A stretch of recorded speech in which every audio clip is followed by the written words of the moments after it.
All right, let's go ahead and get another endurance done, shall we? So let's take a look at what we have for endurances that are available still. So we got Gran Valley. That's kind of like, this is kind of like the symbolic one, so it's probably going to be one of the ones I save for later. We've also got a bunch of ones like Seattle, Laguna Seca, Rome, Trial Mountain, Route 11, Route 246, and the Mistral.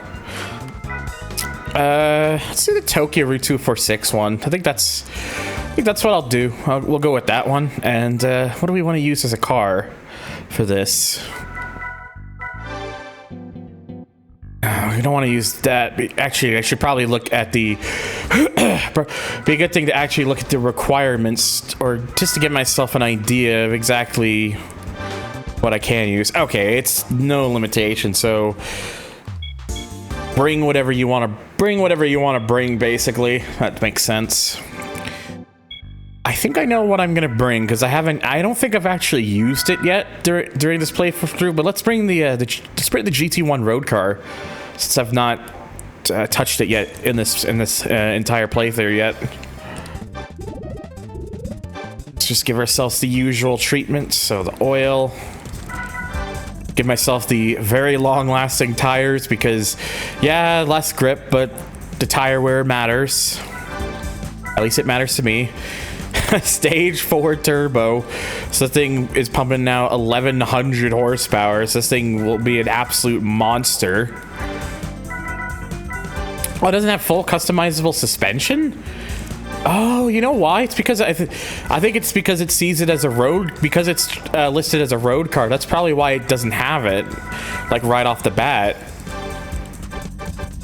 That is something I hadn't even considered. I just thought because this is really technically a race car that they just claim is a road car. I thought it would probably, but no, you actually do have to buy those parts. Interesting. So they actually did think about that.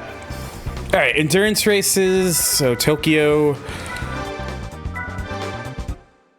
Now let's see what I'm going to be paired against. Oh, it's all okay. It's all JGTC cars, so I'm a bit overpowered, you could say. But oh my, and also it's 100 laps. This is going to be a while, but you know what? We got to get these endurances done sooner rather than later, anyways. So it would just be better to get them done now. Turn off the stability management. Then I always just like to give myself just a little bit of traction control just in case. Should be fine, I think. Expect 2.5 to 3 hours to finish this. Oh, well, I guess that really helps with the question, will we get to 60% tonight?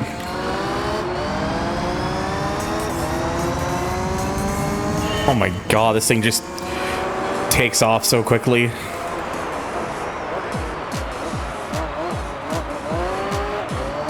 So let me turn this up a little bit.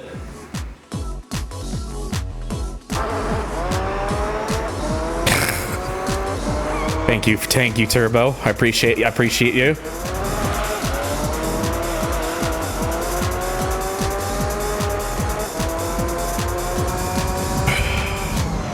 Yes, the old turbo blow-off sound from technically from GT2. This one of those sounds that when the first time you hear it, you just know it. You just know exactly what it is.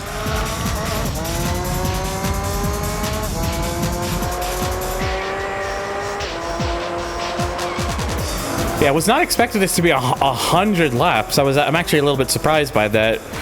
But you know, like again, we're gonna have to get this done sooner rather than later, anyway. So it's not exactly something I'm too worried about.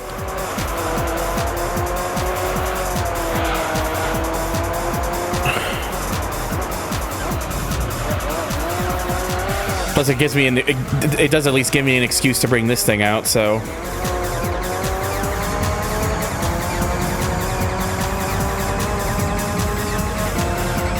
Oh, it's only 60 laps in later games. So again, GT3, the real padding simulator.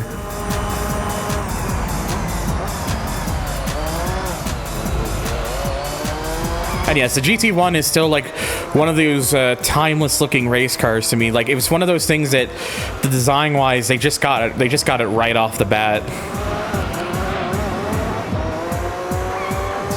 The single longest race in the game. Shit, maybe I should have saved this one for later. Oh well, no turning back. We've already started it, so no turning back now.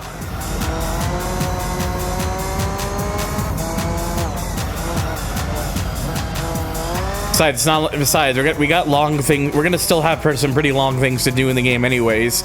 Like we're far from done with all the long stuff, even after this.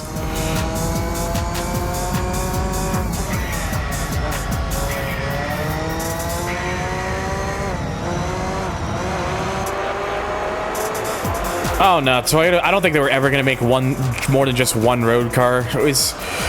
They only made it because of homologation rules. If they weren't forced to have to make it, they wouldn't have even made it in the first place. Oh yeah, it's only the beginning. We still got like a long ways ahead. And I'm not just talking about this race.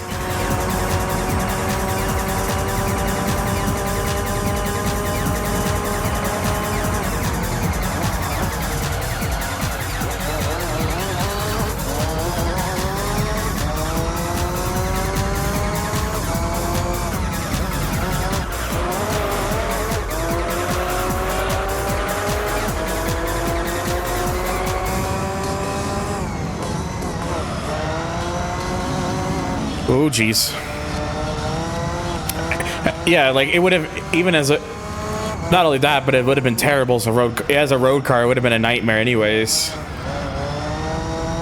Considering that there wasn't even a proper storage compartment, and then Toyota's argument is that, when the fuel tank is empty, you can use that as a storage compartment. Yeah, I love having my storage compartment be fucking stationary. Whoops.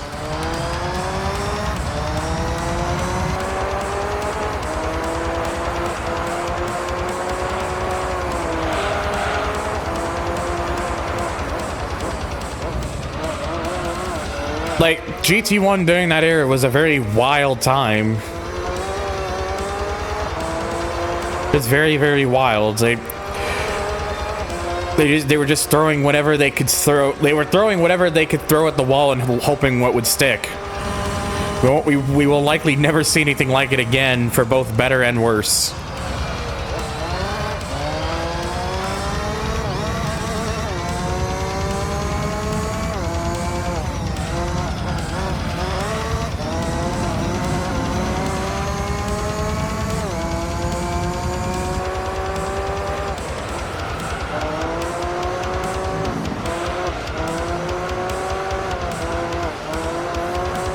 Also, I do like how the road car has like the twin exhausts on each side, whereas the race car only has the one on each side. It's like unique road car touches for the one that they made.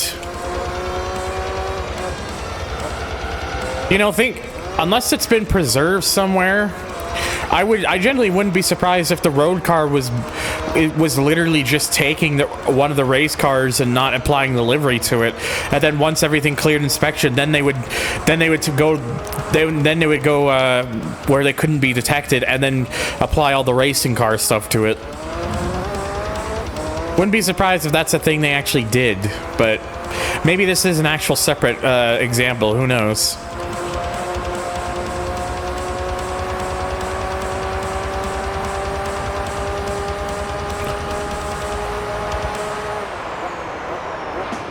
Yeah, at least this thing is pretty damn quick.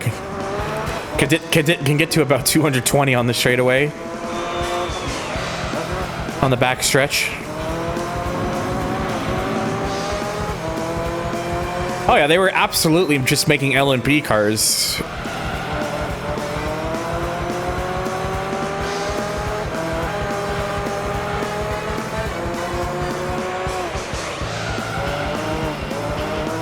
The road car is currently on display in Europe, so it is an actual example. Okay, so because my thinking was they either did that,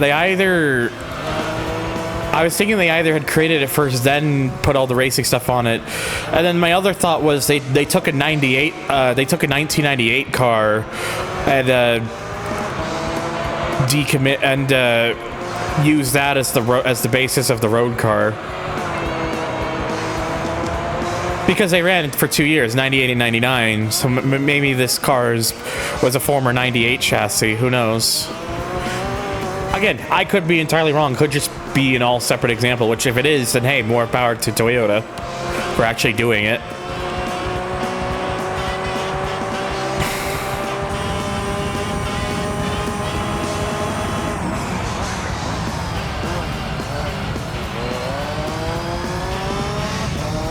It's probably difficult for games to really kind of replicate turbo lag well, I would imagine.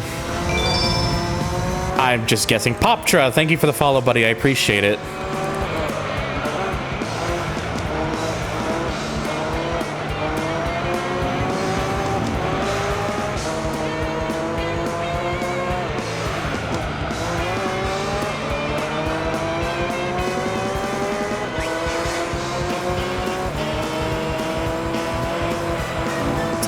Looks like it won't be too long before I already lap these guys.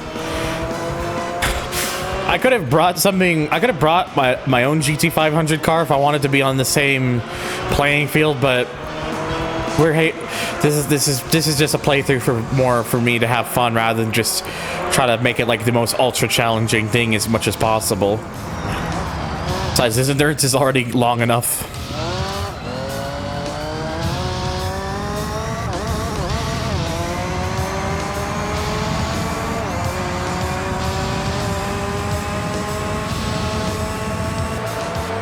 I don't even think you can put 500 horsepower in the Vitz in this game. Holy shit, tank.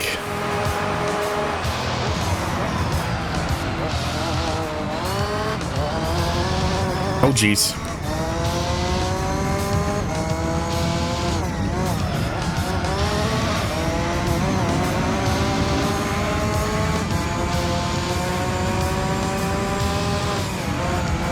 The MF, the motherfucking Toyota.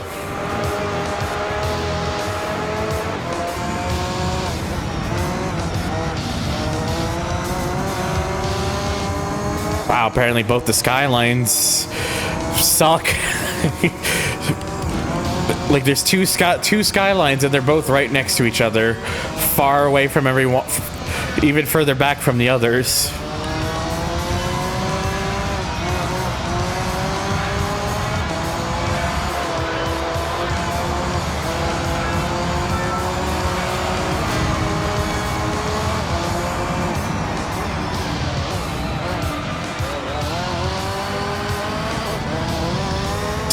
My front tires are already yellow, so although to be fair, considering how fast this track is and how fast I'm going. Oh, the other NSX is back here. Interesting. Or is there 3 NSXs? Because I think there is I think there actually is a Supra in this. I think there's the Denso Sard Supra. I think I remember seeing that.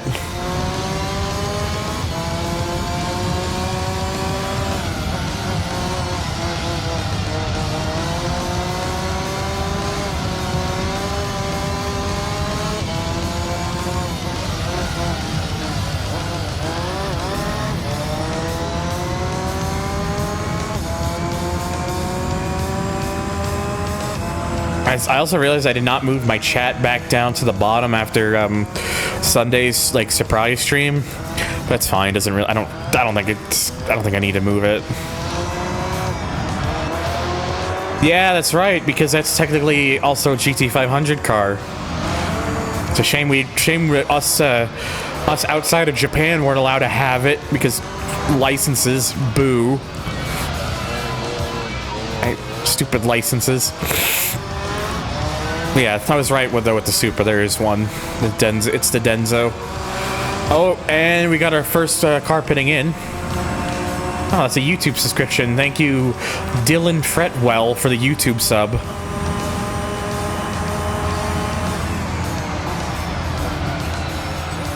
I will hopefully have things uploaded onto the channel soon. The reason I haven't uploaded any of the GT3 VODs yet is because I'm trying to like stockpile them together, so they can kind of upload one after the other. Because if I was to have start doing it now, there'd be like notable pauses in between parts, and I don't know if the YouTube folks would want to be waiting that long. Although I have actually been considering about just multi-streaming to YouTube, because you can do that. You can actually do that now. Switch song.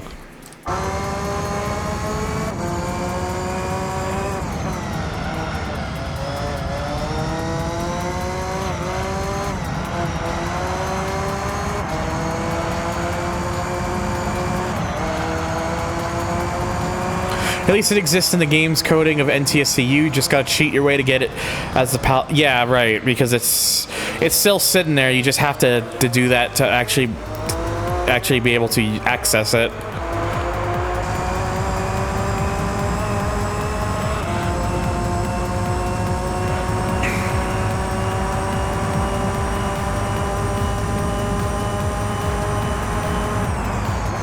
Also, speaking of follows, I actually got another follow not long before I went live. So if you're listening, thank you, Racer King F1, for the follow as well.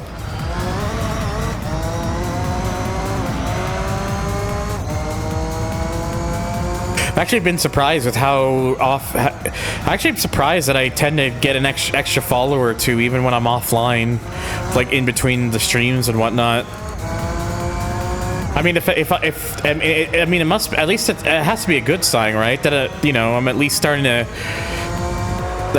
get a little bit of attention that way, or notice. Kind of helps. It helps with like growing the stream, and hopefully, you know, continuing to build that up.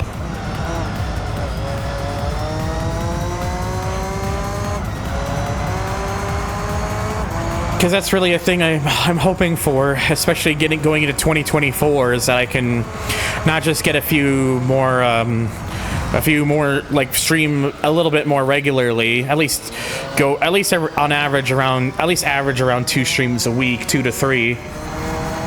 And so I'm kind of hoping that, you know, I can build that, and also build the follower and the viewer count, so that 2024 really becomes like the actual Zodiac sign, the year of the Derg.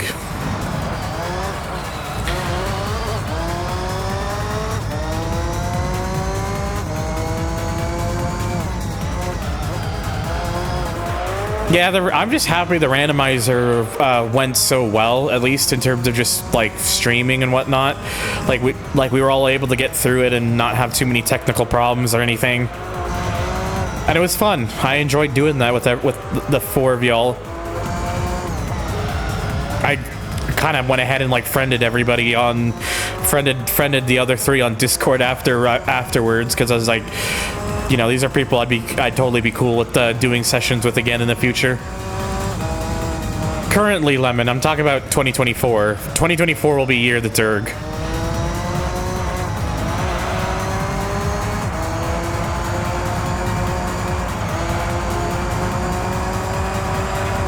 I mean, I'll put it this way, Red. Turbo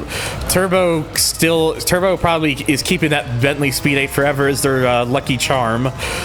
James was in his element. Legano had some ups and downs. X-Bass definitely had some up and downs. And I had a motor triathlon race car at one point, so...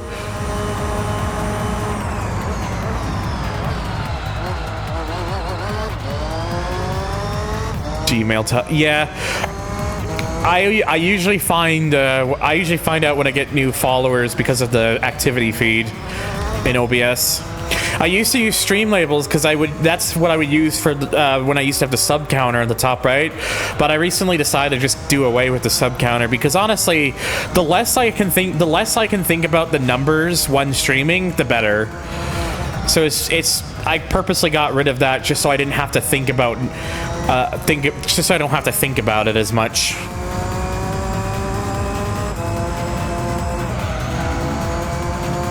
Like, that's something I always recommend to people if you're streaming. Just don't look at do not look at your numbers. Just focus on your content and your audience more than anything else over the numbers.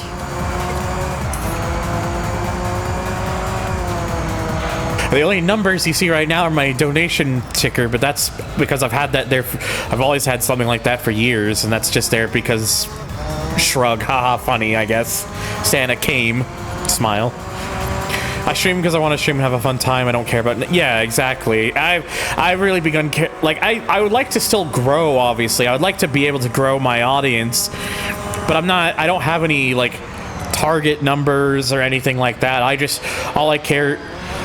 Like, for me, even if I were to only gain... Even if my average viewer count in 2024 was to only be like around 1 to 3 more people per stream, I would still consider that a success, because the viewer retention is more important than anything else, at least in my honest opinion.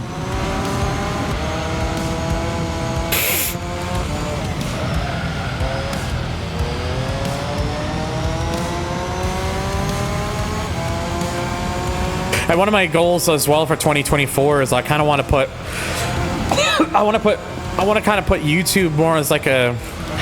I spent a lot of time just kind of wasting about watching YouTube videos and kind of spending my time away, and whilst I enjoy just watching YouTube every now and then, I want to put more of my attention towards other Twitch streamers and other Discord servers. I know I just left like quite a few Discord servers because I'm in too many right now, but I want to put more of my time towards Discord and Twitch stuff so I can keep more in touch with other people and whatnot, and hopefully find new people that way and all that sort of stuff. Like YouTube, I don't mind having... I really should treat YouTube for having more as like background stuff.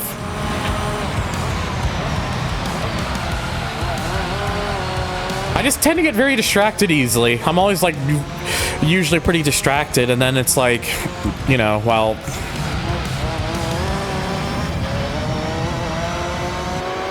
Yeah, numbers don't mean much if you don't engage with your audience, and that's the important thing. That's the one thing I always try to look for in streamers is, are you willing to engage with your audience?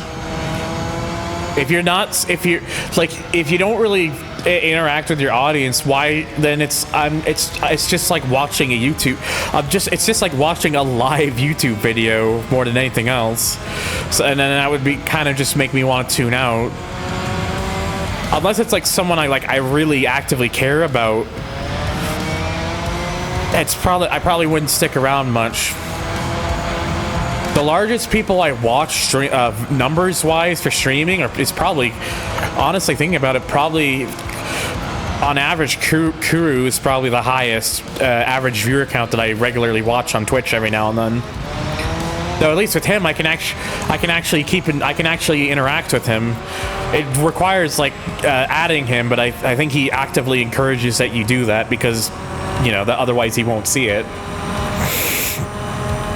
Because Kuru HS.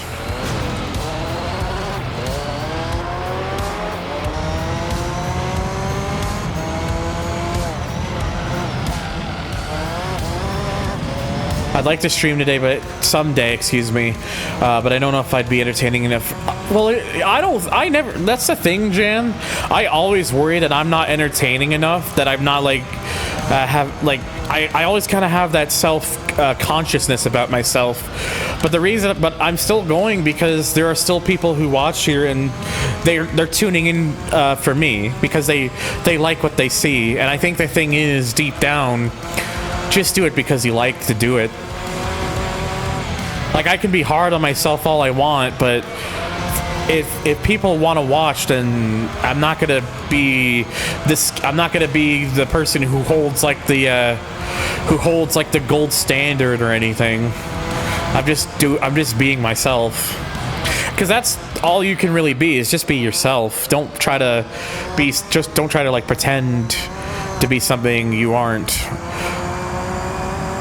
because people will see through that, I find. I'm just myself. I'm just honest about myself, and I share my interests, and just act myself during streams. So, oh my god, I think the tire wear is starting to really kick in now. I just do what I can to just be me, and that's what people seem to like. So hey, that's fine with me. Why, thank you, Lemon. Apprehensive. Yeah, no, I understand. I feel what you, I understand what you mean.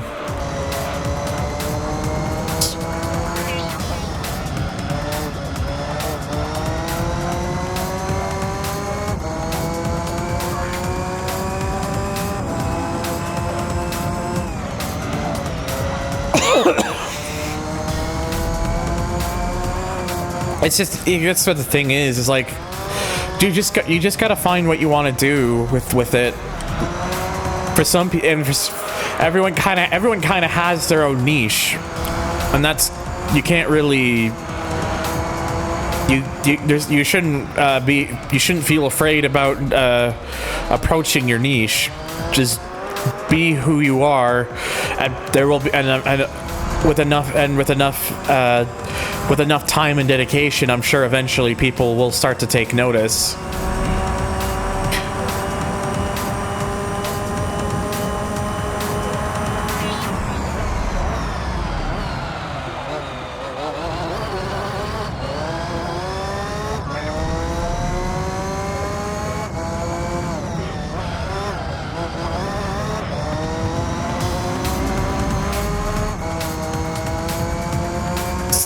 Funny, I've still not quite at red tires yet.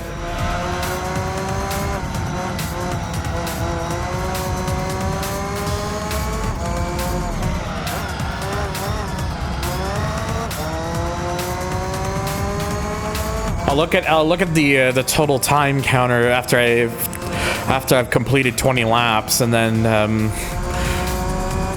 can pretty much figure out the math in my head for how long this race is going to take. 25 without pitting, so you're like, go pit every quarter or something.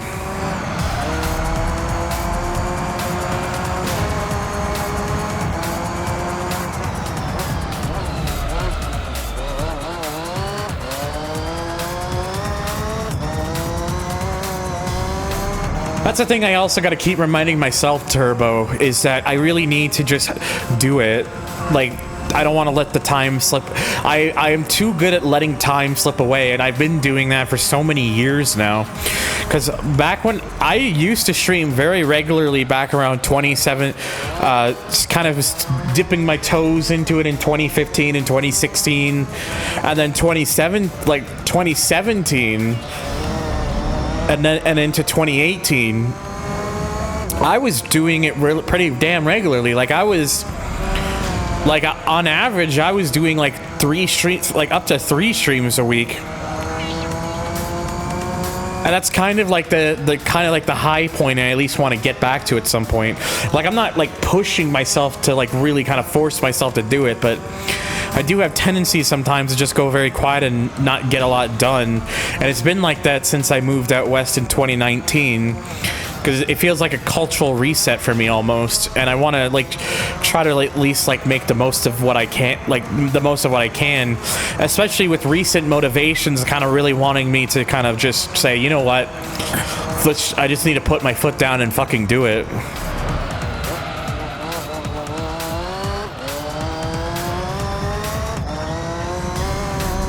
Like, I know things are not going to be perfect. I know that sometimes maybe I can end up becoming a bit cynical or times, but it's like one of those pen to paper things. Like, it's just, I can't be afraid to do it.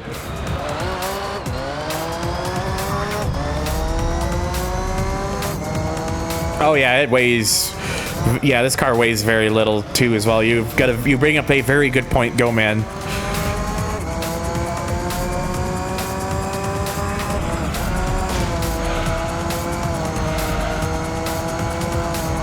I don't even just let it ride. It doesn't matter.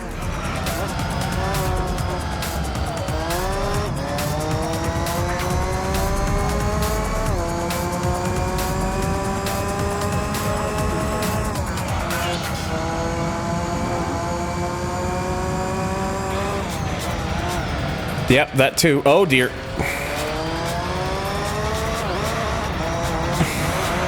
I gotta use the power of my fat cheeks to keep this thing planted down to the ground and not just take off like it's a Mercedes CLR. Smile.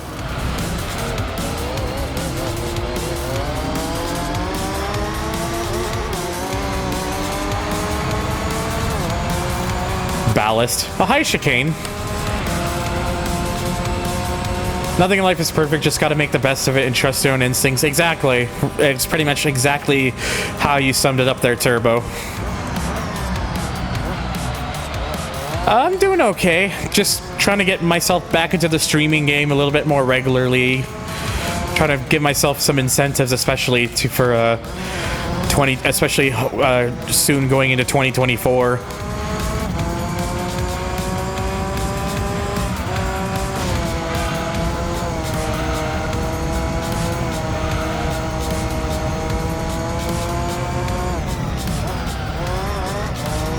Yeah, and I feel you, Jen. Like, my anxiety is usually really terrible. Just the fears and anxieties and stuff. Just, it's always that thing of like, am I being good enough? Am I not living up to my own wishes or dreams or something?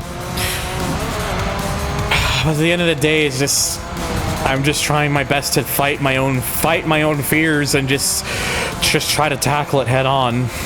I don't want it to essentially cripple me. Yeah, hopefully everything works out for you, Chicane, and that so long as you're enjoying life, that's ultimately what matters. That's ultimately what matters the most. You just gotta look after yourself.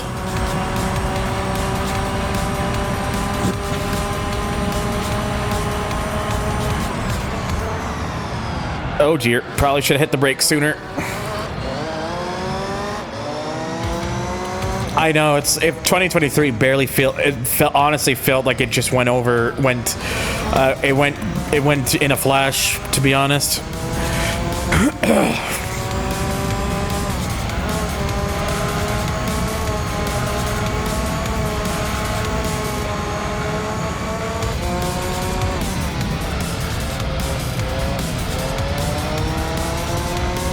I think a lot of it, Chicane, is probably just that the fear of both the fear of the unknown and the worry of being told no, the worry of being like shut down and being told no. I think it's something that a lot of us are just struggle to manage, because it's something that like weighs us down heavily in our thoughts.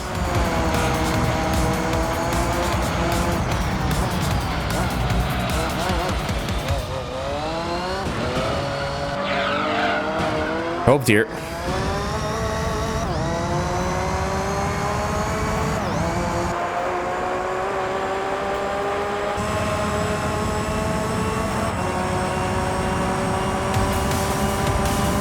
I just realized I have still not taken a drink of my water yet. Once I go into the pits, I will take a sip.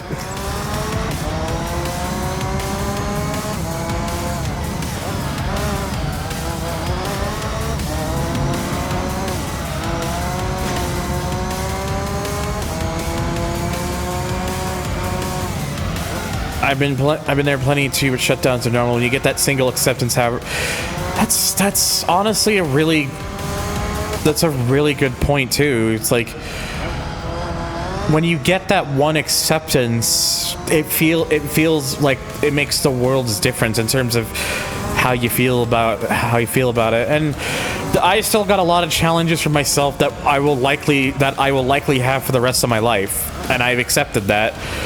But all I can do is just try to make the most of what I am physically and mentally able to do. And yeah, the past traumas is also definitely a thing too. That's like that like sits with me every now and then as well. Another thing I would add to that is Some things that hold us down, stuff we can't control, like me not being able to race. Oh yeah, well you have a like a genuine like physical reason, and like that's something like that's not worth risking, because you know that could, something like that in the wrong circumstances could be potentially fatal. You don't want to put yourself through something like that if it's at the risk of costing your own life.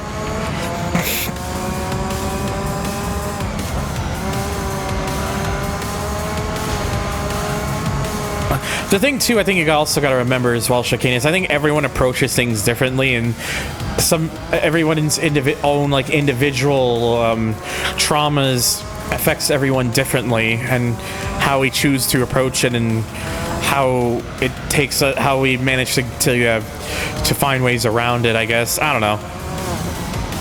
Also, hello there, Kalefabe. Or I said Kalefabe. No, Kayfabe. Actually, is that how you say it? It's kayfabe, just like the old wrestling term. But yeah, it is in fact Tokyo time.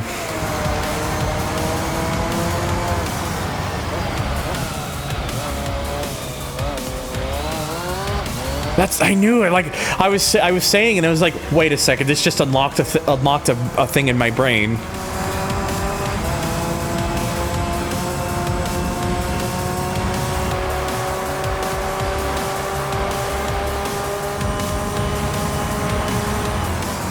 Yeah, it's always gonna be a battle no matter what, but just at the end of the day, we just gotta do what we can. Don't ever try to force ourselves. Just take it at our own pace, and hopefully over time hopefully over time all of us can find our own ways to improve for ourselves. And for some it will take longer than others, but that's fine, because again, don't want to rush these things.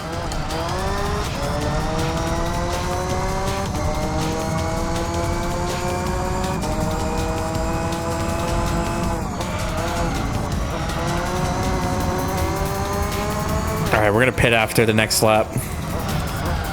Especially because my left rear tire is pretty much by now completely shot. I got a CRT monitor and was excited to play GT3 on it, but it's a 31 kilohertz monitor, so PS2 isn't gonna... 31 kilohertz monitor. Now, this is probably some CRT talk that I am not the most familiar with, so you'll probably have to clue me in.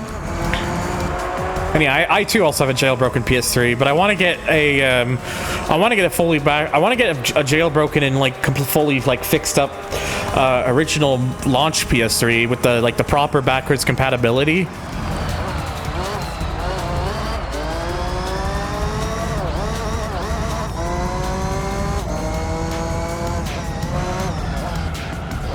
Don't be like me and have a crazy pace in both sim and healing. The amount of purposeful discomfort. Yeah, like again, it's like you focusing on pacing yourself is like really important. It's not something that should be glossed over.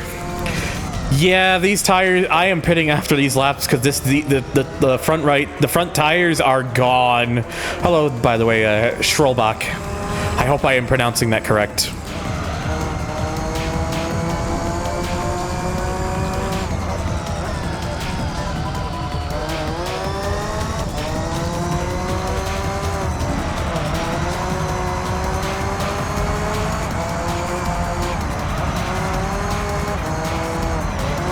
Yeah, it's not just Sony, it's Microsoft as well. They're both dropping the ball on backwards compatibility. Like, at least for the PS5 and the Series X, S and X, they gave us like the previous generation. So like PS4 and then Xbox One. But anything older than that, which, you know, this... Oh, shit. Well, I'm going to have to do another lap now. Fuck. I wasn't paying attention. Like, anything like after that, before, like earlier than that, I mean, just... I really wish they would take it a little bit more seriously. Yeah. That's the worst part of it too, Kayfabe, is that it's like you said, least reliable of all the PS3s, but they have the best compatibility for PS2. That's, I know these days a lot of people understand why those older models had such poor compatibility, poor reliability, excuse me. And there are like a lot of better fixes for it now, which is why I'm more comfortable with wanting to approach it. Again, it just costs money, and I don't really have money more often than not, so like I want to get a an original PS3, and then I could jailbreak it. I want to get an RGH modded Xbox 360. I want to get like those, I really want to get those, and then probably also like I would like to get a PlayStation. I would like to get my PlayStation 2 modded with like a digital HDMI mod, because those finally exist now. That's just a bunch of stuff, really. But again, it's all money that I don't have.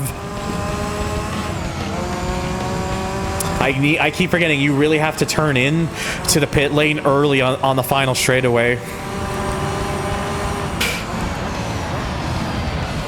But this, yeah, I will make sure going up to the straightaway on this next lap, I will purposely have to not look at the chat just to remind myself, hey, pit, you dumbass. Just in, box.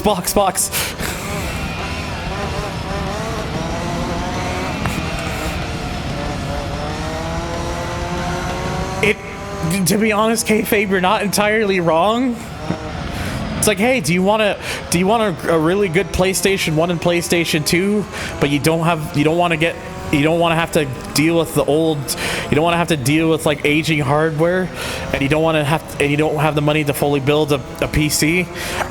Just get an Xbox Series X and put it into dev mode. There you go. Hell, it's what I've done. I have my series.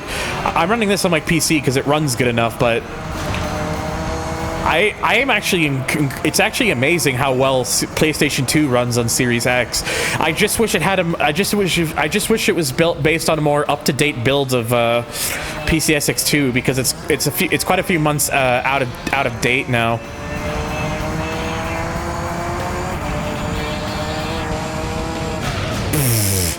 Good enough. I'm requesting you to pit this lap.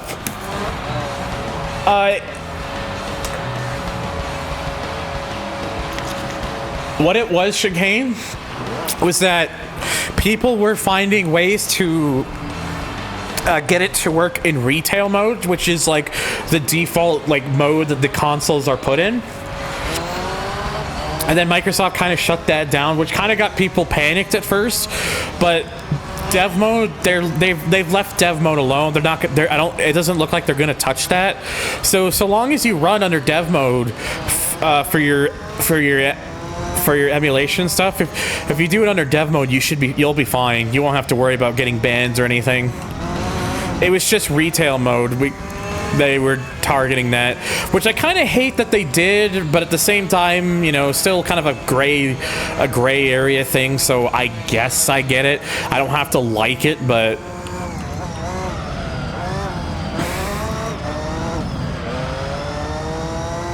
also, just sorry, the chat is going a bit. Just missing a couple things here in the chat. So GT3 runs like shit when I have my PS3 set to 1080p, input lag at the ass, but once it's... Oh yeah, like, I mean, to be fair, it's like, you don't need to run that thing at more than 480p anyways if you're playing GT3 on it. I should look into that. I tried like running like a PS2 Classics like modded version of Burnout 3. But I kind of had that left on like 1080p, and yeah, I noticed like slowdowns and stuff. I wonder what it would have been like if I had put it at 480p though.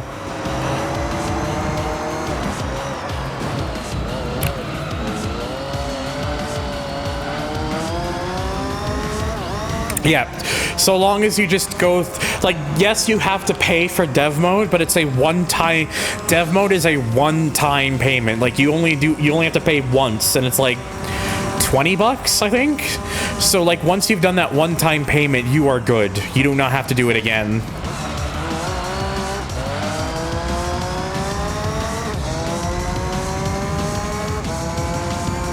but yeah, like PS2. But yeah, like honestly, PS2. It's amazing how well PS2 runs on that. You got a standalone version of Dolphin on Series X. You got retro art, so you got a whole bunch of cores and stuff. And then you've also got, they're even doing Xenia Canary, which is Xbox 360 on PS3. Also, Jimmy the Hedgehog, thank you, buddy, for the follow and the raid. I appreciate the raid. I hope you all had a good time with your stream. My name is Thunder. I'm a blue dirk who likes to play cars and stuff. And if that's your thing, then maybe hit that follow. If not, I hope you still had a good time watching Jimmy, and all the best. I'm low. Stream was a disaster. Oh no. I have been there myself, so it cut off. Internet troubles, I'm guessing. Yeah, my old internet used to be like that back in the day. I know the pain all too well from those years. And also hello as well from Jimmy stream at Octo Ninja. I had to stop just to see that because my thing was going a bit quick. Exclamation mark Comcast. Was that not a command we just added already? I thought we already added a command like that. I'm surprised it didn't do anything. Although in my case it wouldn't be applicable because I'm not on Comcast. 12 hours. Oh my god. Fucking 12 hours. Yeah, I don't even have the strength to do 12-hour streams. I tried it before the past. Didn't exactly go out very well. The Derg energy is not strong enough. At least in my case.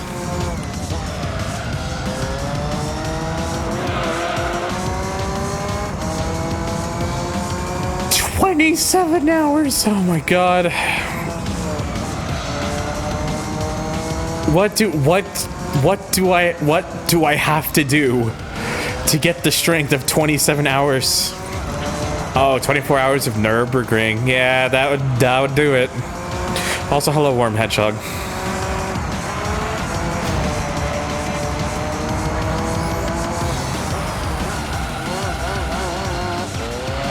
To a 24-hour race. If I was actually in better shape and could manage, I would probably look into iRacing. Well, I say that, but I'm also like broke as shit most of the time, so theoretically at least. 24 hours of Liderg. Hell yeah. Oh yeah, that's right. You did that Forza thing at the auto show. You just won it and got a Series X. It's like, hi, I got it. It's like, how much did you spend your Series X? The low price of $0.00. Final boss on arcade mode. Ow.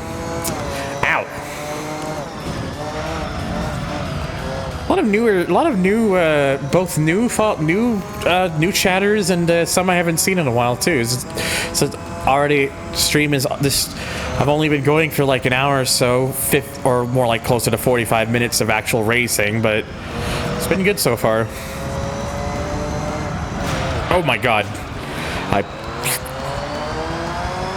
it's 2 a.m. where you are. Oh geez, time zones. Woo! It is 6 a.m. for me, or 6 a.m. No, I was about to say it's not 6 a.m. It's 6 p.m. Holy crap! Oh, it's your birthday. Well, I hope you had a happy birthday stream, buddy. Oh, or just a happy birthday in general. I mean, look, words.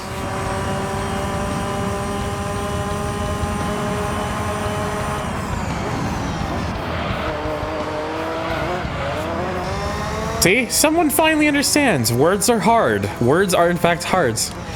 Nike the Sun, delete Tim zones. It is no longer zones of time. It is now zones of Tim.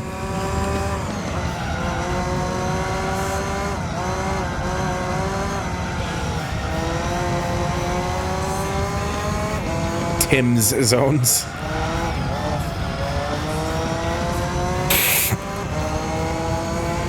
It's luckily somehow not hard for me, even though English isn't my main language. English is my main language, and I still can't speak the language.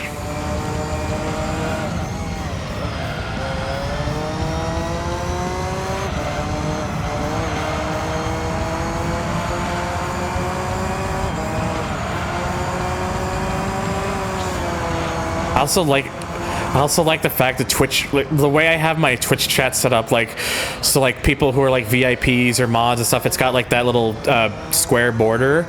I like how for you it says Raider from Jimmy the Hedge. It deleted the hog. Now it's just the Hedge. Like the French invented English to fuck with us, probably.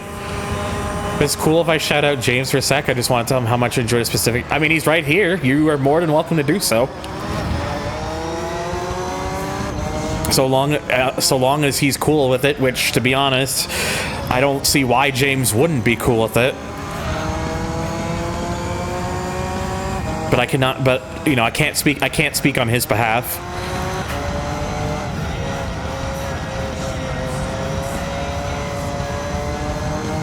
Had to go an extra hour of stream because someone redeemed me to talk Spanish for an hour and I didn't want to disappoint. So you have a redeem. So is Spanish? I'm guessing Spanish is your maiden language.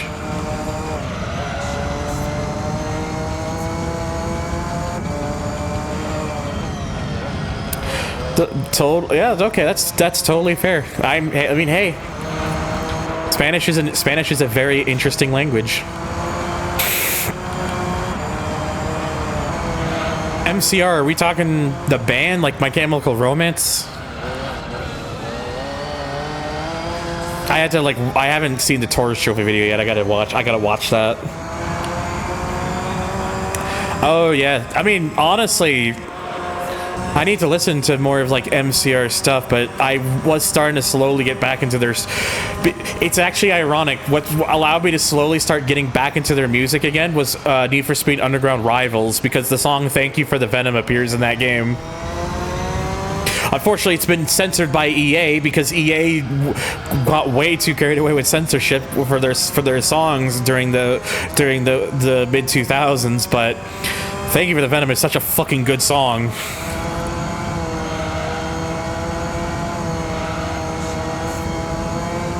Thank you for the 19 inches. 19 inches of huh? I know, Chicane. It would have been perfect for like Underground 2. It's bullshit. I know. I was hoping someone else would fill out that because I really didn't want to try to make everyone's ears bleed with me badly attempting to sing it. Very, yeah. You have a good night, Jimmy. Again, I appreciate the raid and the follow, buddy. I hope you have the best, all the best, and I do hope to see you around in the future, buddy. I will definitely have to check out your streams in the future, for sure.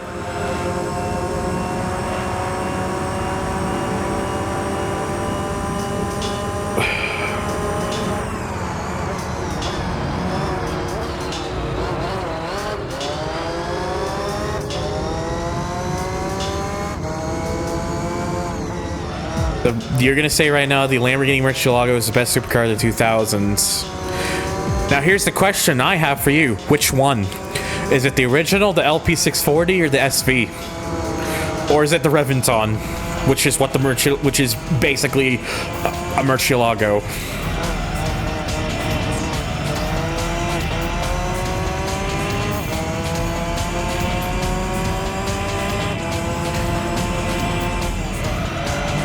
Yeah, I know, right?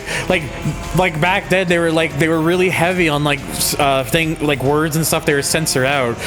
Meanwhile, Unbound, you literally have a song called "Shittin' Me" in it. So it's like, oops. Looks like they stopped. Looks like EA don't care no more.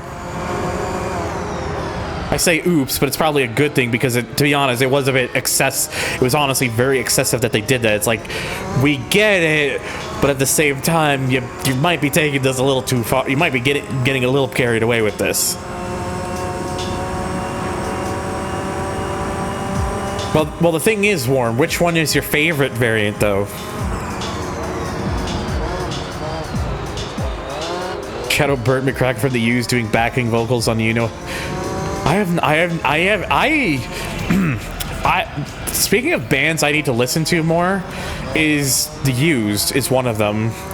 There's a lot of stuff from The Used I need to refamiliarize myself with, or I say refamiliarize myself, not just that, but also listen, because like I kind of always slept on that band. There's a lot of stuff from that period that I kind of really want to give myself more of a listen to again, because of a lot of bands I just missed.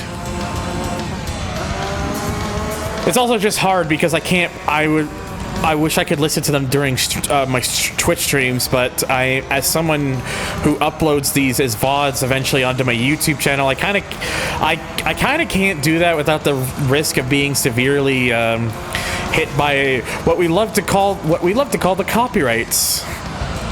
And I know there's ways around it. I know you can set it as like a separate audio track so it doesn't pick up in the thing when it goes to YouTube, but the copy cops, exactly. But I think for me it's like I always like to have something playing, so like when people watching, if they want to have music, they can just have it there, but who knows. Also, if I missed your message, I apologize. It's just chat's kind of popping tonight, which is always nice. Chat be poppin'.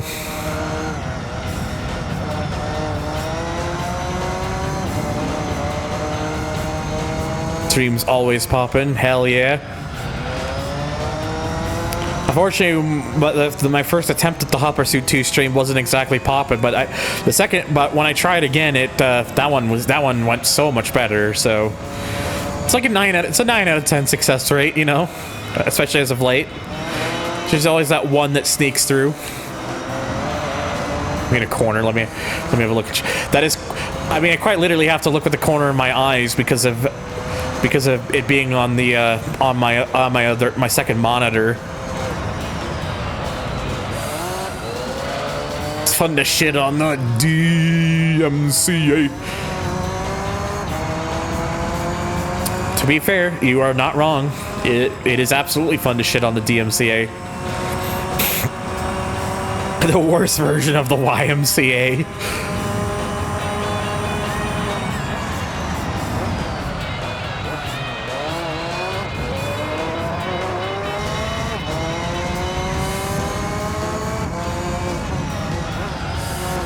That's Dirk's Turismo 3. That's me. The bad ending.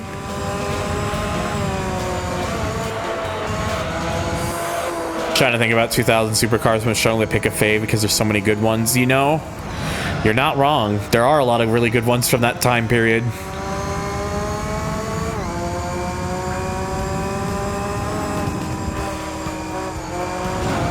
But I just kind of forced my way through there. Ow. Uh-oh. Oh, no. It's fine. Don't worry about it.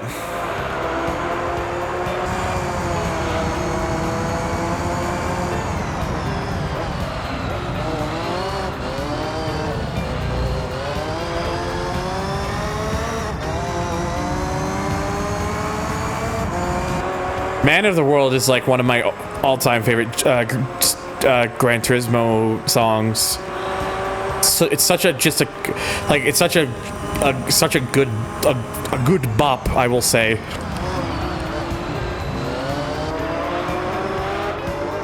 Yeah, this car is in fact all red, and because it's a GT3, I can't repaint it. Sag.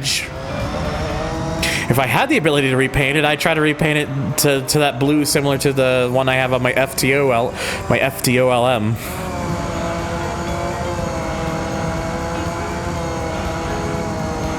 CN, ME412, W12 Nardo. Oh, hey, that's me, Smile, etc.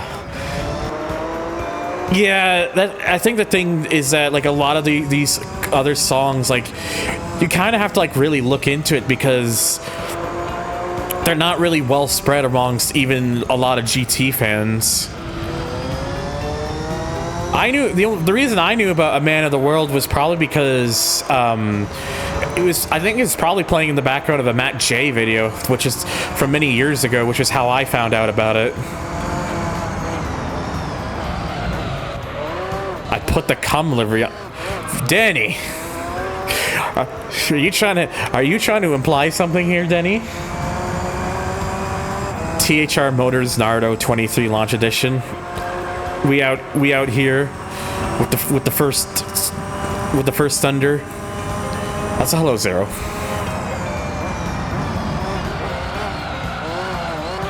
Oh, the FTOLM is such a good car in original Gran Turismo.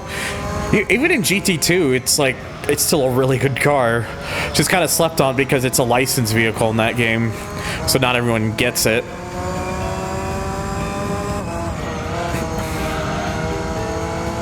So would you say then, Warm, that the LP640 is your favorite version of the Murcielago?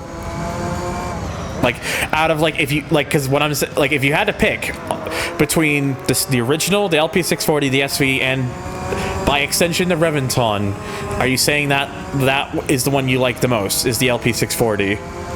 Which is a totally, which, to be honest, totally valid. Christmas greetings from the Midwest. It's, oh my god, it's Santa came.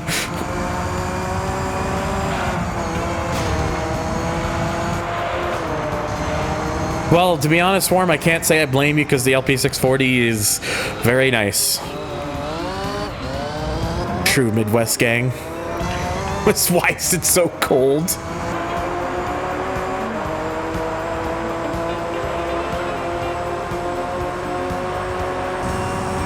It is a very great experience. Also, hi, Meister.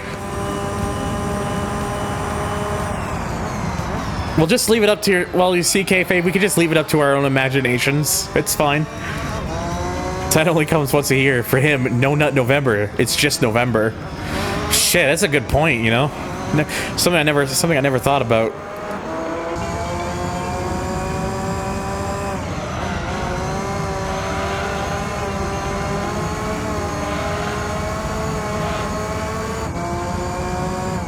Wait 15 minutes, it'll either be nice or you're under 3 million inches of snow.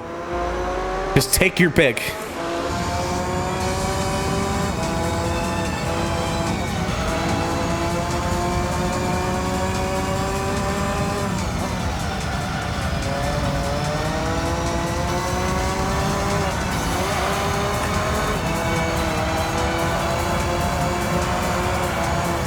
It'll make Santa come a second time. Whoa! Mother Nature be passing me those 5-star roulette tickets for the weather. Totally isn't rigged. No, really, weather you shouldn't... No, really, Mother Nature you shouldn't have.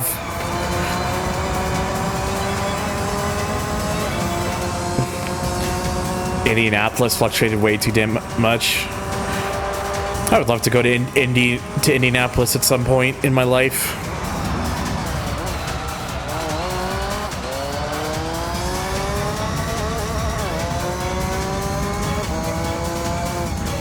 That one that got T-boned by a truck. Oof.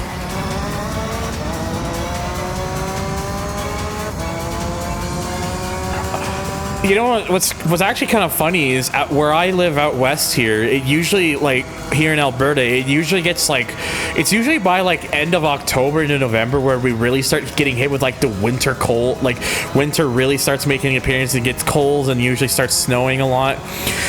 It's actually been surprisingly a lot nicer at this time of year, which is surprising.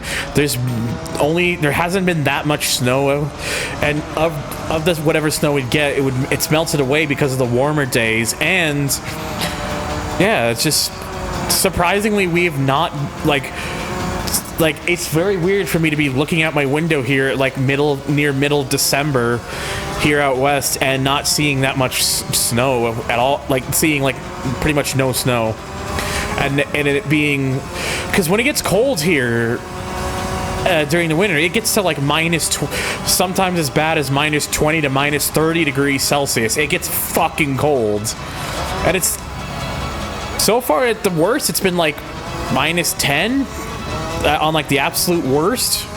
And we're still getting some days where it's above positive degrees, like Celsius, so...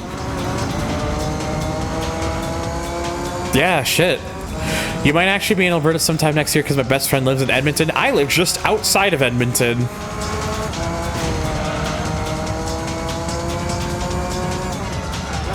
Like, quite literally just outside. Hey, I didn't tell you to stop. Thank you, Random Dank. Hi, Gabe.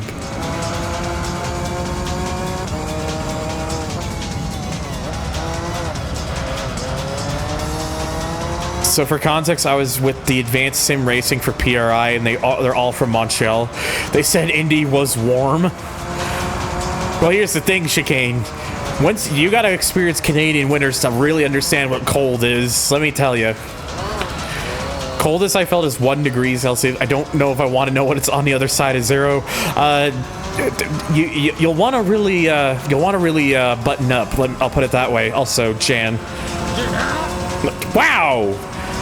You know what? You get another one just because of that. Dank Pods. Am I gonna have to smack you? You reek of sadness. What the fuck, dude? The fucking amount of sass that you're giving me in the chat tonight. Oh my god, dude. He's dank sassy tonight. Anything else you gotta say to us? You reek of sadness. You just said this! Stop it! You beauty. Oh, now you're being kind, you bastard. And that is my dank bit. I hope you enjoyed my dank bit. What? Must be without his poke cells. Yeah, he got stuck. He got stuck with the Dura smells. Oh, random sound. You know, if it wasn't for the Christmas shit, I wouldn't fucking work. This is the only time of the year that I fucking work. It pisses me off. It's like, you know, I'm glad to have it, knock on wood, but mother, you know. Damn, SpongeBob be spitting.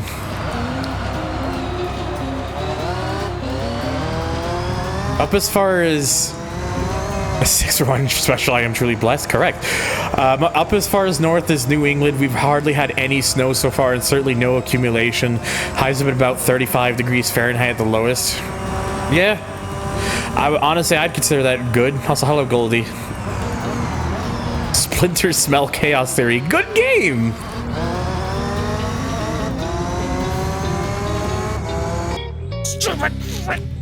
Damn it, Dank, come on. Sorry, I gotta check out chat because it's been going a bit. I've had the unfortunate distinction of having to hide underground during an EF4 or an EF3. Oh god, that cannot be fun. I'm a South California boy who thinks that 50 degrees Fahrenheit is freezing. You poor thing. Also, kayfabe. Damn, you just got a takedown.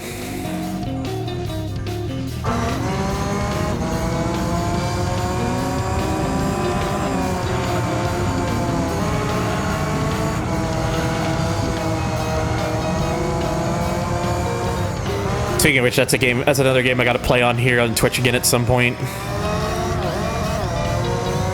I really, especially especially because Matt KC, I think he's still working on decompiling that game to get a PC version of Burnout 3. California do be having statewide climate control most of the time, I'm told. Statewide climate control. To be honest, this is beyond my expertise. I wish SX3 online works. Sorry, dealing with it. I gotta deal with the itch. Oh, fucking controller. Thank you.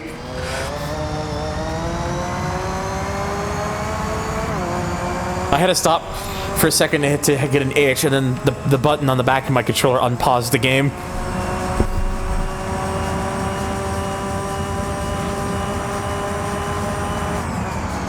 Oh dear. I want to say probably someday, sooner or later, people will probably get SXX3 online. Considering the amount of effort that people are making to get these old games running again through some way or another, I wouldn't be surprised if it happens.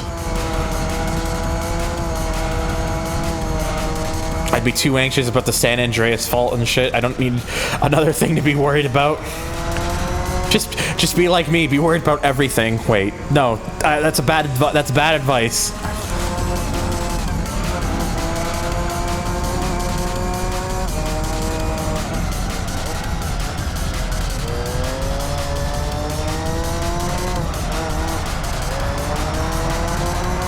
Yo, that is some mood. Hell yeah, you crippling depression, baby.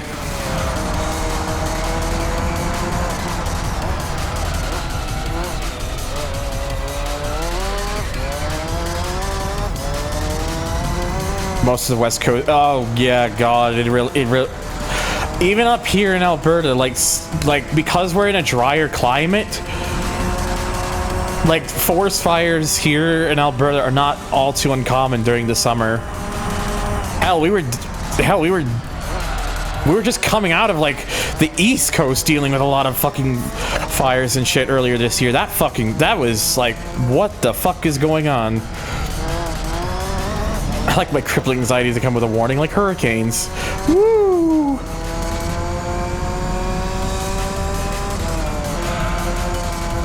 Oh, the Ring of Fire is for earthquakes and shit. Oh, sorry, my bad. I just thought fire was like, I was just thinking about like forest fires and shit, which is like something I gotta deal with every now and then. Thankfully, in the area that I live in, I've never been close enough to an area. I've never been close enough to an area where an evacuation has ever been needed. Now, if I was living with if I had moved out west back in 2015 or so, or 2016, when my mother was still living in Fort McMurray, I would have had to. That would have probably been the scariest shit in my fucking life. If you don't remember, 2016, there was a massive forest fire in Fort McMurray that caused the entire city to be evacuated. It was like huge news at the time. It was, and I've seen like the pictures and the videos and stuff. It was fucking traumatizing. And my mother lived there at the time, so she had to drive. So she had to drive through that. Fun. It's probably part of the reason that she doesn't live out there. Probably part of the reason she doesn't live out there anymore.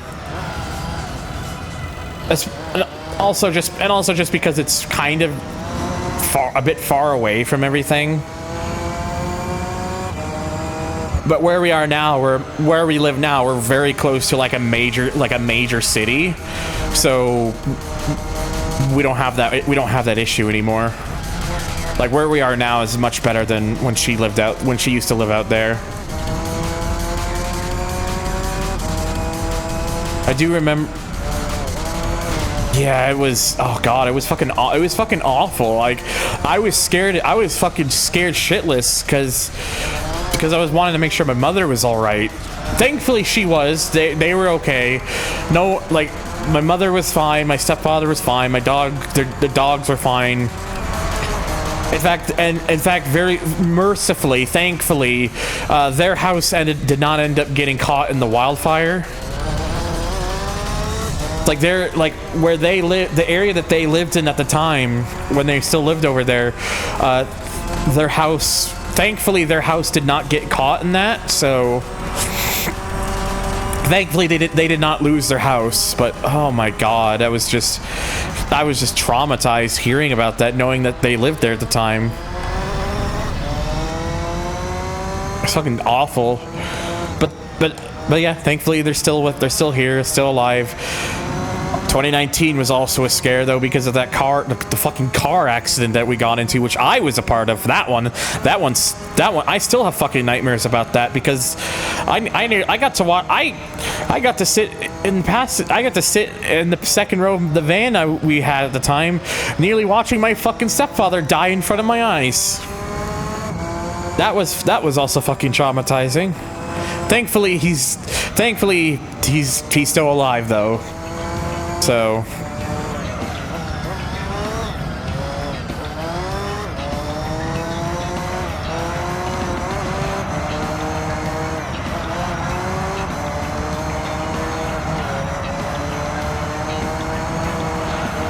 The worst part of that crash is if I had chosen to sit on at the seat on like the seat like behind his, I probably would have been the one most likely to get killed because it was a T-bone from the left side.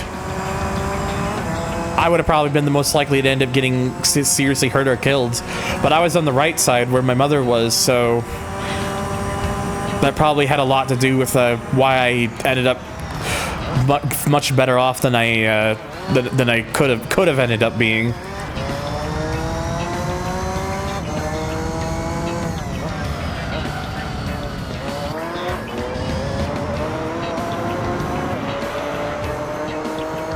Entropy sure is a bitch indeed.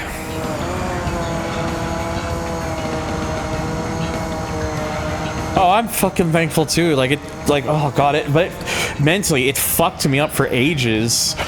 I've only ever driven a car once after that, and it was traumatizing driving down like the roads that I had to get to my mother's place at the time, because it's one way, there's one lane, so the other lane is vehicles coming the other way traveling at about 100 kilometers an hour, or close to 60 miles an hour. Thankfully I made it and there was no incident or anything, but still that scarred it. Oh god, I shouldn't have been driving that day. And I haven't driven since, mostly just because I don't have a car, so I can't really drive anyways, even if I wanted to.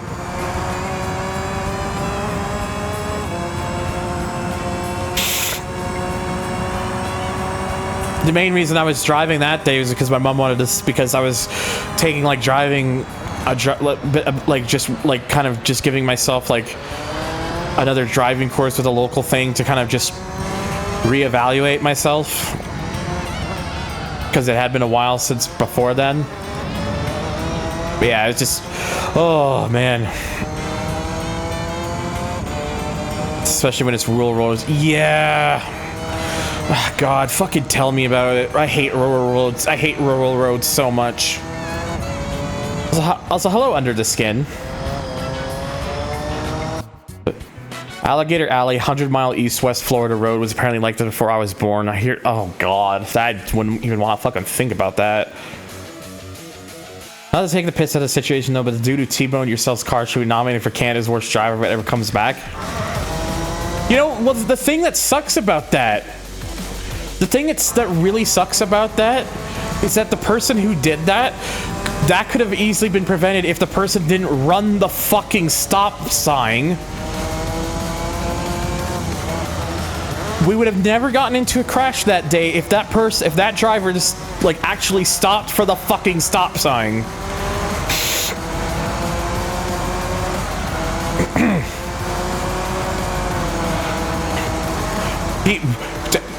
I'm sorry, you know someone who won fucking Canada's worst driver? I'm sorry?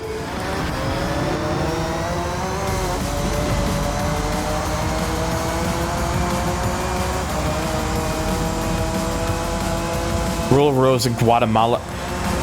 You fucking knew Brandon? AKA the last ever worst driver? Because that was the last season.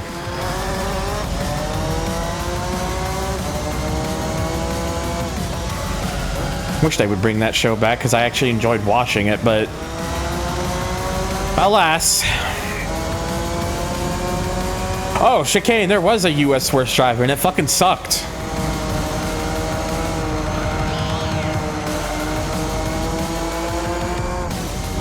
Holy shit, dude, that's fucking crazy.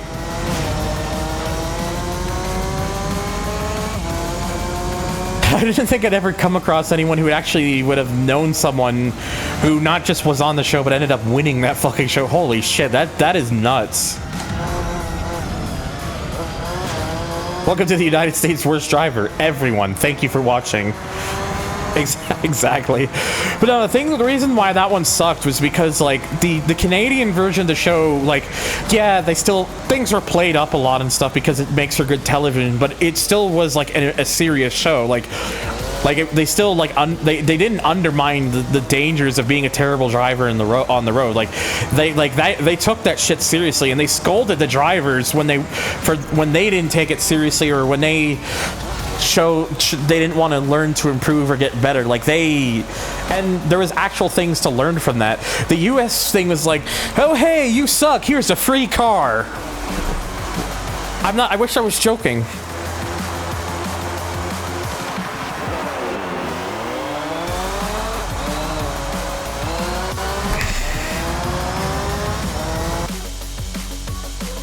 Even as a viewer of the show in the US, I still found Canada just did it a lot better, and it sucks that it's gone. It sucks that it's not a thing anymore.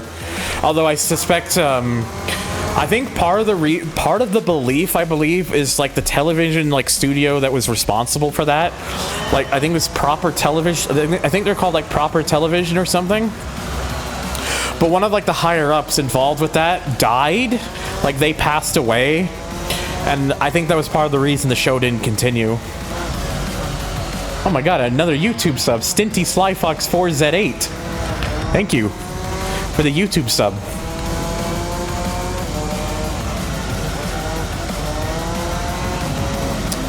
PB&J, nice. I wish I could get a free car by sucking. Like, I don't know if it was exactly like that, but I'm pretty sure it was.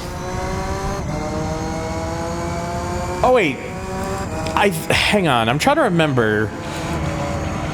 I don't remember, I don't know if it was the worst who would get the free car. I think it was the worst would get their car crushed or something. I don't remember, but here's a twin turbo 12-cylinder, go hog fucking wild.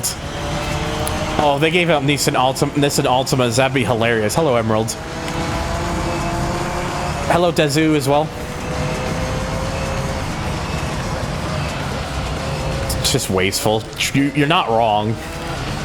To be funny, to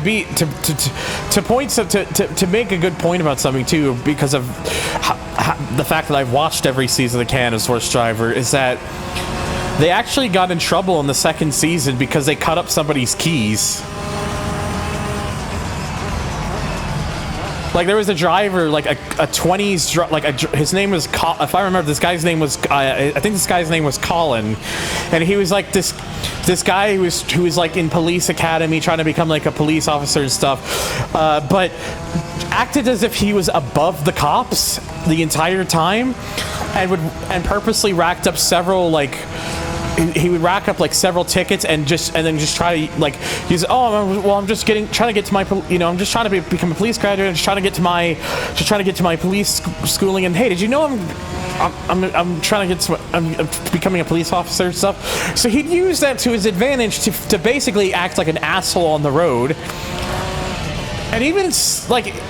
And he would even say, "Oh, cops aren't the smartest people out there." And on one hand, he's not entirely wrong, but on the other hand, why would you try to apply to be why would you try to apply to be something if that's what you think of them?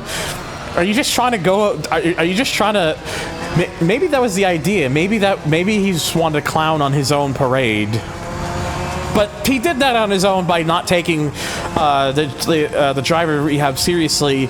And the last challenge he did, the last one that he did, he purposely failed the test. Like he purposely made an ass of himself on the road, and everyone. And like he was trying to like initially he was trying to like, oh, well, this thing happened, this happened, that happened. I wasn't trying to like fake it. And then everyone who was on that season overheard him like on the phone or something, like, oh yeah, I'm totally making these guys look stupid, I totally did this. And then that's when they just kicked him out of the show and cut his key up with an angle grinder, so he couldn't drive his car, and he got towed off the show.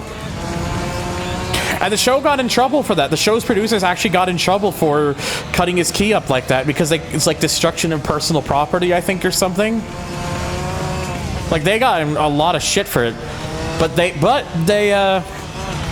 so that's why they didn't cut anyone's keys up after that. And it's actually why, starting with the third season, instead of taking everyone's keys, they took their actual licenses.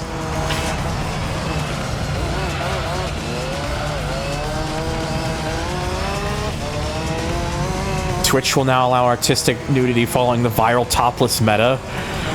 When are you topless streams? I mean, if you look at the Dur, you might realize he's not wearing a shirt, so...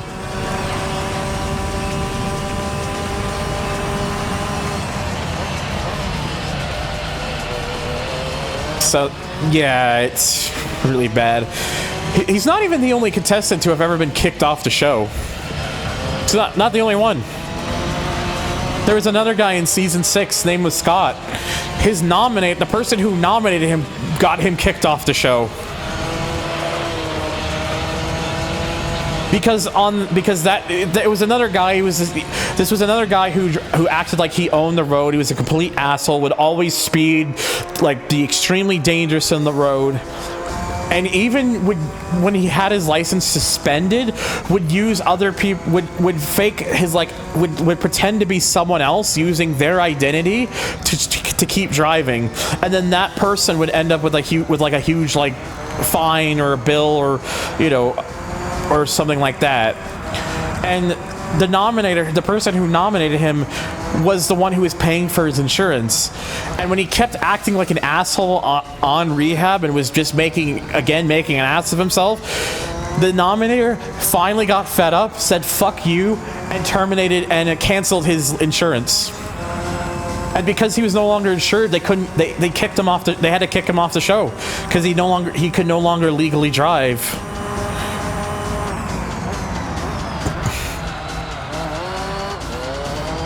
At least I think that's why. I think he couldn't legally drive, but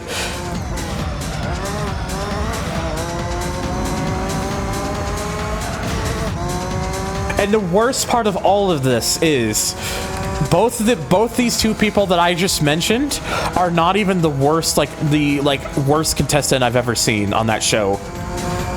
There's worse. There's actually worse.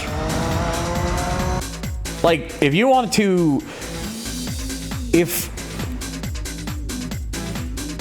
you wanted to know of the worst, who in my opinion is the worst contestant they've ever had their show, I implore you to look up season 12. Specifically, the person who won season 12.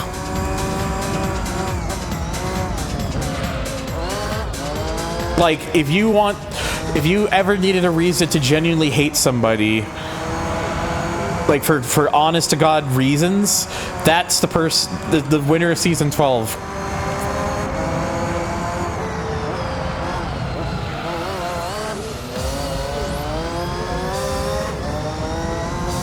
I think, what was her name? Crystal. I think her name was Crystal or something, but she was the worst contestant I've ever seen on that show. And it's not even fucking, like, and on a show that's had some truly terrible personalities and awful people, somehow she was so bad that nobody else even comes close.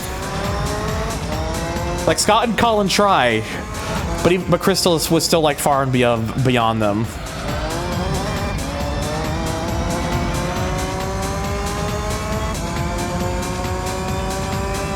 Like, the amount of things I'd have to mention about her, like, it would be fucking endless.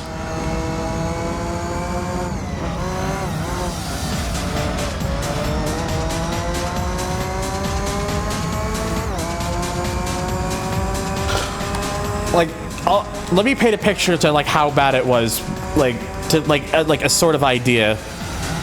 Let me paint how bad it was. Every season they did on that show, the quote-unquote winner would always get like a, what, hang on. So Scott, he got caught in 2015 doing 176 kilometers an hour and 100 kilometers an hour. Oh my fucking God. He's lucky to not have killed someone that day.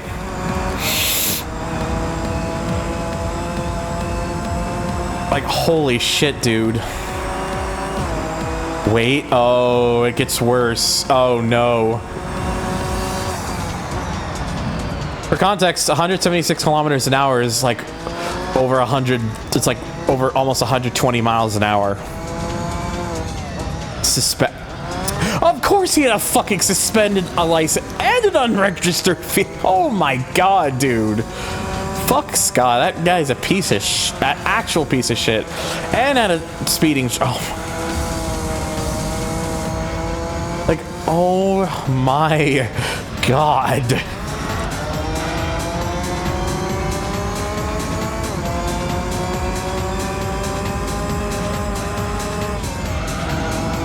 But no, I was gonna say though is that like, so, yeah, like this Crystal woman, like, so like every season, they'd always give like a trophy to the quote unquote winner, aka the worst.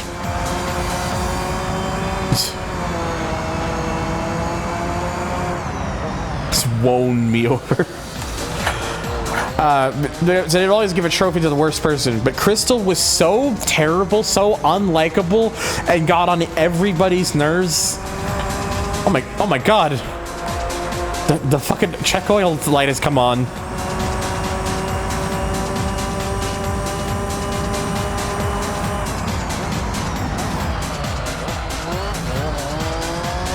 But basically though, she was so bad that they didn't even think that she deserved, like they all said like she doesn't even deserve the trophy. She was that bad. So what they did was they repurposed the trophy to instead be whoever became to the person who was their final graduate. And so the final graduate ended up getting it instead. Like that's how bad she was of a person that they wouldn't even give her, like they didn't even want to give her the trophy because she didn't deserve it.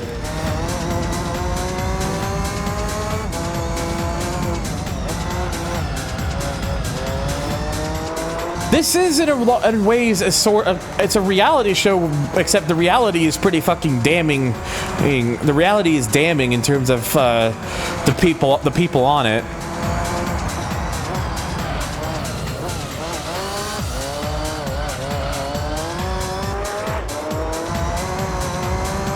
I think it kicks in as soon as the check oil light comes on, Goldie.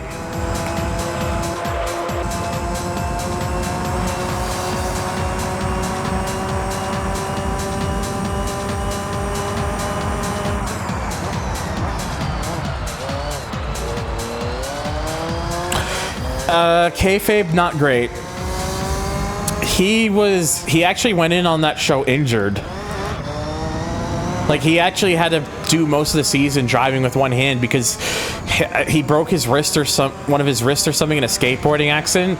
And the thing with Brandon was like he was emotional. He was an emotional wreck. Like the guy would get very angry and worked up like very easily. Like, yeah, he was like, the guy was under constant stress and was like, he just couldn't handle it very well.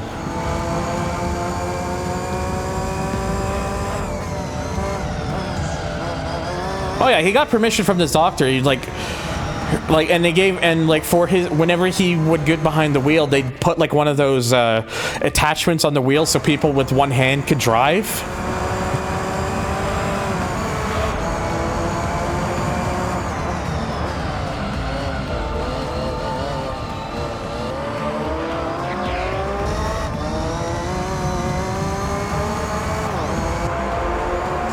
I think most of the cars they had on that show were automatics, so that's probably what happened.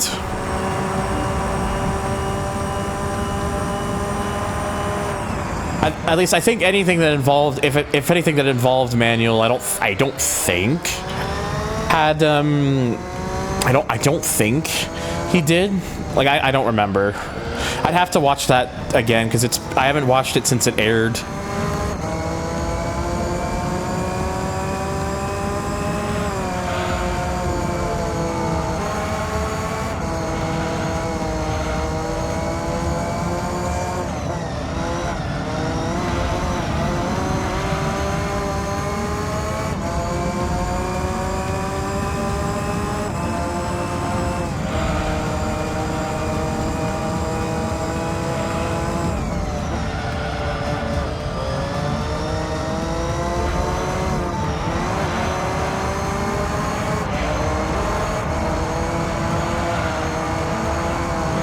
Oh yeah, I really hope he's doing better too.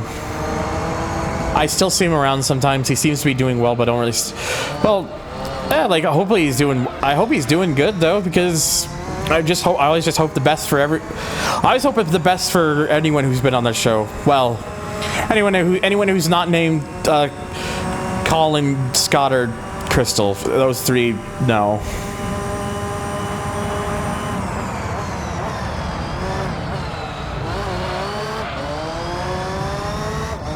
I just, God, I still have nightmares of season 12. Season 12 is so fucking hard for me to go back to because of her.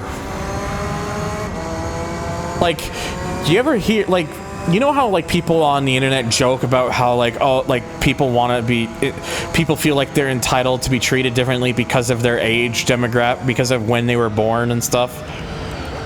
Like, you see, like, how people joke about that on the internet? Crystal is the reason why people make those sort of jokes, because that's literally her. That's literally how she acted. Like, not even like, it wasn't even like hinted at. No, she said it. She would say it like straight up herself. Like, oh, I'm a millennial, so you have to treat me differently.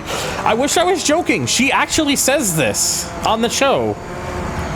Guess who's hooked on World of Tanks? I'm guessing you. Hello, Talus. Sit at the same table as me in 7th grade homeroom. Oh my god. Where, if you don't mind me asking, kayfabe, where exactly in Canada was this? If it reveals like where you currently live, you don't have to tell me, but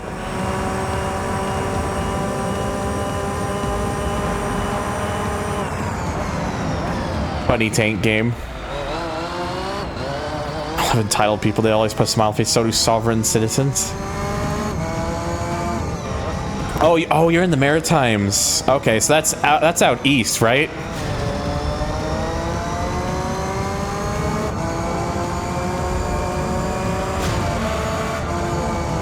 New Brunswick. Oh, right. I know some. I know a couple people from New Brunswick.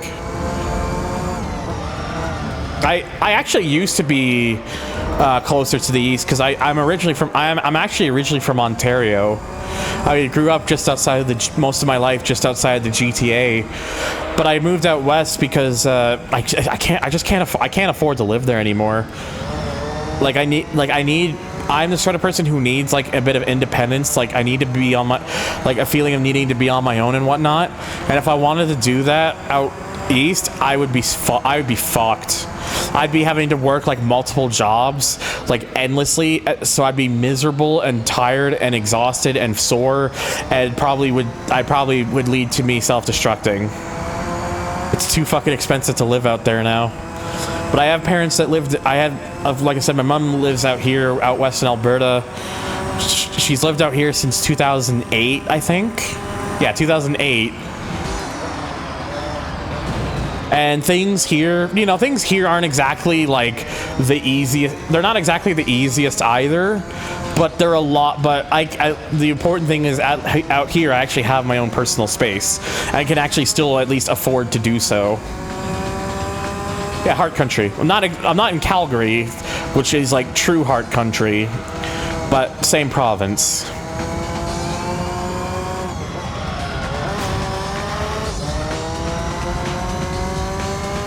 Try to steal the wasp hoopty without drowning the fuckers in lake fuck. Guess what, Frank? You've been stung.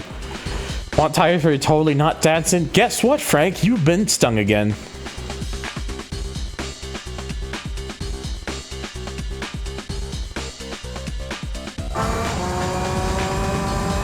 Actually thinking about it, I was just going off of James's comment earlier. I swear, Florida, if they did Florida's worst driver, it would literally just be everybody. Like, it wouldn't even be, it would unironically just be everybody. Because I've heard some horror stories about drivers in the southern states, especially in Florida and whatnot.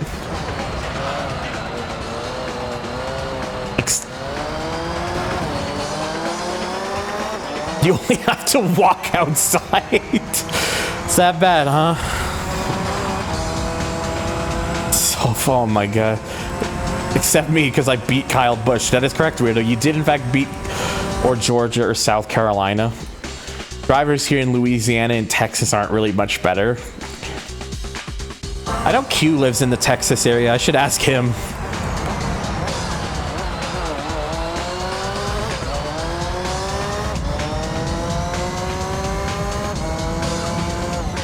My man became Sir Vespid II Esquire. My dad does keep a dash cam and says he could easily make an entire channel some of the stupid shit that he sees people doing. Weirdo. If you're ever able to convince your dad to do so, he should upload those videos. I would love to take a look at what he sees on the road.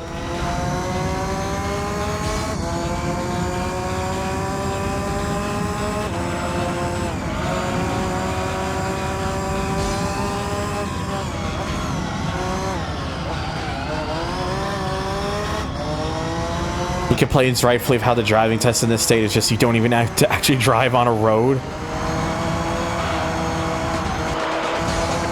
Like it says a lot when like you can't even joke that Floridian drivers are so bad. You could just talk to a Floridian, in which there's like at least two here, and James and Weirdo, and they both say, "Oh yeah, it really is that bad." There's a parking lot with some cones. You drive through them. Bingo, bango, bongo. You can drive. Oh God, really is that simple, isn't it? I gotta get a dash cam. Shit's expensive, but I gotta have some legal recourse when I inevitably get my shit pushed in.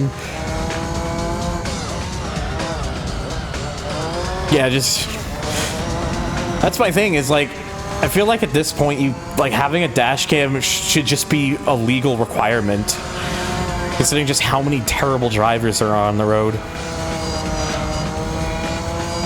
It's actually funny. The very first line that's ever said in when Canada's Worst Driver started, like the very first episode in the first season, and the host, Andrew Young Husband, his first line literally is, "There is a massive problem on Canadian roads. It's our drivers."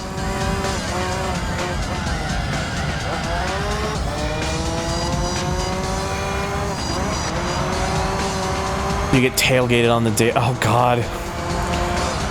That's another thing I need to ask is like Lotus and Jimmy, them both being from Australia. They probably have many horror stories they can mention, I imagine too, about how drivers are in Australia. Honestly, the fact that they aren't pre-installed from the factory, it genuinely surprises me. All right, sorry, chat's moving a bit quick, so I gotta check this again. Halo Mastermind used to have what I would call a dictionary of the shit you'd see in Central South Carolina. Is it cool if I say it again, but like a short Oh, I mean, whatever you want to say, kayfabe, just go ahead. Over here we do driving tests in tandem. Student 1 drives to point A, then student 2 drives back to point B. During my test, the girl taking the test before we went up the sidewalk on her first maneuver. Oh, God. Didn't even last a minute. Oh, dear. But it's super funny how GTA 6 perfectly captures how Florida really is for what Floridians say about the state. Literally, the cutscene in that trailer where the alligator just walks into the store. I was like, yep, that's all I needed to see.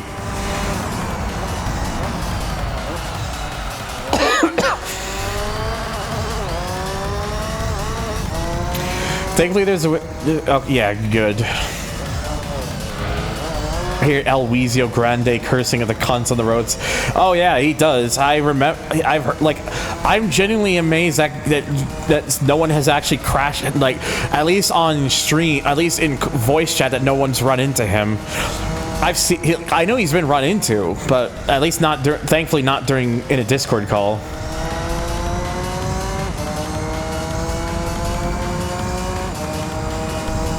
Yeah, it's rough out here in New Brunswick because.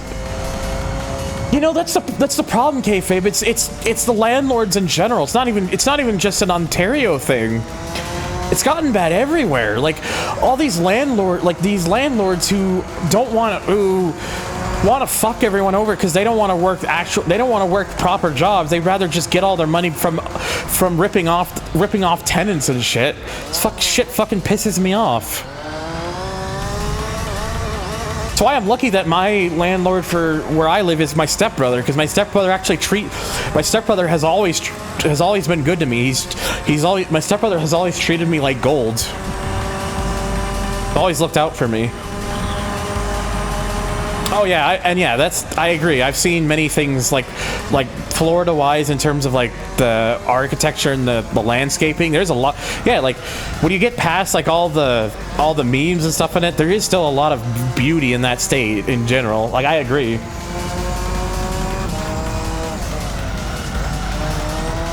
Yeah. Oh God. It sickens me like that they're trying. They want to keep fucking over all these. They want to keep fucking over everyone because these landlords think they want to just... It's no wonder why we have a housing crisis, because these fucking landlords make it this bad. And then all the actual properties, when you want to like buy a house, they all get shot up to shit, and no one can afford to buy a house or even rent a house. I fucking hate it.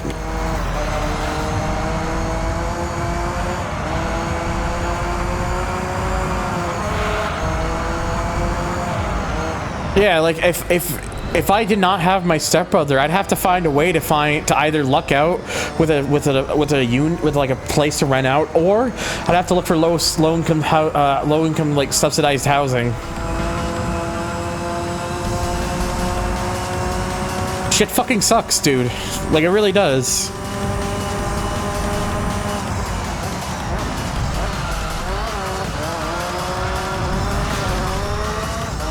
Like it pains me to see it, because if the landlords and the housing bubble and the housing market did not have to go the way that it's currently gone, I would still be living in Hamilton right now. I'd still be there.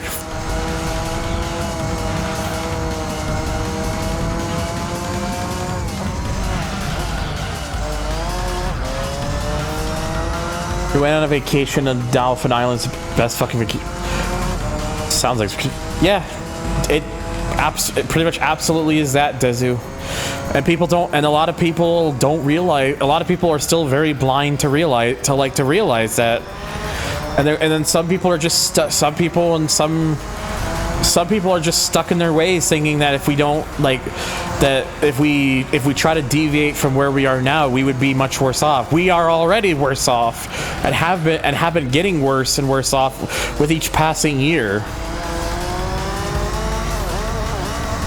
And you always get these people who's like, oh well, if only this party was in power, we'd be better off. They all fall from the truth is they all fall from the same tree.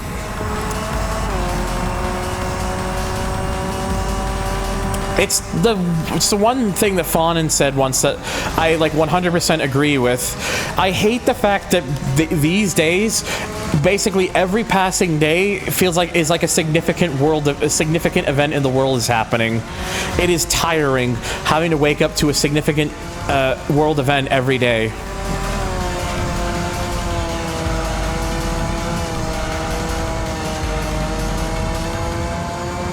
Yeah, it's like I just want, because the thing with me is I just want what's best. I just want what's going to be best for everyone, so that we're all better off, so that we can, sustain ourselves, be comfortable, not have to feel like we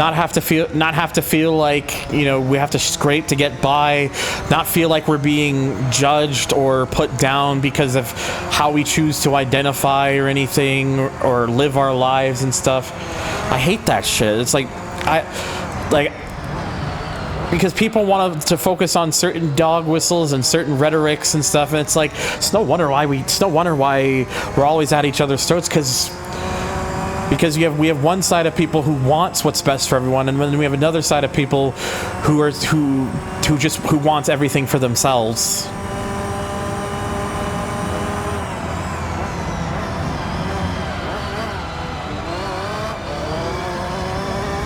There's a post that said polyamory is going to be more prevalent with how many people have to live together. Yeah, that's not entirely wrong, honestly, Slayu. If I was still living in Hamilton right now, I probably would still have roommates and stuff. I had to leave the house I was with my dad at the time, because the house that we were stuck in at the time, which no fault of dad's of my father, my stepmother, was no fault of their own. We got stuck in a shithole that I needed to get out of, because it was, for the amount of people in the house, it wasn't going to be sustained. Like, it was just, I wasn't, no, just, it was not the right place for us, for someone like us, for the amount of people for us to be at. Most people are good. Most people should be happy. Most people should be left alone. A few people are not interested in any of that because there's no money in it. Yeah. It's just, it sucks.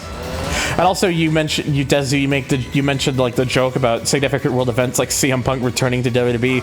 See, that's a significant world event in terms of something that's actually interesting and not something that is fucks with everyone. Well, fucks with wrestling fans, but as a wrestling fan myself, wrestling fans are stupid, so.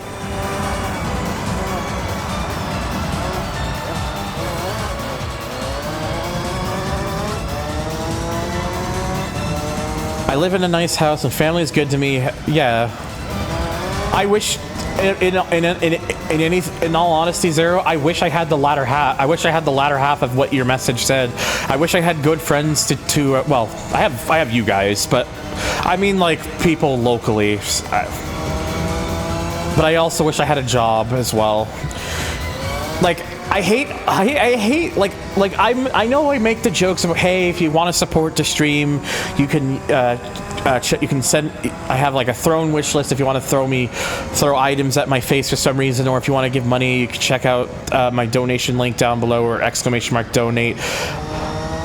But the truth of it is, I wish I never had to bring that stuff up.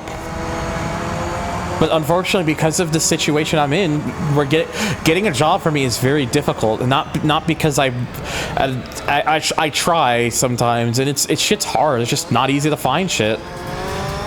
And who knows? Maybe 2024 I'll have to just keep making more of a push for it. But shit sucks. I just wish I had money so I could, you know, get more like things I could do. You have a good one. Have a good one, Chicane. All the best, buddy. It's good to hear from you again.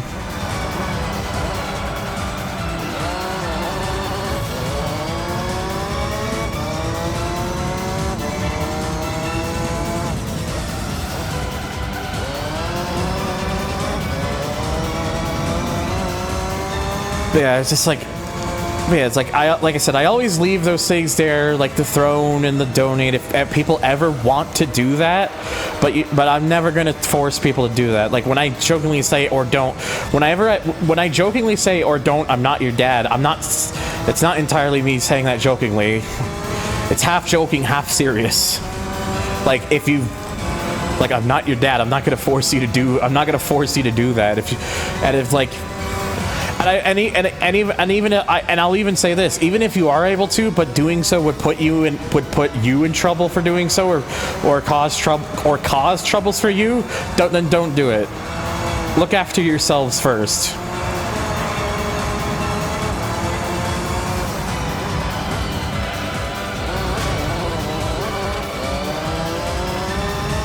All right, one more lap, and I'll probably close to 1 or 2 more laps, and then we'll head into the pits again.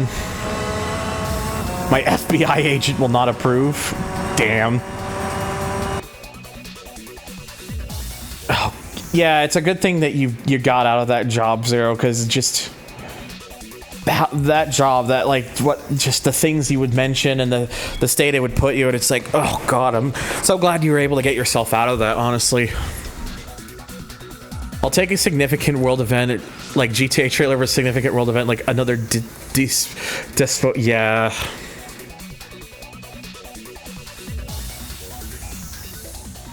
When I donate, that money comes from supposed commission funds, so it's no harm to me besides not getting art. Yeah, that's totally fair. I'll be totally real for you. I'll be totally real. I would totally accept if people would be willing to let me be a voiceover for like some of their videos and stuff to make money. I would do it. I would happily throw my hat in to do voice work for people. for like whether it's like narration for like a video or voice acting and stuff. Like just something to give me some sort of income. You have health insurance now? Hell yeah. Love to hear it. Oh, dude, I'll be honest, kayfabe, so I am not someone who watches like wrestling shows in their entirety anymore, because I just don't have the patience really to sit through like full episodes of Raw, SmackDown, Dynamite, Collision, anything like that. I just watch like in bits, like anything I particularly care about, I will go out of my way to watch those bits and matches in particular. And I find that's helped me so much more. So I wasn't like super crazy about CM Punk coming back to WWE, considering how his run in AEW ended up. But I was like, hey, if Hell Freeze is over and they're able to do it, I'd be interested to see where it goes. And hey, I'm interested to see where it goes now. But like I just like, things are about to heat up for Australia. We're going 4 school days a week. Really? So they're not doing the 5 school days a week anymore? Damn, wow, that's interesting. I just want a good steak. Just want to grill, for God's sakes.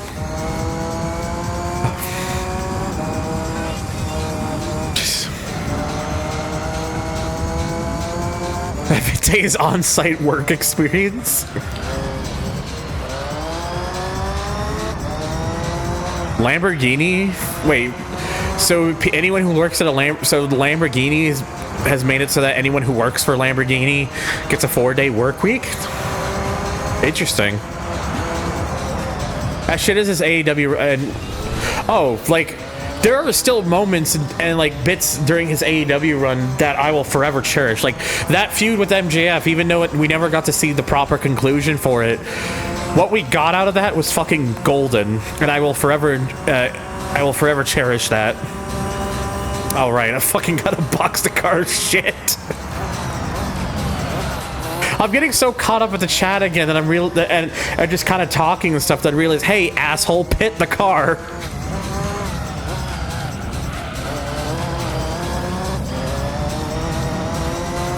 I just want to grill and do hormones. I just want to grill and inject Durg into my real self. Oh, dude.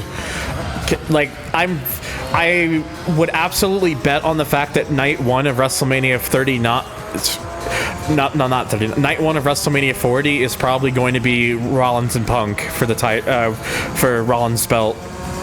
I think that's absolutely going to be the night 1 main event, and you know what? I'm here for it.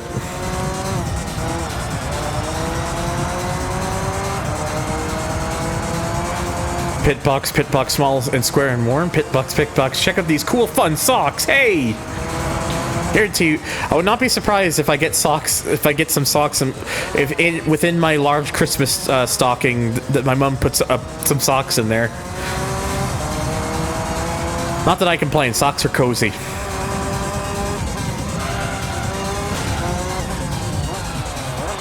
Honestly, I think that would probably... Honestly, kayfabe, that's probably what they should do. They have Punk back. There's no reason he should not win the Rumble, in my opinion. I think he's the top favorite.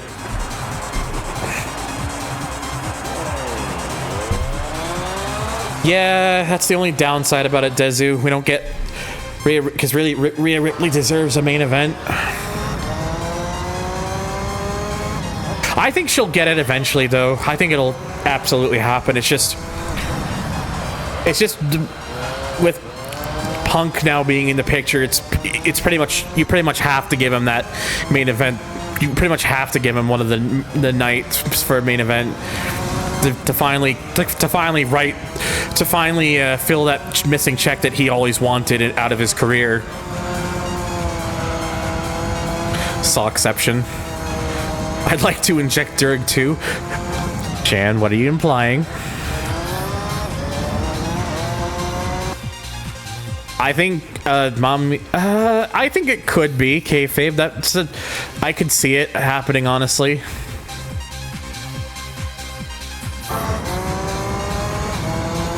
Well, okay. I want to mention something this because I see this all the time when people say this about AEW. It's like,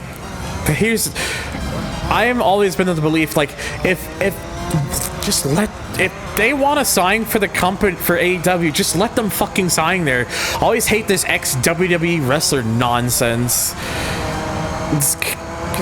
It's like, do you want them to work somewhere or not? If they choose to resign from WWE or they get released from the company, I'd rather they at least have somewhere to work. I want them to have a job somewhere where they can actually, continue doing what they enjoy doing. So the whole ex-wrestler stuff, I just tune that shit out. They need a place to work. And I get it. AEW right now isn't in the best shape, but they are far. But some of these like doom takes I'm seeing constantly is like all that shit is heavily exaggerated. Like, people need to be real about it. Like, and the thing is, I want there to still be an AEW, just like how I still want there to be a WWE, just like how I still want there to be a DPW. DPW fans represent. Or DPW Hog Dippers represent, I should be saying. Just like how I want there to be a TNA, because it's going to become TNA again in 2024, funny enough. Just how I want there to be options. There needs to be options. I don't want those options to disappear. Seattle sidewalks are going missing. Looks like they may have to build more. Build more from the ground up! I couldn't think of a song just to use the tone from the ground up in.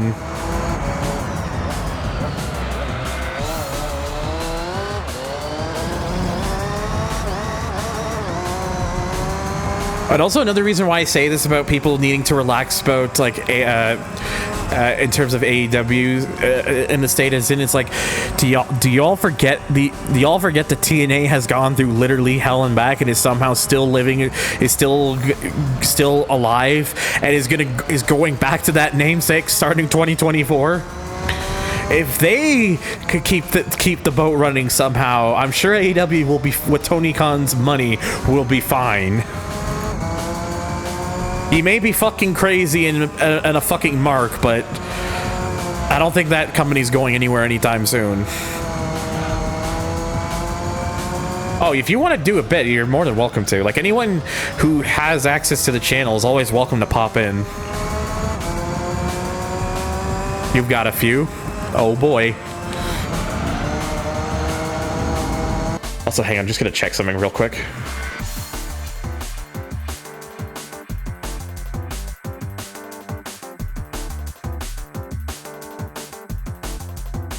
Again, if you've not joined my Discord and you'd like to be a part of the Cool Dergs Club, just check out !Discord. Thank you, Zero.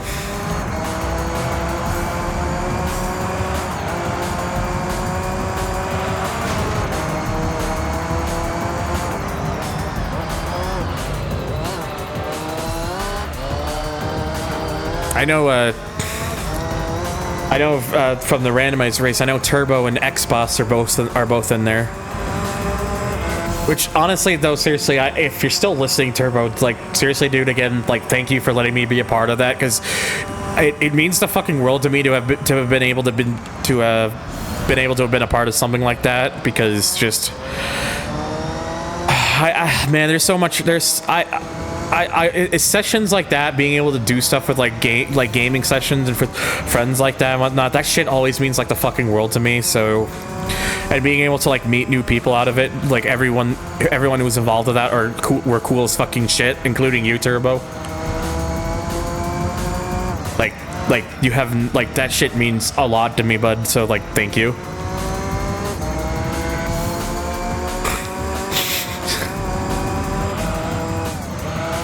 Imagine if I actually ran the @Forza Motorsport Twitter. that Twitter would never be the same again.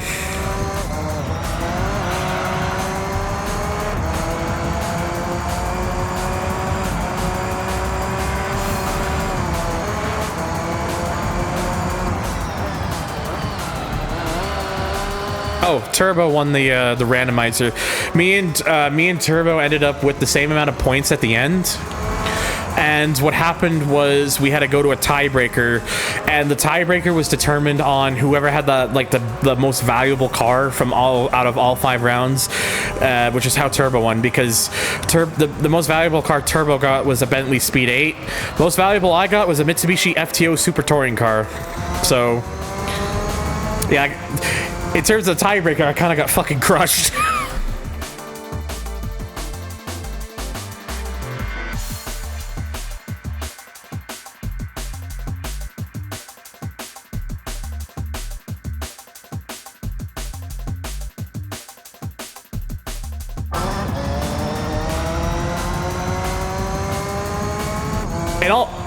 Oh, please don't hit extra bonus. To be fair, Underskin, I'm pretty sure they give you like a warning. So if you do click it, it's like, hey, are you sure you want to do this?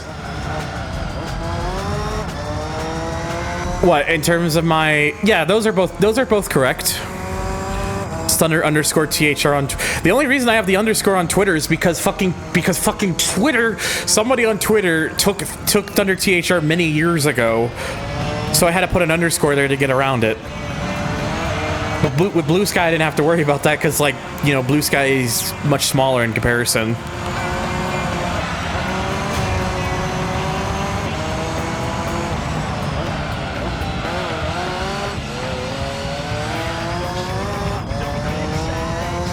I should try to convince that person to change their name to HG Central. Here, take my old dead name.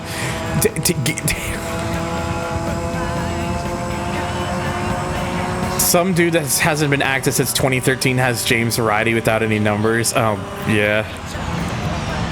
That's the thing that's annoying about it, too, is the person who took Thunder THR tweeted, like, 2 things or so in, like, it was either 2014 or 2015, that never tweeted again. Never did anything with that account since. It's like, hey, if the account is that old, can I just have the handle, please? Because at least I'm the one who's actually fucking active.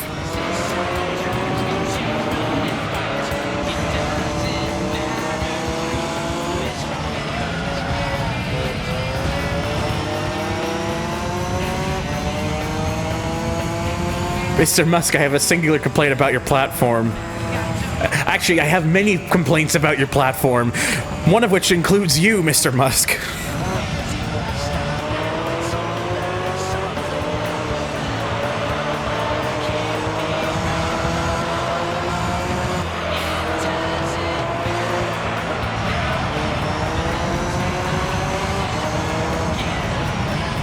So I will admit, I prefer the Sonic Adventure 1 version if it doesn't matter, but they're both bops, so I include them both.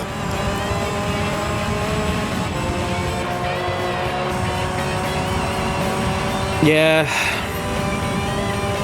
It sucks that it does suck that I have to deal with that. I think I actually had to do the same on Xbox. Someone took Thunder THR on Xbox before I did. So I put like a lowercase x at the end of it on there. Just because, you know, Xbox. Funny, XXX Weed 420 blaze it. 2004 Xbox gamer tag.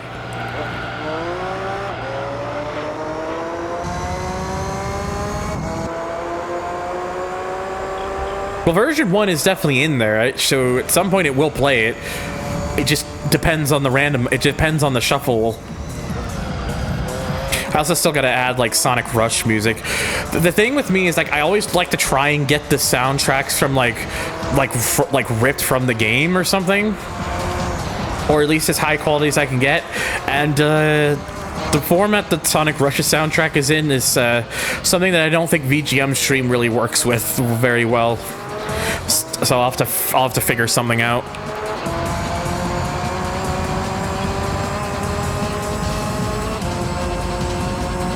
Look, it's the slight audiophile in me, you could say.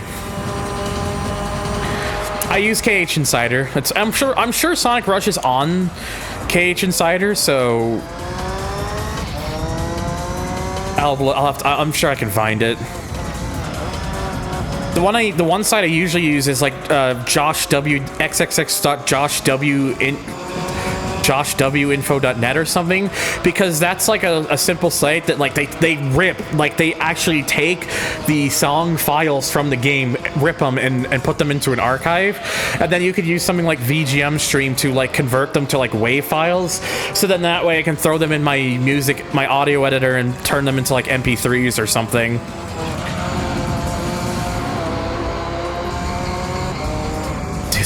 Disco fuck yourself. Disco go fuck yourself.net. Is that an actual link, or is that just something you made up?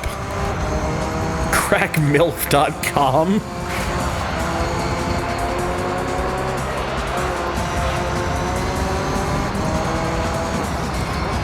It's a partial riff on an AVGN episode. Is it?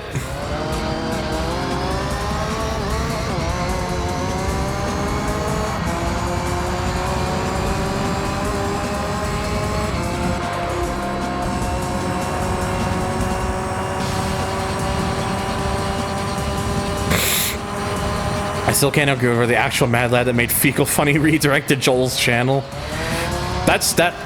Talus, I just call that an ultimate power move. I think it was from the Star Wars Games episode. Yeah. There are over 300 songs in the Amp 2 soundtrack? Really?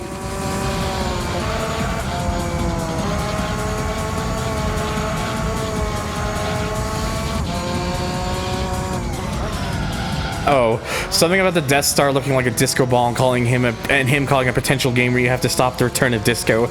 Disco, go fuck yourself. Cause I'm surprised he just didn't say disco fuck yourself. You don't need the extra co. Just go, cut right to the go. Yeah, GT6's soundtrack on KH Insider was uploaded like many years ago, and it's not the best quality. Because I know some people just like having FLACs and stuff.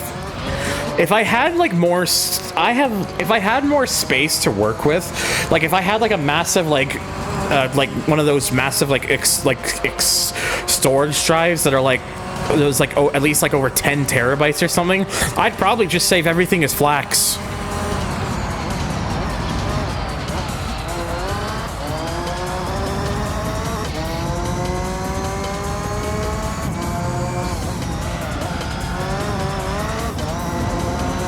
But I use like, but all my MP3s are saved at like the highest quality, which is 320 kilobits per second. And to be honest, even with my ears, I don't hear that significant of a difference. Although that's probably got a lot more to do with the fact that modern like MP3 codecs are nowhere near as bad as they used to be. So that probably has a lot to do with why my ears can't really detect much change. High quality dirt rips. Still remember when Dagpod's got a FLAC player that had audio. Oh, what was that? The Colorfly C2 or something. Also, hello. Hello. It is me, Ed Sheeran. Wait, no, I'm Kurt Hennig. You know, that's your thing from now on. I don't make the rules. I just enforce them. Over 44.1k, I can't hear dick worth of difference, but that's just, yeah, that's the thing.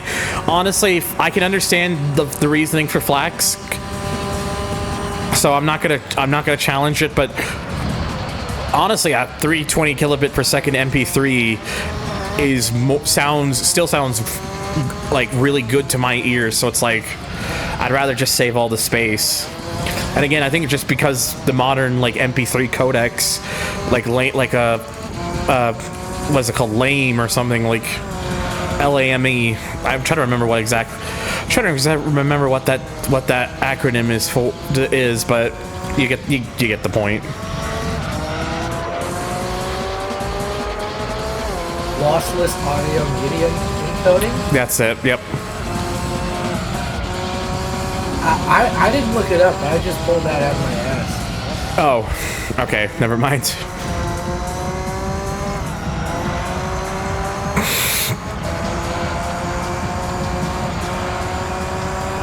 Flack, more like Affleck. See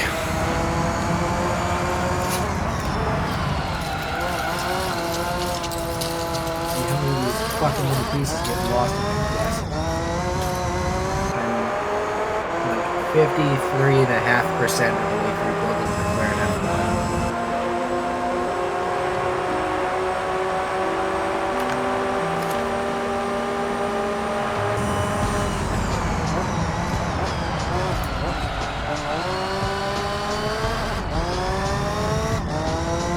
These are finally getting near the end of this endurance. It's like my brain, it's like, hey, I should do the Tokyo Route 246 endurance. Brain doesn't realize it's 100 laps. It's like, I would have been better to save this for later, but oh well, I guess. Oh well, I mean, you needed to do it. It would have had to been done eventually, so big shrug.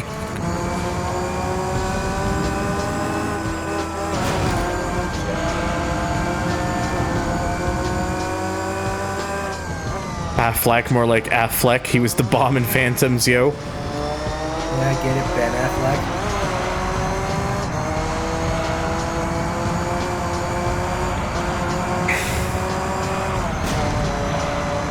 Yeah, and the thing too is like, this is like one of the longer ones anyways, because I think in terms of total laps, it's the most, because there's also, because Monaco is 78 laps, and if you use a car like this, it would their lap times would probably be roughly the same.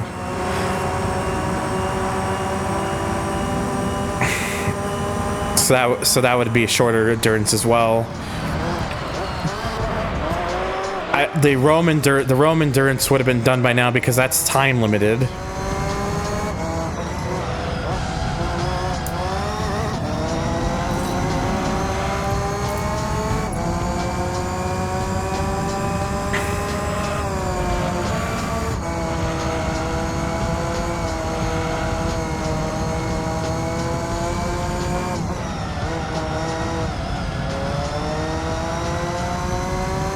Would Dirk do a 24-hour stream with 24-hour Le Mans? I'd have to be able to physically withstand being awake for 24 hours, and right now that's kind of the problem. I can't stay awake for 24 hours.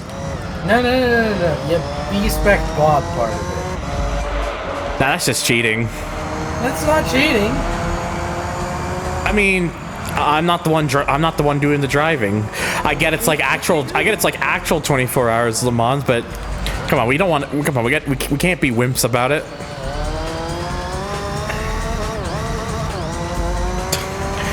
Basically, I'm giving myself reasons to give myself, yeah.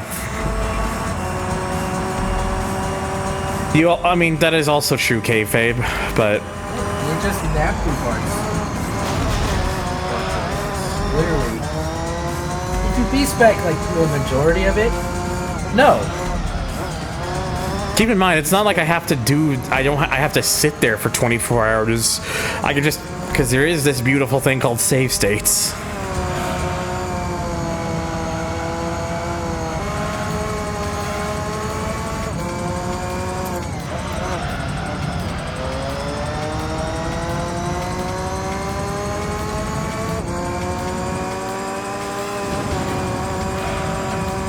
Yep, that's what I'm using right now to play this. My PC needs upgrades, though. It's getting on. It's getting on in a few years, but again, that requires money. And I've already explained this. Yes. Are you playing this on PC or? Yeah, PC. Oh.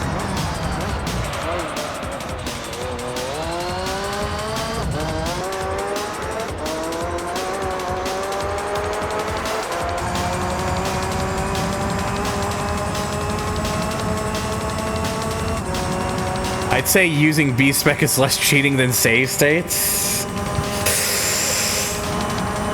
You know, I see where you're coming from.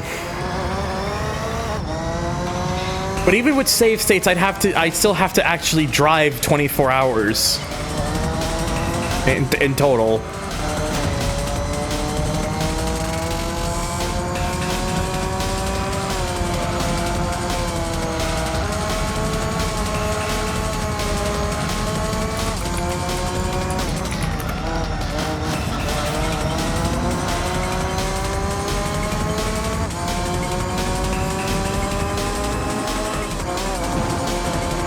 Fuck out of the way!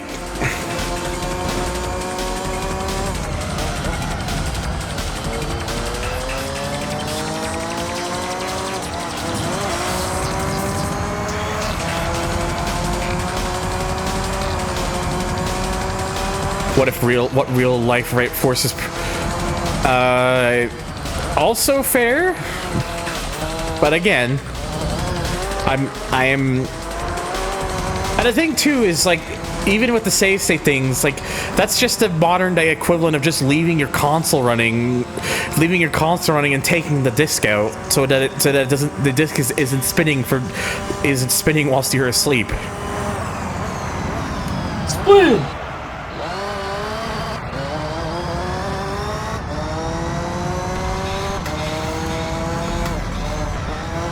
Run it on original hardware and a generator with only 25 hours of gasoline on hand, or you're not a true gamer. Shrug. Damn. Now that's a real challenge.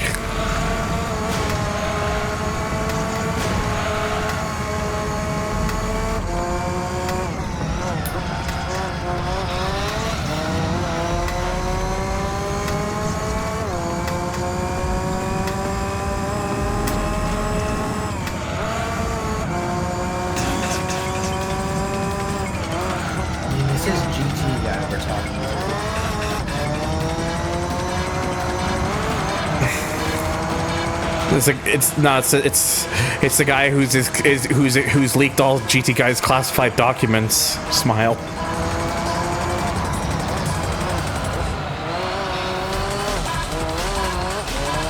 I managed to get a PS3 controller on PCSX2 with pressure-sensitive buttons, makes enthusiasm much more bearable.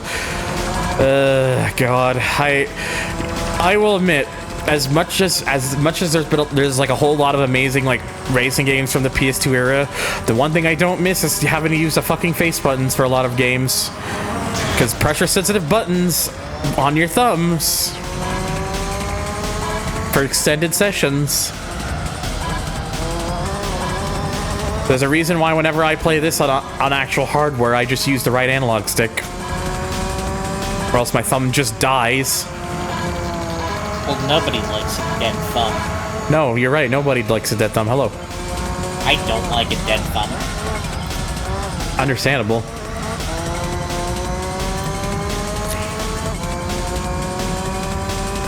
Pressure-sensitive buttons. Cool idea. Mapping them to the face buttons for racing games. Bad idea. Yeah, probably not the brightest idea. I think the thing is, outside of like most racing games and stuff, it works, but the problem is because a lot of back then, because they didn't have like triggers on those controllers, they would like be like, oh, you got to use the face buttons for acceleration and brake, and because they're pressure sensitive, the more you press them, the harder you press them, the more like input. So games try to utilize that, but you do that long enough, and your thumb is going to have a sore red spot on it. Could be worse, though. Could it? Yeah, it could be. Yeah, you could be bald and have a big nose. I'll be bald one day. We're just not there yet. You could also have no control over your car whatsoever. I usually don't.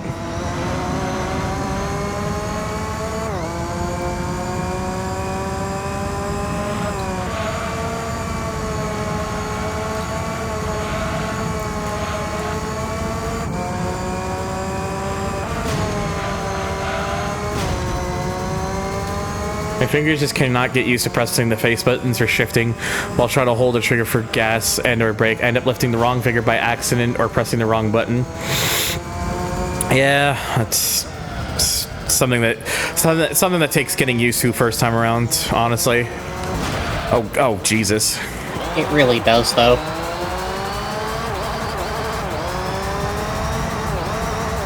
Also nice you crashed into the cemetery that's back there. Don't worry about it. Yeah, that'll buff out. Bald and dead thumbs, what a state to be in. They're just dead people. It's fine. Yeah, No, they're not dead. They're past tense. they've expired. Yeah, they've expired. We just threw them in the trash. Yeah, they expired. Like really.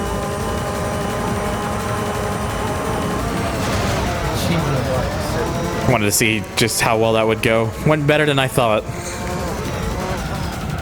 You pretty much speed her in that corner. Achievement unlocked, disturbing the dead.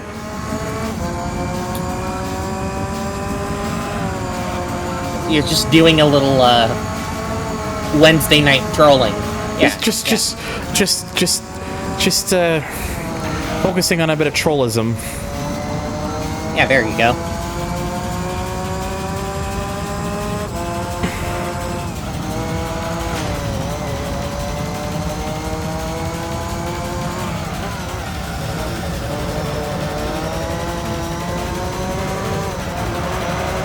Down with a minor case of the trollitis. Come on, get down with the troll. Yeah,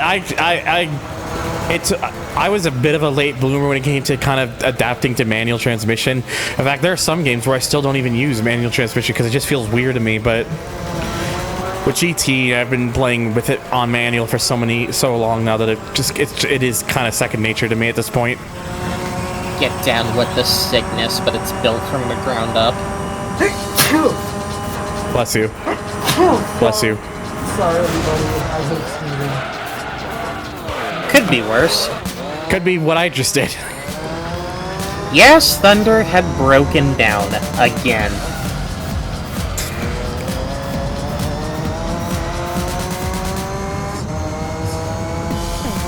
Down with a minor case of the ground up.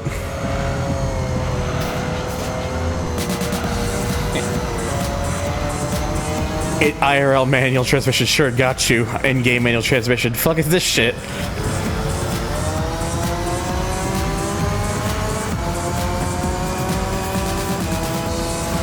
It do be like that sometimes, Jen.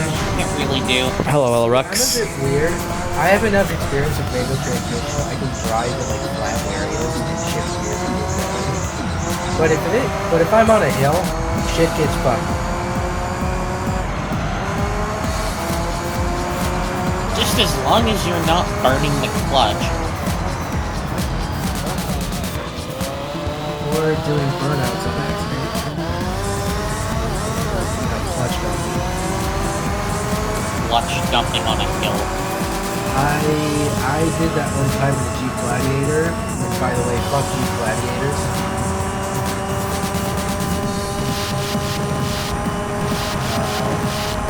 Did the engine explode? Thankfully no, but they like to do that. Yeah, it's a Jeep thing you wouldn't understand. Yeah, speaking of kayfabe, you do bring up a good point though. That I need to play Ridge Racer Type 4 on stream at some point. Always a game I could go back to and have a good time. Didn't you get a Christmas card in the mail from somebody in the Ridge Racer 4 style? Yes, and I did in fact. Yeah. Thank you at Evan Nixon Type 4. I saw that the other day while I was in the break room. It looked really I gotta talk to him at some point whenever I do. He wants to. He's told me he's interested in like wanting to chat for a bit, like whenever I do a Rally Sport Challenge 2 stream. Ooh. So I definitely gotta remind myself to do that to get in touch with him when I decide I want to do a Rally Sport Challenge 2 stream. It's never a bad time for RSC2. No, it's not. You're right. What kind of What kind of CRT monitor do you have there, kayfabe?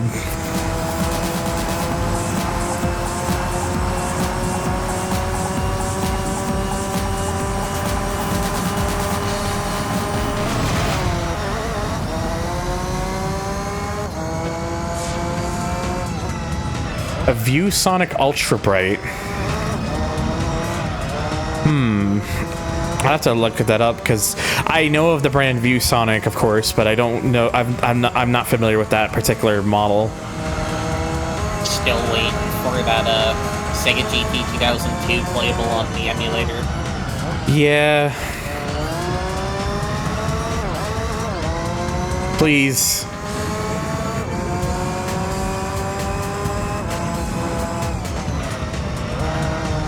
Like I was watching Dove try to play it during stream on the other Xbox emulator, and it's just like sucks that this is still the best we have of it right now. Is he playing it on CXBX? Yes. He's playing it on that. Oh, okay. Because I think it technically still works better on there than it does on XMU. Yeah.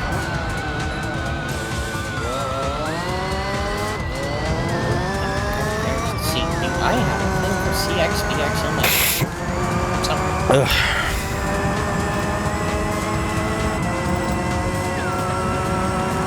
All right, final lap.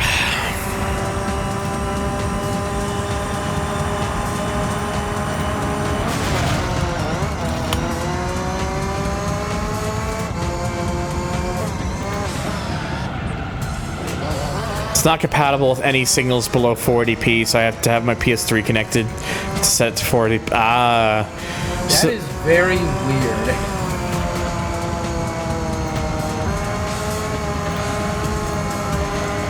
Well, you said it was a CRT. It was probably not that weird.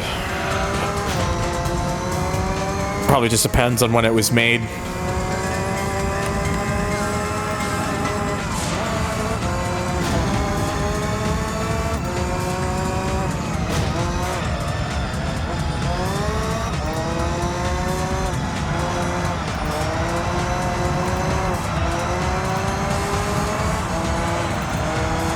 Yeah, but honestly though, a really nice quality CRT monitor, like, honestly, I don't think our more computer monitors have still ever beaten a really high quality CRT. At least in terms of the visuals and everything, how nice games can look and whatnot. Oh, all right, 100 laps done. We did it, Reddit. Took 2 hours and 24 minutes. 2.5. And got 400,000 from that.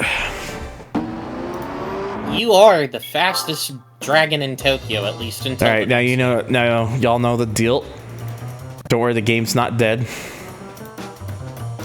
Although, OBS. Thunder's he's getting devious. Yeah, We're disturbing the dead again. Okay, just making sure we were good. We know you know what the deal is. By now, I'm sure you know.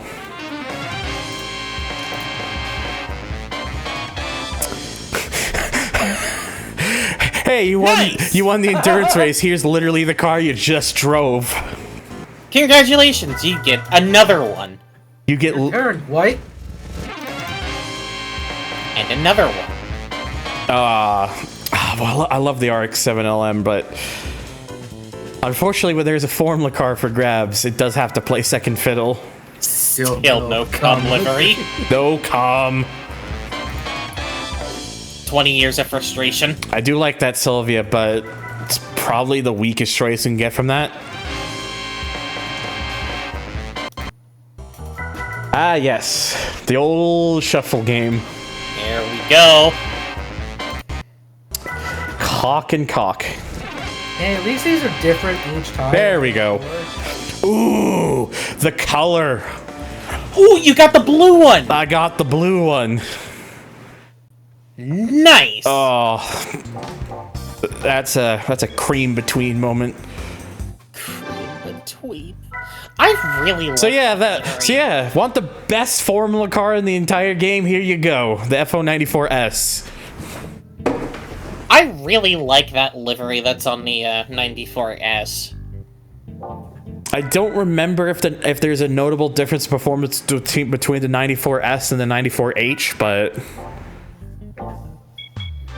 at least I don't really think there is, but still. I think the S is like slightly faster. Is it? I don't really know. Anyways, we gotta clean that oil. But yeah. The oil's just like, I'm a dirty boy. Yeah, basically though, this is the one. Like this out of any of the Formula cars you can get in this game, this is the one you really want. It is like the cream of the crop out of all of them. Cream. 2.5 hours almost, only added to 2.02% completion. We went from 58.9 to 59.1 in the span of 2.5 fucking hours. See, that's a slight improvement. Progress.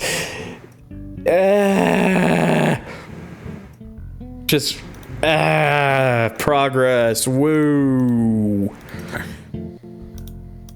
Alright, what do I want to do now? Do I want to, like, tackle more things in the professional league, or do I want to, like, maybe start doing arcade stuff? I don't know.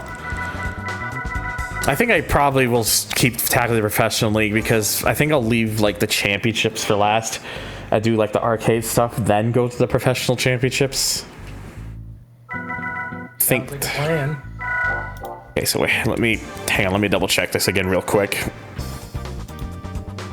So what I got? British non-championships, British GT Car Cup, Spider and Roadster, Boxer Spirit, NA Turbo, Red Emblem. Okay, that's all right.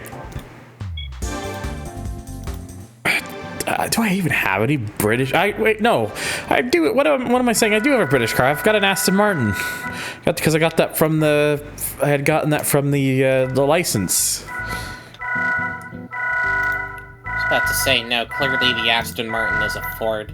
Yeah, I think it's actually, yeah, that's the only. I think that's the only one I've got so far, but that should work. Should be good enough.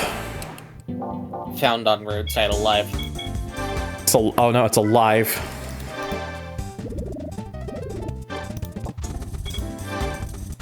And well, since we actually had some, oh no, can't put a turbo. British Man. Ford Fusion, please. GT guy really chugged that oil. Surprised he didn't choke on it. He must have been real thirsty. Been practicing. Practicing. Yeah, since I had actually have the money to kind of have fun with, we're gonna make this the supreme Aston Martin. The transmission's actually gonna work on this thing. I would hope so. I love the Vanquish. I would love to own one. I would have to get one with a custom transmission.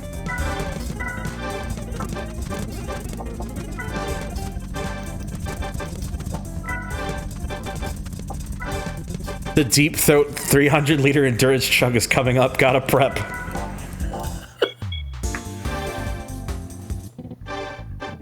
Yeah, 782 horsepower now in this Vanquish. I think we should have a pretty quick time. Oh, gee. All right. So what are we even racing on? Ooh, Trial Mountain, Route 5, and Rome Reverse. Not bad.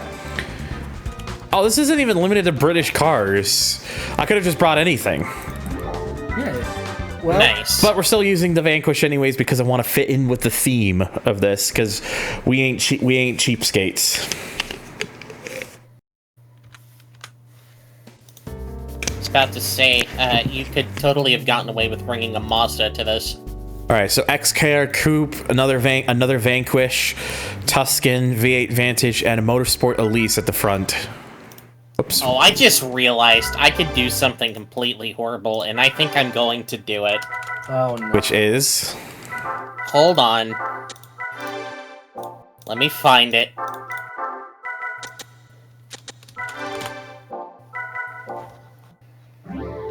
God save the theme. Here we go. I do not apologize for what's about to come out of the soundpad. Fuck! I Just, can get away with making that reference for 2 reasons. just the fact that just the very start of the race, you just hear fuck and then go.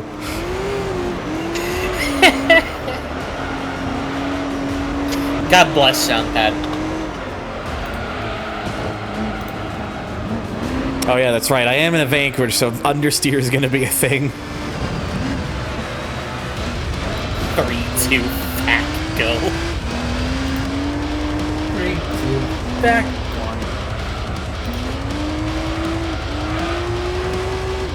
I think I did, considering the assists were off earlier, I think I did actually use this Vanquish earlier in the playthrough, so... Just my second time coming back to it, because, well, it fits the theme of this event. Yeah, let me hit my turning radius. Given I have the original clip of the funny Austrian man throwing his controller, I should totally pitch those up. Pitch those up to match the Gran Turismo starting chime.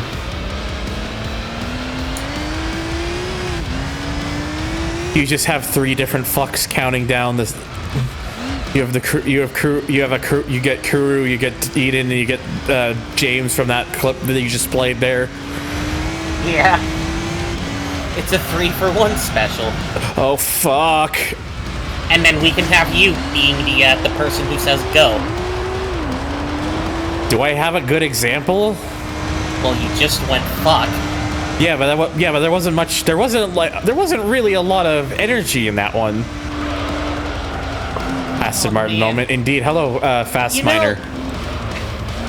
If only this would have been around, and by this I mean Soundpad. If only Soundpad would have been around for that lost episode of Gran Turismo. The one where everybody in the voice chat was singing at the very end and you told me to fuck off. Oh no, that was at the start of the. That was at the start of the before when I just started that part. I'm still mad that I never got to that. I lost that because my hard drive took a stumble. Thank you, Seagate. 2013 era Seagate was a dark era. I say 2013 because I think I had that hard drive for a couple years before that. 2013 Seagate, more like C-Man XD. LHTT user. Miner, again, you gotta remember when this was.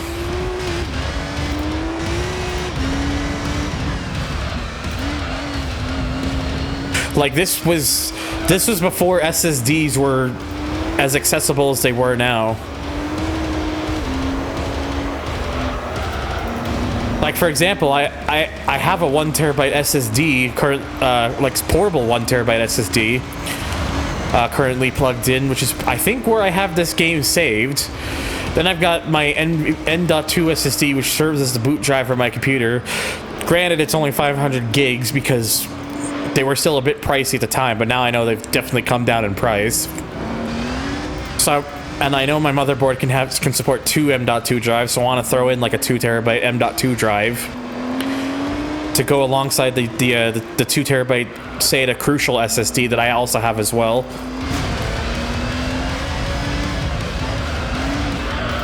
Honestly, if I was able to, if I had the money to do so, I would swap out the boot ones and then have 2 of those 2 terabytes SSDs and then put them in RAID 0 for 4 terabytes in total. Although I actually probably wouldn't do RAID 0 because I think it would probably be better to still keep those separate. I know it wouldn't mean, you know, speed wouldn't be as fast because they're still separate, but...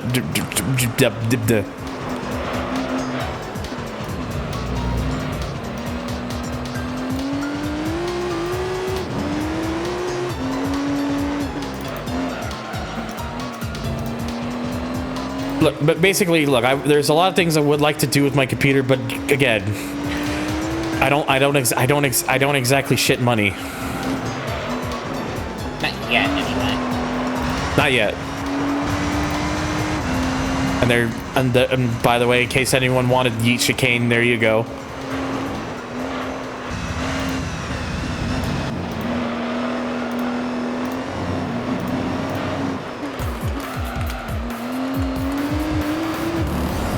I would get checked out if you did.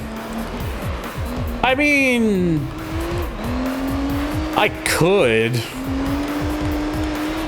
but it's not. But if that was actually a thing that happened, it's not like anyone else has to know. Because if they knew, then he'd be like, "Hey, can I have some?" And then you know how that starts going, where everyone starts wanting all your money. You know, in relation to that earlier thread we were talking about, I really should try and find something that can extract Xbox ISOs to get to XPEs. I'm sure there's programs for it. Actually, I say I'm sure there is. I think I've used them myself. Like, I know there's like one called like Xbox DVD Molitor or something. Hey Doc, if I squeeze hard enough, I can afford this hospital visit. Yeah. You have a good eat, Jan. All the best, bud. Until they find out where it came from. Well, see, here's the thing, Lemon. I never said it had to be explicit.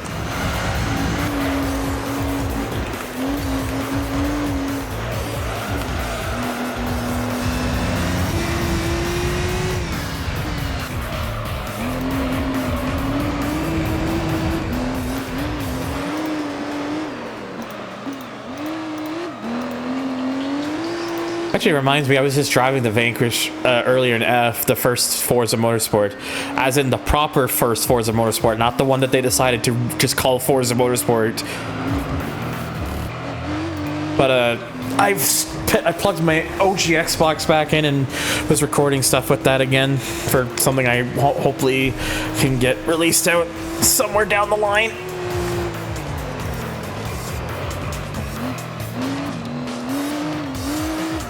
If you could write off equipment as a YouTuber streamer, I'd be surprised.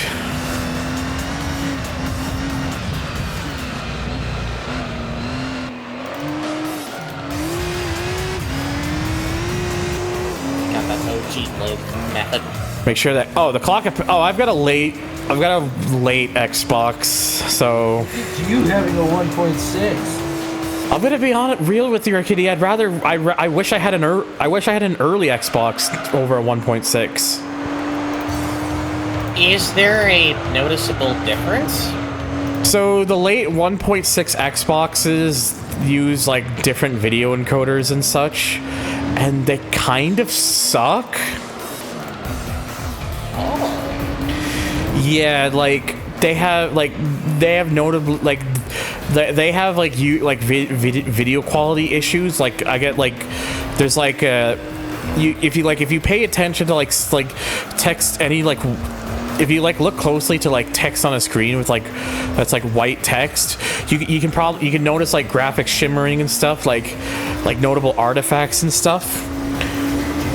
And there's also for a very long time you couldn't upgrade the RAM on those ones because they got rid of like a thing on earlier boards that allowed that to be possible. It's only been recently that people have found a new method to be able to get that to work. So there's this game shop that's about. But I really wanted like an early Xbox because. Yeah, I want one with like the RAM upgrade and I want an internal HDMI mod and all that sort of stuff. Anyway, sorry, is that what you were saying? I promise this relates back to this, but there's this game shop that's an hour away from where I live. I have went up there to get Xbox games and other accessories for my console, but the guy who runs that place used to mod Xboxes. Huh. And I remember him mentioning that he modded one with additional RAM and a new processor at the time. I think he put like a Celeron into it. Oh yeah, I've heard things about that before. They never really took off that much, but people recently have been trying to like figure out how did that stuff all work and to make it to like look back into it again. There was a bit of tomfoolery on Microsoft's side because they got upset over that and they pushed out some firmware to make those obsolete. I believe Nightmare they do not have 1.6s do not have Thomson disk drives. In fact, mine's a 1.6B, which is like the very last revision. I think I'm trying to remember. Like, I think it has a. Mine has like. I think mine's a Hitachi disk drive. I think. Like, if you look it up, if you look up like technical specs and stuff, you could probably find it. I wrote off the graphics card I bought last year. I haven't been shot by the IRS yet, but you know, we'll see, I guess. There's only one way to find out. Look, I should, but I'm too much of a chicken shit. Chicken shit. No. I'm too fucking worried about shit like that, because like I don't want to get involved in like any notable trouble or anything. Trust me, it sucks, because otherwise I would just do. I would be like, I would just have a write-off like for like a new computer build.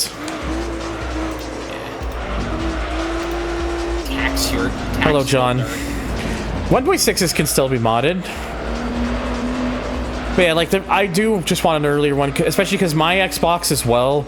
It isn't just the issue with like the visual shimmering and stuff, or the artifacting, but mine also has jail bars. Like under the right lighting, you can notice like jail bars and such, and I cannot get rid of those.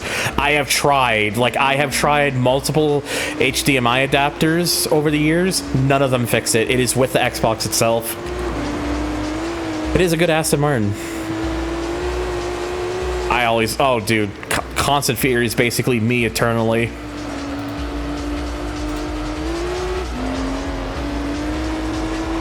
I wish I was that lucky one person who had the best 177 ever made, the Aston Martin Victor. Yeah, that is the best 177.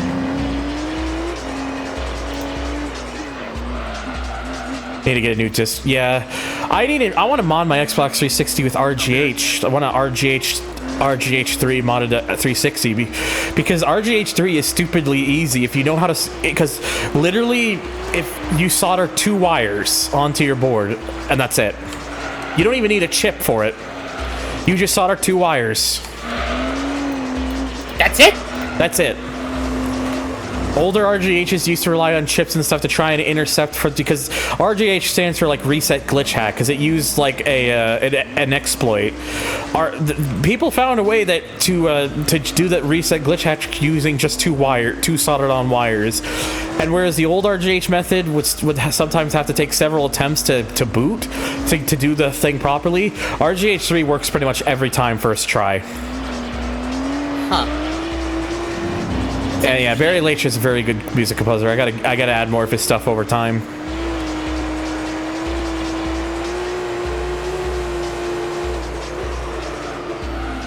But yeah, it's just I know Casey's been modded Xbox 360s for friends lately.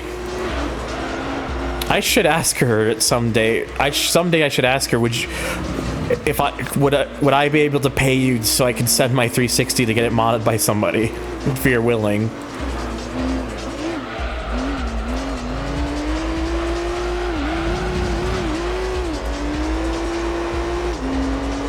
Big cat.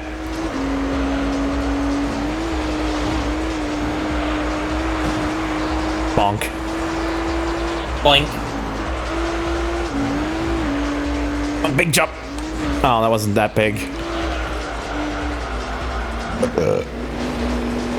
I wish they had redone GVS for GT7 instead of completely... you wish they had done Grand Valley Speedway, like, redoing it instead of just making it like a highway. Fair. Yeah, late 90s, early 2000s, Jags were nice. Vanquish on Vanquish Violence Slay You. I hate to break it to you, but that other car I bonked was not a Vanquish. It was a Vantage. Advantage is your Vanquish.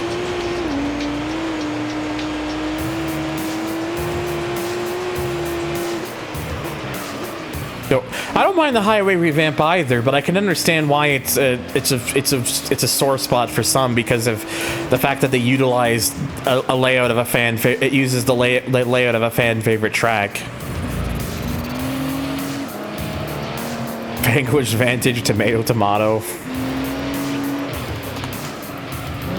It's all the same.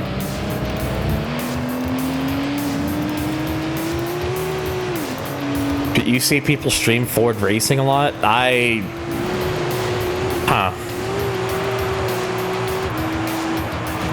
Not a huge fan of anything Jaguar, but I put forth a first board for an XJ220. Fair. And valid. I'm pretty sure there's an XJ up for sale somewhere. When something is called Vanquish, it's often a sign of quality. Haggerty was talking about it on their Twitter account the other day. Isn't that true? Platinum Games? I get it. Still break down to 3,500 kilometers, whether it's a Vanquish or a Vantage. Oof. British reliability at its finest. Alright, Route 5 now. Oi, love you, posh dickhead. You gonna take this car out for a test drive? You have a good night, Lemon. Thanks for stopping by, buddy.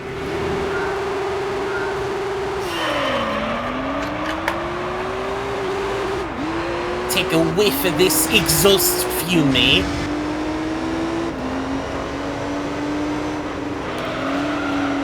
It's the longest running until GT's, at least until GT6 when it was last appeared.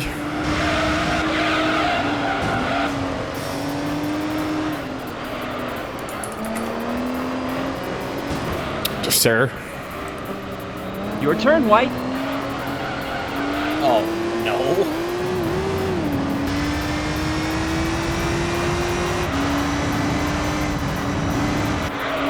Yeah, that was just... Also, it didn't show up in GT PSP. Oh yeah, that's right, it did not. I don't think there were any nighttime courses in GT PSP. There were none. I'm guessing it probably just didn't run very well on PSP or something. Yeah, I believe so.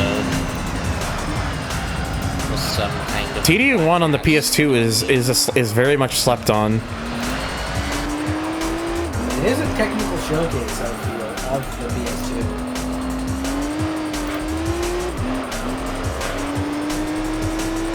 Oh no, I understood what you were saying, Melonman.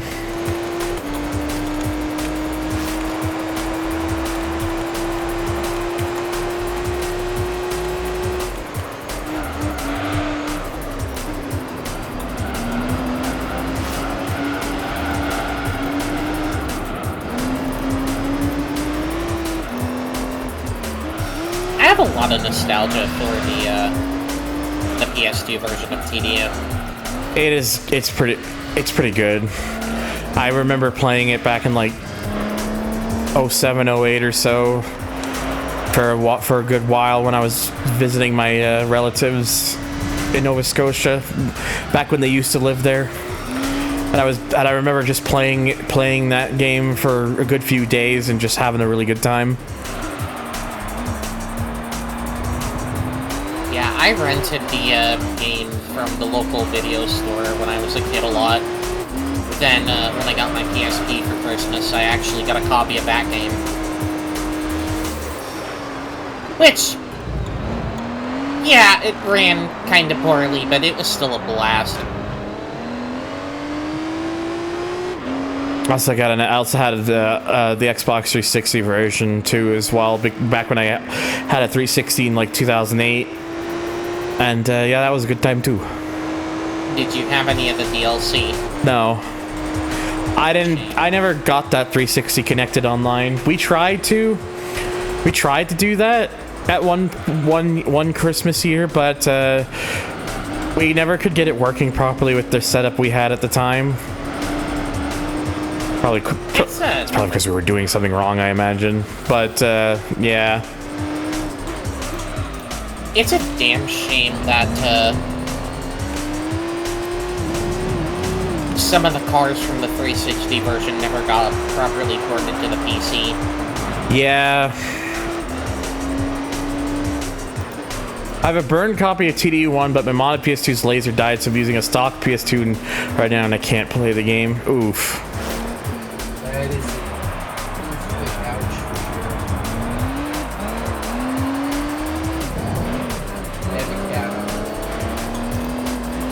sure. I mean, Chris, I would have to take. You gotten me curious, Chris, by mentioning that. Yeah, there are some cars in the Xbox 360's DLC that didn't make its way over to PC.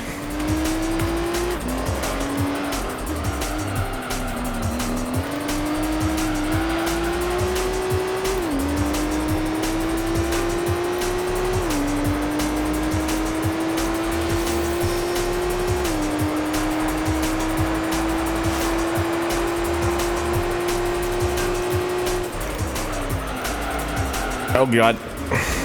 One of them, if I'm not mistaken, was the A4 touring car. Yeah, the A4 touring car, I believe, was one of them.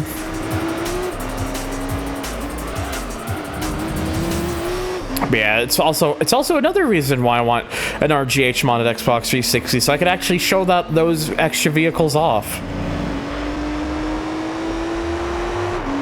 I want to do the same for like Project Gotham Racing 3 as well, to show off the DLC that game had.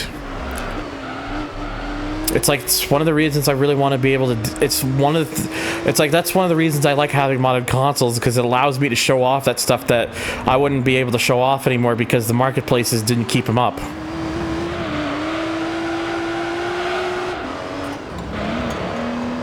And also, to be fair, it would give me a way to play games online with people through other methods and such. Excellent guy bypassing the 30 millisecond.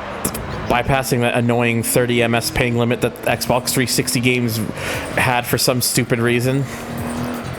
Yeah. Well, I mean, it was intended to be for LAN parties. I get it, but it's still annoying. I've seen Aston Martins in person multiple times.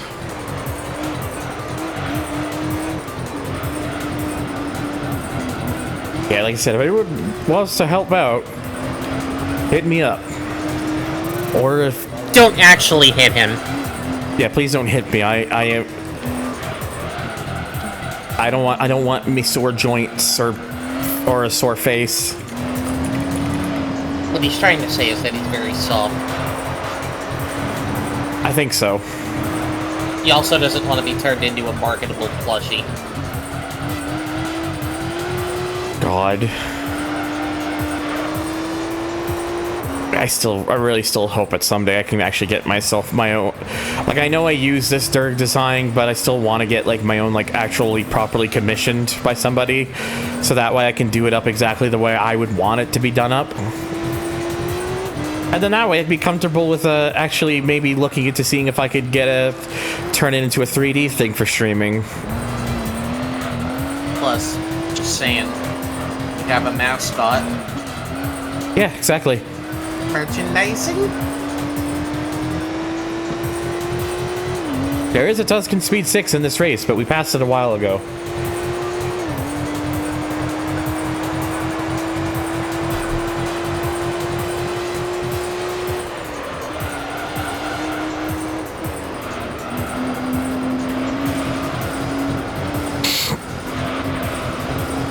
But yeah, someday, if I ever was able to, I would genuinely look into selling merchandise.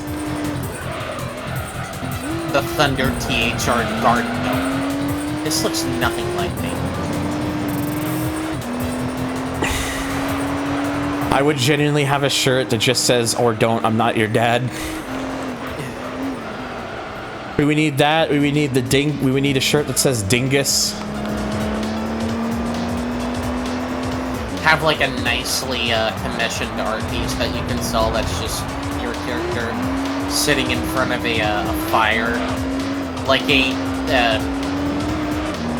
fireplace with fire. Yeah. With a corncob pipe, or with a one of those pipes. A corncob pipe. Maybe not a corncob pipe, but no, it it just you can smoke out of. No, it's an actual smoker's pipe, but it's made out of a corn cob. Yeah, and he's just sitting in like a very comfortable looking chair, and the caption is just, "Or don't, I'm not your dad."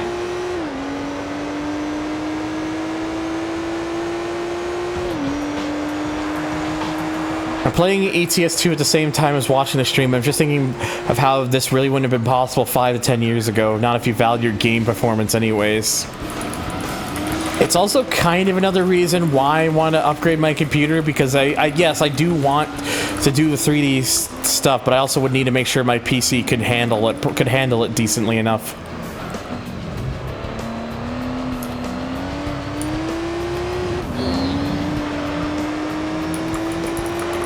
Shit's rough, man. Apparently my winter car is in development. Coffee mug that just says drink when it's empty at the bottom, or don't, I'm not your dad. Perfect. I wonder what kind of wacky ways you can delete yourself when that game inevitably comes out. That does remind me, John, I have not touched Burnout 2 since I did my playthrough of that game on YouTube, like, all the way back in 2016. I don't like the way that I was back then. I don't think most of us are. I don't think most of us like the way we were back then. I mean, I was still a moron in high school who's crying about stuff on the internet.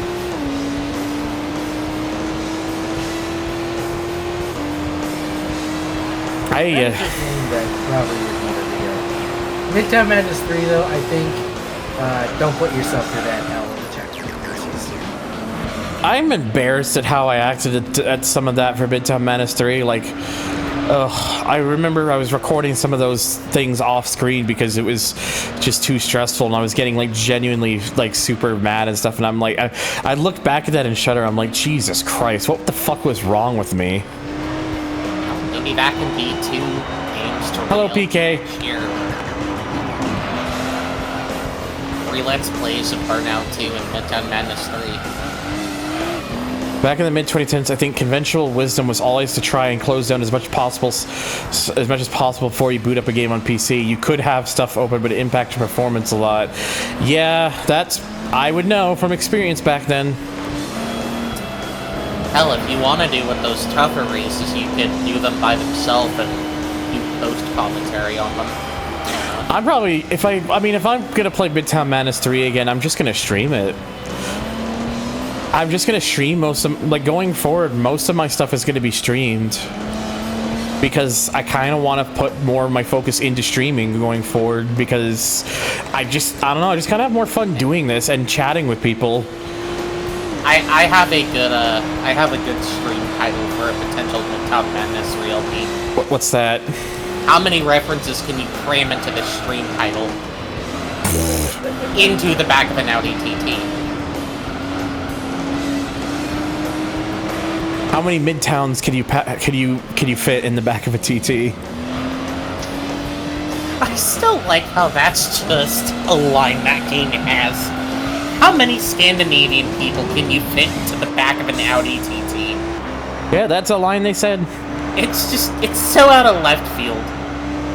If it is anything, John, I'm actually using like the hardest racing compounds right now because it's good for tire wear. I know it means it sacrifices my handling, but it also means I don't have to pit. That's why For at least a good long time.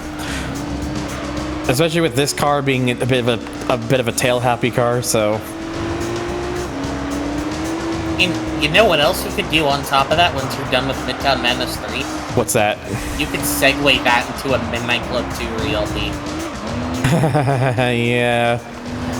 That one I need to go back to and like do a better job of, because I still hate looking back at that near the end of that playthrough and just how fucking mad I was getting at that game. It's fucking balls hard, but fuck.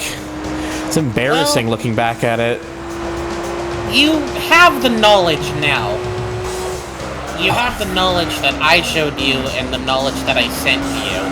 I'll have to remind myself before I play that again, whenever I decide to touch it again.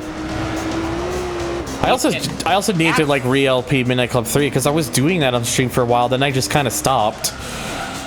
You can absolutely make Midnight Club 2 your pitch with that knowledge, and it's the most cathartic thing ever. Also kind of a reason I wish I had better PC hardware, because then I would just stream Midnight Club LA through Xenia, so I could play it at 60 frames per second. Wait, what? Man, Midnight Club Los Angeles. Yeah. Such a good Series X. I mean, yeah, that's probably how I'm gonna play it. But I'm saying if I wanted to play it at 60 frames, because you know they never made a performance patch for that game on Series X.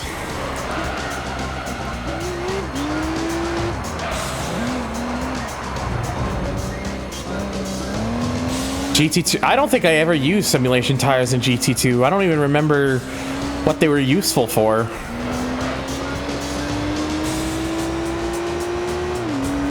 Something else interesting about TDU, someone found an article regarding an early build around E3 2005. Apparently it was going to be added through DLC. Originally 150 cars were going to be the base version, even though it was only about 90 when it came out. Pink slips were going to be in the game, but they got cut as it was, and it was originally going to be a launch title for the 360, but got delayed to September 2006. Damn, what could have been? Imagine if that's what we got. It would have been nice. Also, I'm gonna AFK for a minute. Yep. All right, one more British race.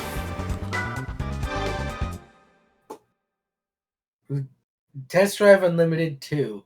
This could be the turning point of the championship simulator. Oh, God. I'll be hearing that a lot when I eventually play that game on stream.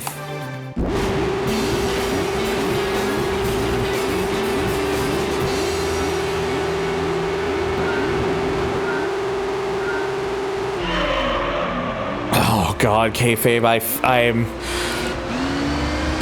You understand the pain of wanting better and not being able to get better. It's that always that yearn for wanting more, but just situations prevent better from being doable.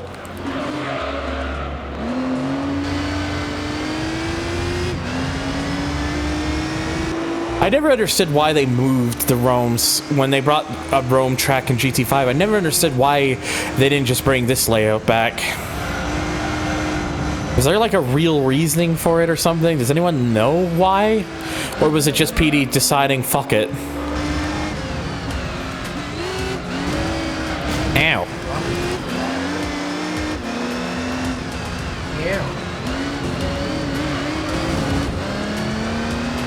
Can't get a job because employees here discriminate against neurodiverse. Yep.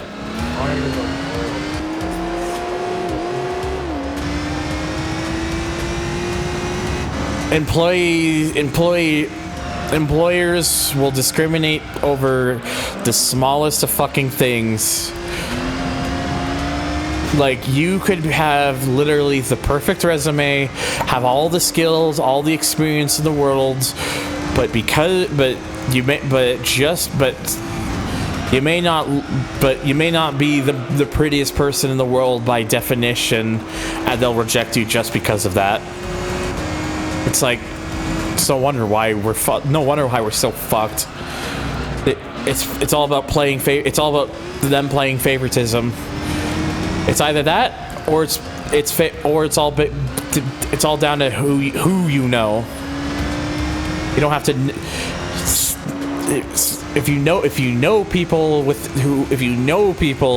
then that's how you get places. If you don't know anybody, your chances are. Oh dear. Gave the job to an exec manager.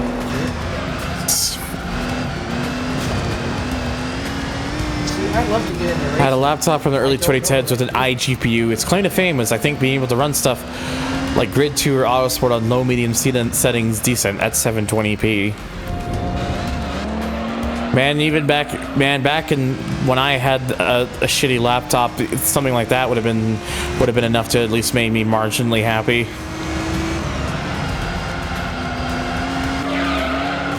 It's honestly having stuff like the PC I've had since 2019, which has left me kind of spoiled, and it's why I want to upgrade it, because I want to, again, I want to have a 3D Nardragon model for streams, because it's more, it would be nicer and prettier and stuff, and having better CPU and stuff, so I could I could run better. I could run certain like PS3 and Xbox 360 emulators better and stronger and stuff, and the GPU and stuff. And so then I could run, like, if I could play Crew Motorfest, for example, like at a smooth frame rate even on PC.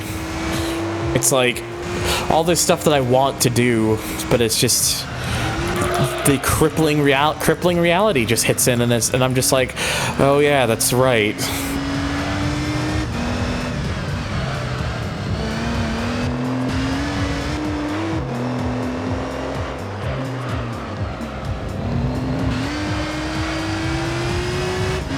It's a hard world. Me too, John.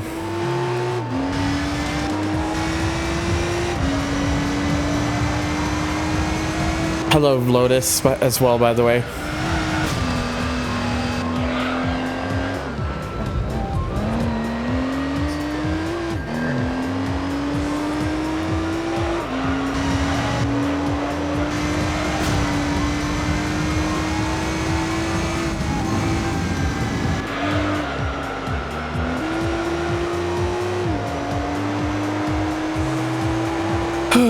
Just stressful thinking about it sometimes. Like my dreams and aspirations, but like the challenges that I would have in order to obtain all of those.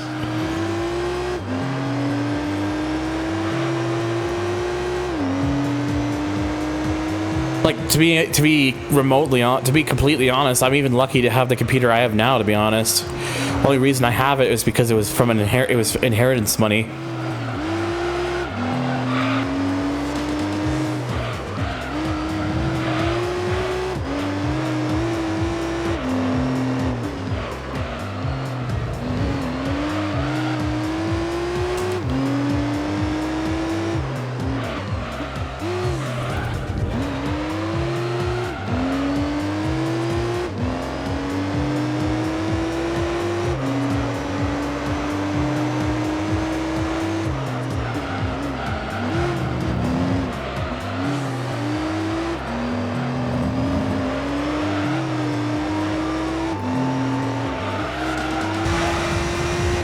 Suffice it to say, when the PS4 came out and I got it for Christmas that holiday season, I was blown away by the graphics. Like, this is what video games could look like now.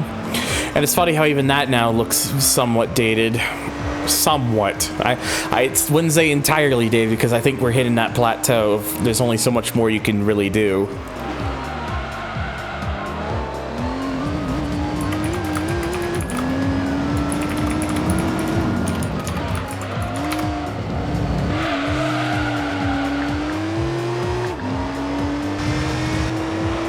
I mean, that's all down to Ferrari and Aston Martin if they wanted to do that, I guess. The only reason I have a PS4 is because my friend upgraded to a Pro in 2017 and gave me his base PS4 because he didn't need it anymore.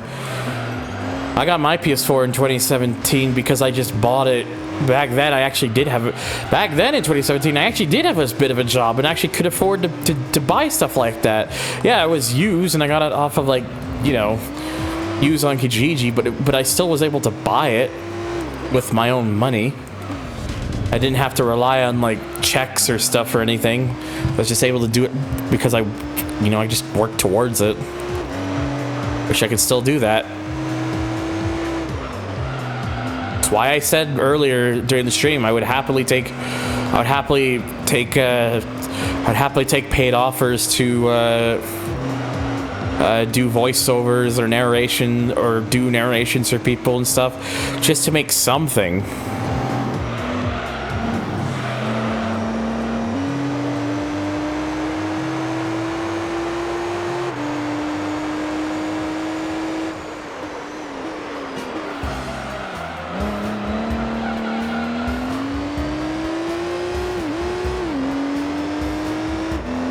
Just shit's hard, man. Do be like that. I was about to say what we all considered mind-blowing a decade ago is now kind of old, that in terms of graphics, or now kind of old hat in terms of graphics. Only somewhat though, because the graphical leaps have become less and less drastic for consoles. Yeah, like it's like as I just mentioned, I think we're getting to the point now where there's probably only going to be so much more that you could do, to the point that it's like the changes are going to become more and more minuscule. Like they'll find ways to, you know, continue to improve upon it, but again, I feel like there's only going to be so much that you can do until people will be like, until people really start saying, you know, this doesn't this shit doesn't matter to me.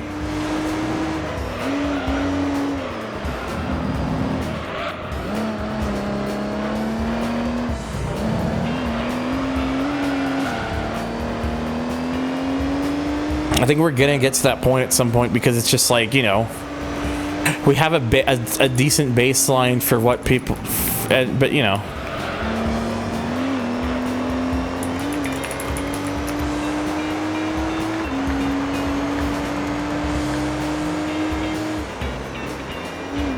I think GT7 is probably as good as, it's probably the peak in terms. It's probably the peak in terms of graphics being as good as they can be. Not really much else we can do to improve if we ever get to GT8. I'm sure they'll find various bits here and there to the things they improve on, but I do think it's there's only so much they would be able to like improve upon that, really.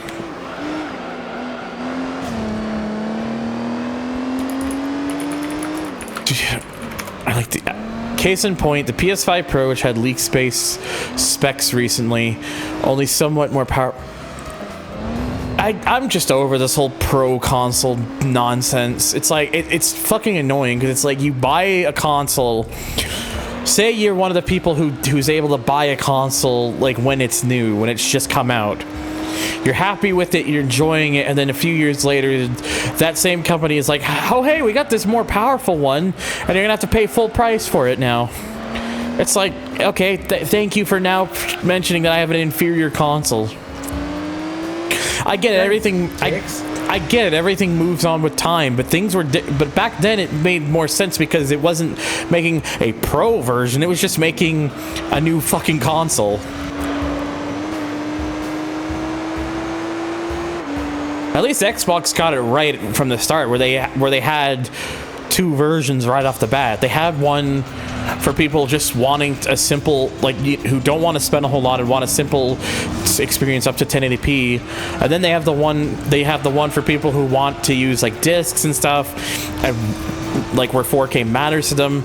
Like, that's the one thing I'll give Xbox with the Series S and X, is they were a bit smart with that.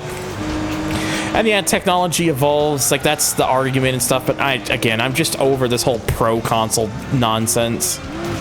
I don't even have a PS5 still yet, and it's like I'll finally get a PS5 and oh hey, PS5 Pro now available, and I'm like, god fucking damn it. You're just like, fuck my ass. Here's the new console. Now here's the real one. Here's the one for my toy console. Here's my real console. Here's the console for the true gamers.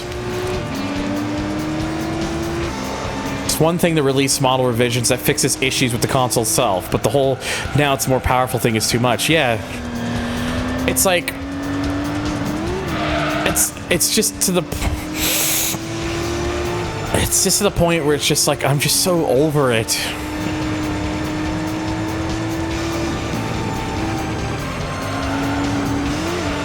Like, I still want a PS5 for specific reasons, but it's also, it's just, again, it's getting to the point where it's just, I'm gonna finally get it, and then the PS5 Pro will be available, and I'll be sitting at it like, motherfucker. That is if I'm able to get it, mind you.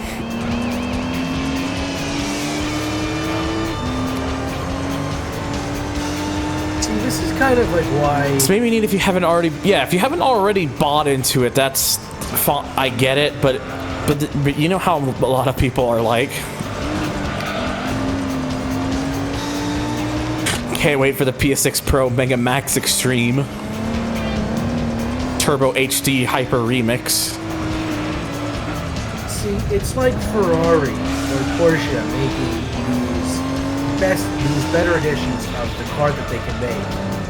knowing full well that they can make it out of the gate, but they wait a couple years. PS6 Super Before they do it. PS6 Super Leggera. That would just it was just the PS6 Super Leggera to think the console's so light it just flies away. Yeah, Goldie, I need to play it again too at some point. Honestly, at this point, we only need it if you play GT7 at its best performance. And here's the thing, I'm still someone who's happy with 1080p. Like, I'm not one of these people who's like, oh, it has to be 4K. It's gotta be 4K or plus. I don't care. 1080p is still... I still play at 1080p because 1080p still looks good to my eyes. Anything like 1440p and 4K, like, yeah, I'm sure the difference is there, but it's not enough for me to give a shit. Yeah, it's there. Honk shoe. I don't care. PS5 RRDX++ Deluxe Edition, Special Edition, Tournament Edition. Hyper Turbo Championship. PS4s are finally below $200 on the used market. It took quite a while to get to... Yeah. If I ever do get a PS5, I want to sell my PS4 just for like just to get like $200 or something. Although I do have I did swap the hard drive out of mine just so it doesn't have a 500 gig hard drive anymore. It has a 1 terabyte SSD.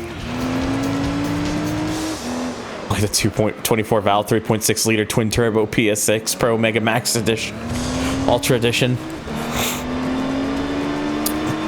Yeah, it's like that's the thing. Like honestly, I can see the difference well between 720p and 1080p, but after that, it's like I don't see that much more of a difference personally, and it's not worth all the extra performance loss you'd have to take just to get the 4K. Like if I can play it at 1080p and it still looks good to me, I'm just gonna play it like that. I'm very old. I know it's a very old school mentality, but it's a mentality that I'm fine with because it just works. So what you're saying is you're very happy with your 1080p-ness? I am the one and only pee-pee poop. Ha! Anyways.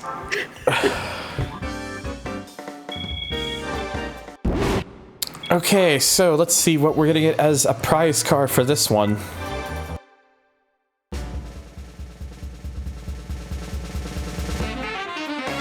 It's another Vanquish. So yeah, they didn't really think this one through.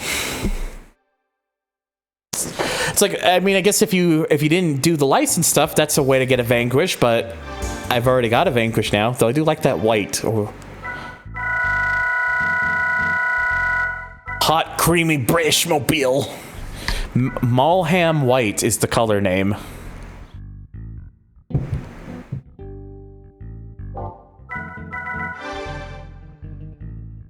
I'm probably not going to be using the Vanquish again anyways, so... I'm just actually going to sell the one I was using, the red one, because I think that white looks better. Works better for the Aston Martin. Alright. Status. 59.7. We're almost at that 60%. Alright, so what can... Yeah, the red's nice. I just like the white more, is what I'm saying.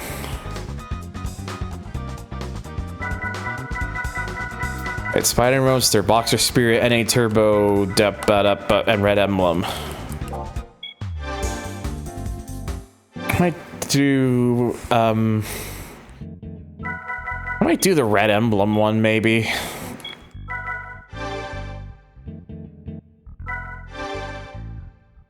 Okay, I already used, oh yeah, that's right, I already used like the 400R and whatnot.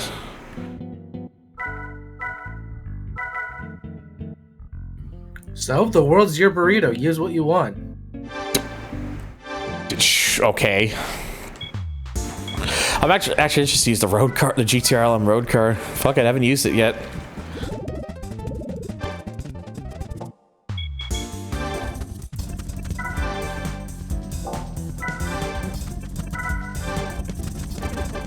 Wow, that does not gain as much horsepower as I thought it would.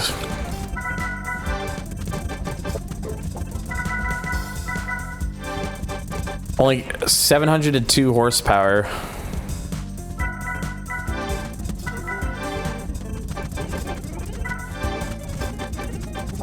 Actually, it's the 1995 car.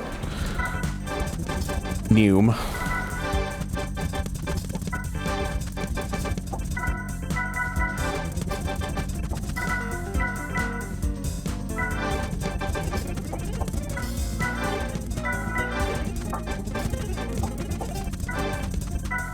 Well, thankfully there is no PP limit in this game, so because that's not a thing that's in this game at all.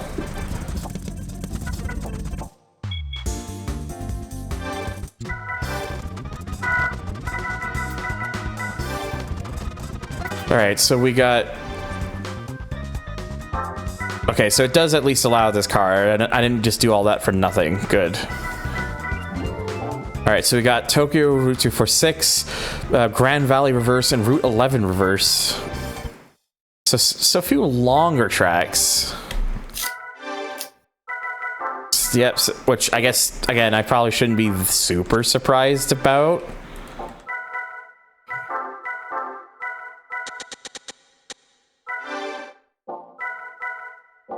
This game has maximum PP. Only maximum all the time. That's a BP.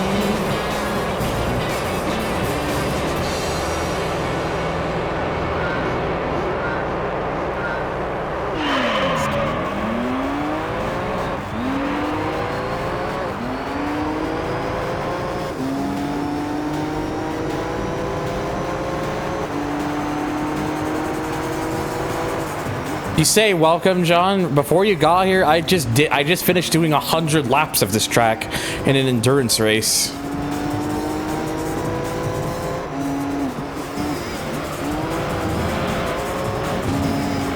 Welcome back.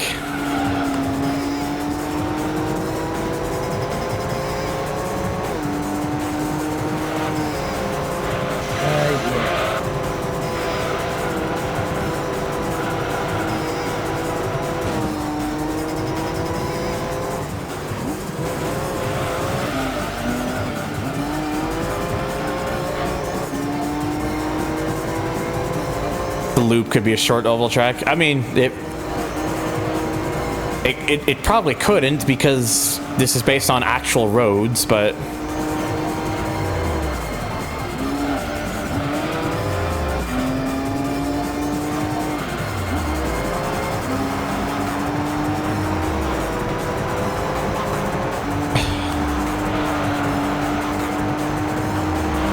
what based you on actual roads? Whoa.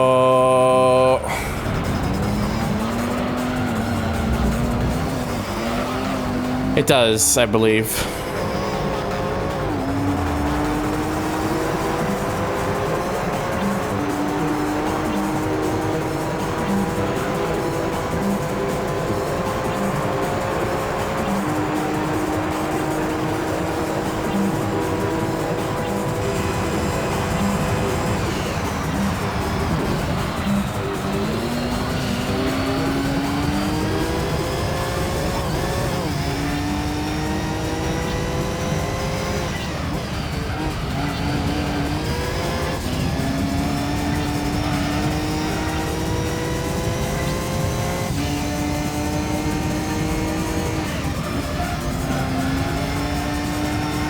Why is Rom DePrisco playing, but I'm not hearing the announcer tell me I beat the lap record?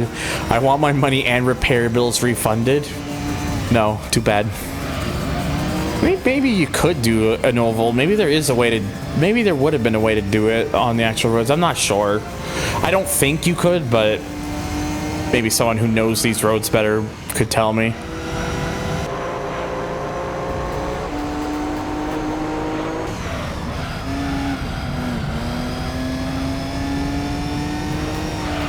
I want my money and repair bills refunded. Wait, I think I already just read that. Pretty sure you did. I really want to meet Kaz one day and thank him for these games. GT3 was the first video game I ever played and it shaped my taste in gaming as a young kid. GT1 was the... I actually played GT1 when that was all there was. Kind of just shows you how old I am. The very first Gran Turismo I played was GT1 because that was all there was at the time. I would have been 3 years old at the time. technically, if we got it the same day as the Japanese audience did, I would have been 2 years old. But it wasn't until like spring '98 for North America, so I would have been 3 by then.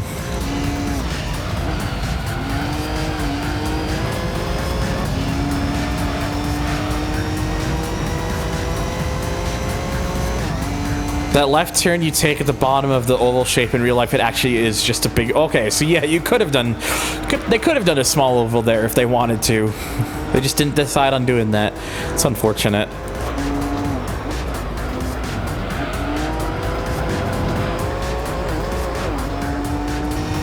I think of a lot of us would want to meet Kazunori Yamauchi. I mean, it'd be cool. It'd be cool to meet him, but there are other people I'd want to meet more. And Denny Hamlin, smile. Probably not Denny Hamlin.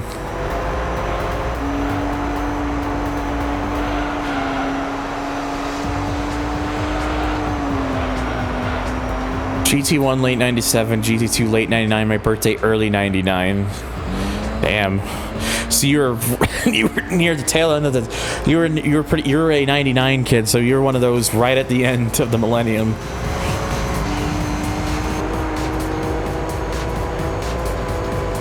I was a 95 kid, for context.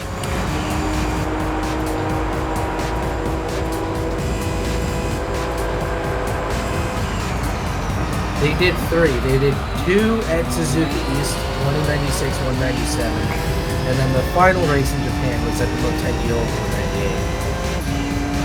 Which was the first NASCAR event where Dale Sr. and Dale Jr. raced against each other in Cup of Gold.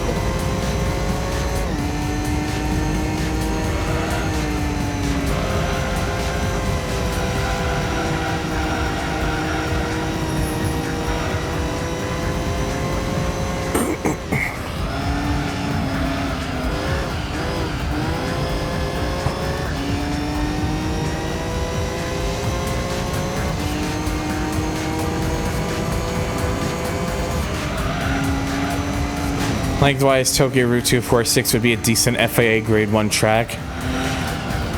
Well, the problem is it would never get FIA. It would never have FIA approval, which is the unfortunate reality. The reality that nobody wants, including myself.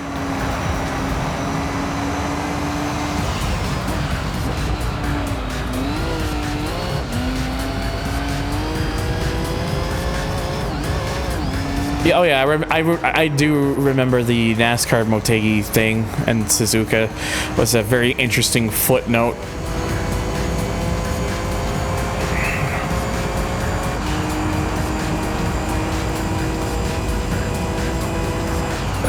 PD pays over Tokyo to make the track FIA compliant. Everyone in their daily lives being like, what the hell's going on here? Why?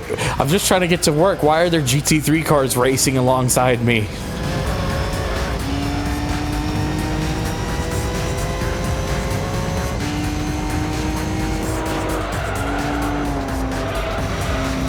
Yep, it's the same track, just a different race.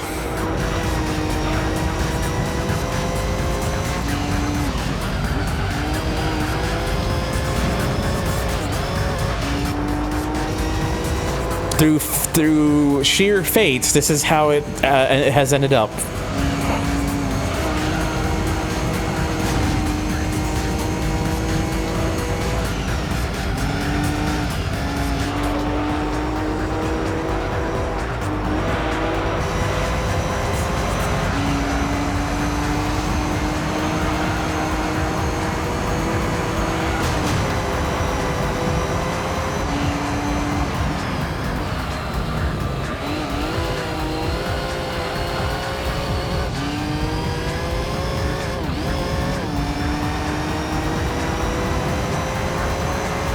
If a race was being ran on it, no commuters would be driving alongside the race because the roads needed for the track would be closed and set up properly. Like, well, yeah, of course. But I'm just making the joke that like they purposely repaved this track to become FIA compliant, but they don't. But it's still treated like public roads.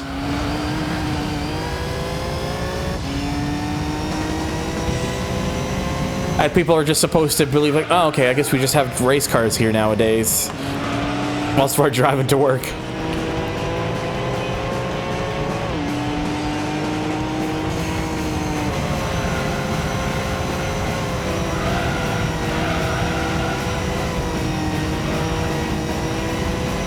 know, the worst part of this is that this isn't even. I still got to do 2 other races for this, and it's not. This is like probably the shortest of those 3. Yikes.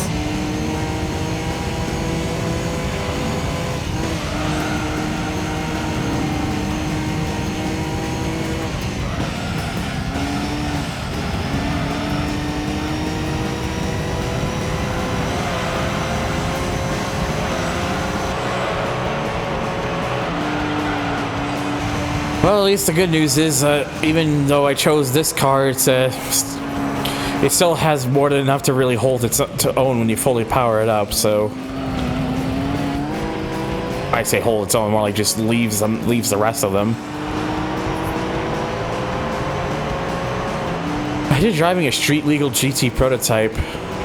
You just pulled up to work. You bought the only GT1 road car in existence.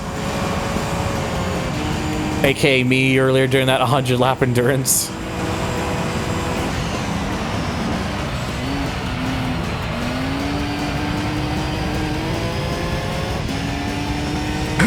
Excuse me. Maybe one day Cadillac makes a street version of its LMDH. That is very wishful thinking.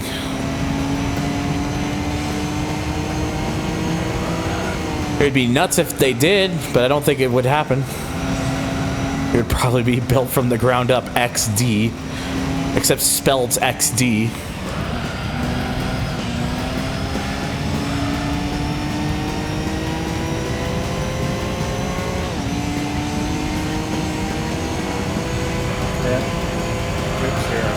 Rip. Where AFK from?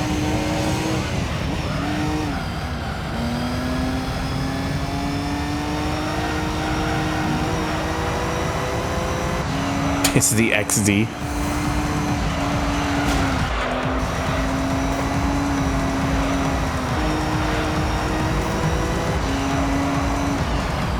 Happy Thursday, Canadian Atlantic time, except I still got 3 hours to go before that happens.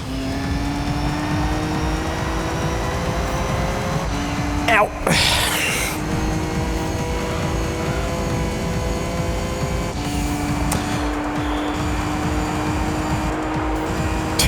Early Wednesday's ACAB day, the 13th of December. You're right.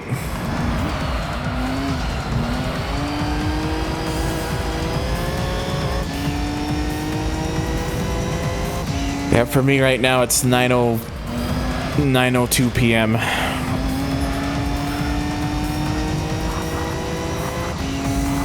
Thursday was so 30 minutes ago, Canada, Newfoundland time.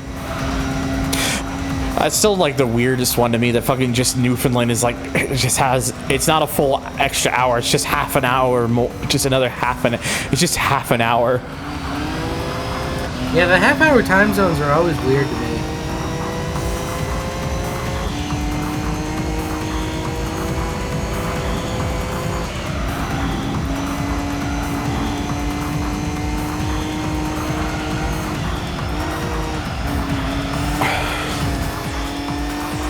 Kind of like how Adelaide is half an hour behind Eastern Australia.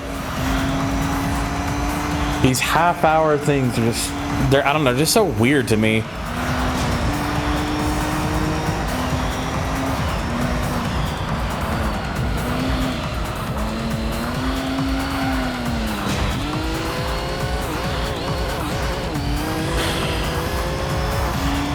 A particular funny drum man is 30 minutes behind me. just throws a random drum head at the side of his donkey van.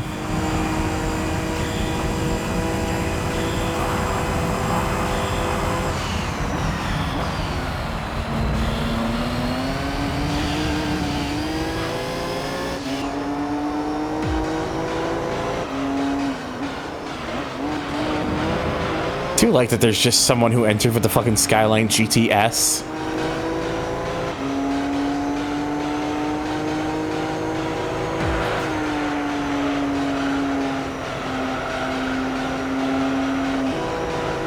Me too, Saturn.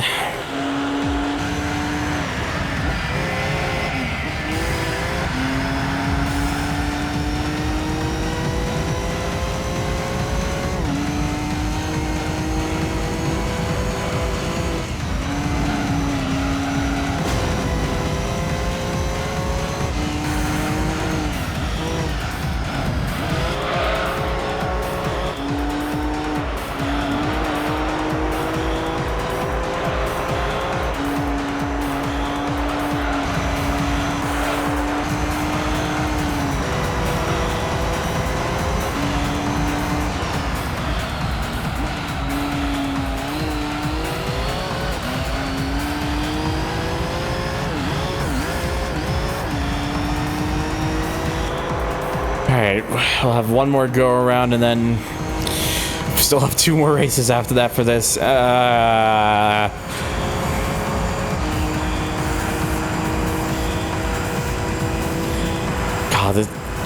this part of the game is really where I can really understand the feeling of how it just becomes such a fucking drag.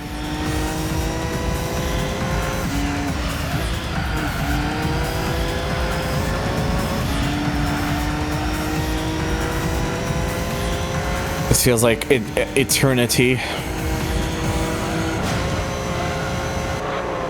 there another category separate from endurances after professional league? Not in this game. Oh.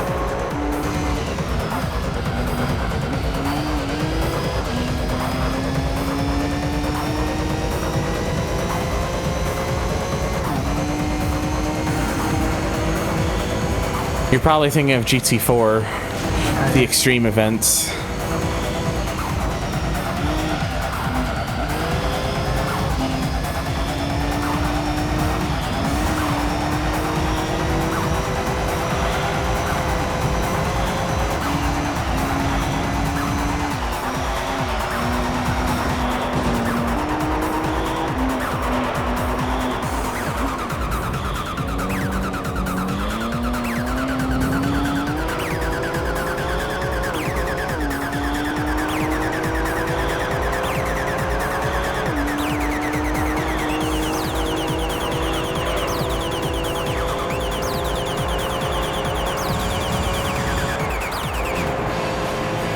Alright, that took 16 and a half minutes just for 10 laps of this, and it's probably still gonna have some longer ones.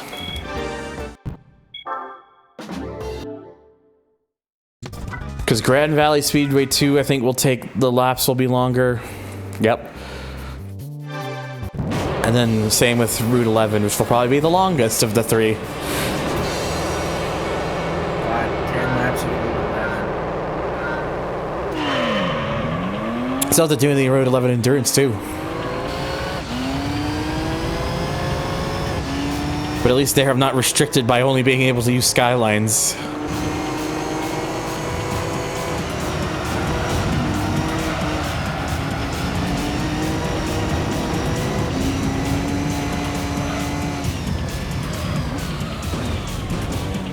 Hello?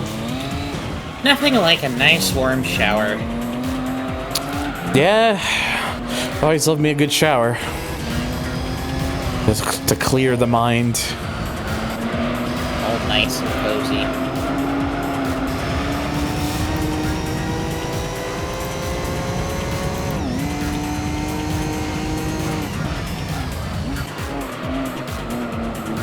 Honestly, if I lived in the on like the east, if I'm still living on the East Coast, I'd probably be showering a bit more regularly just because of the humidity and stuff, especially during the summer.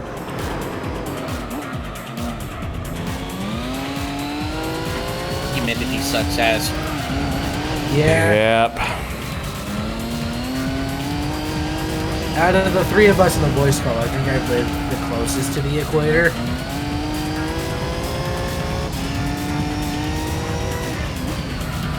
Yeah, I mean,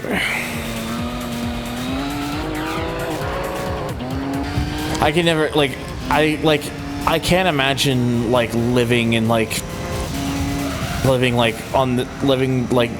in like the south of the United States where it's like super fucking hot during summers. It's like, that just sounds like hell. It's not so much the heat. It's the Well. humidity.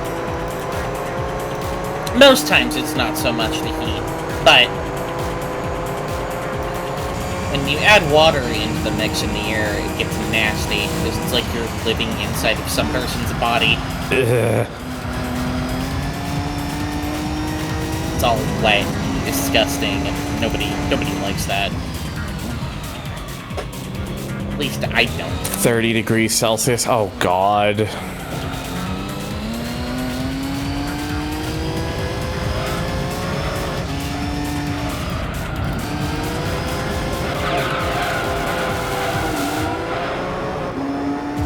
It's dreadful where I am in Louisiana this year, but oh, so you're in the same state that Lemon's in. Hydration, yeah.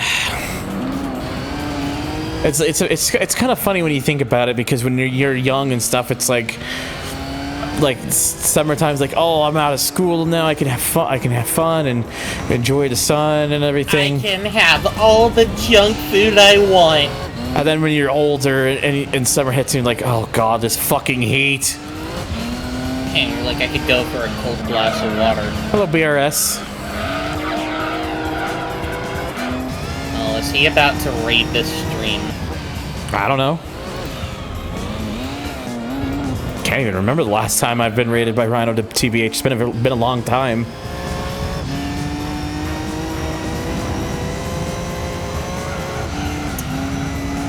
No, it's just... oh, okay. Understandable. I know he's in the middle of playing Dirt right now. I think he's finishing up the game. I think, anyway. Oh, yeah, hope he's having a good time with that, at least. Oh yeah, he's been having a great time with it. You can never go wrong with the original Dirt. I've never really played the original Dirt much before. I need to fix that. I've never played it at all. And it's fascinating, because I played the game prior to that, which was CMR05, I think it was. And that game's whole career path is like a prototype almost for Dirt's career structure. You just do, yeah, you just do like me. You plug a fan, put on some AC, drink an icy lemonade, listen to dancehall music, and just walk around topless. I mean, I guess that's one way of doing it. And yeah, I enjoy watching Rhino's content. I need to watch his stuff more. I miss when he used to be around here, but I know he takes care of his own stuff more often now, so I just let him. I get it. It's just what it is. And he's got his own thing going. Yeah.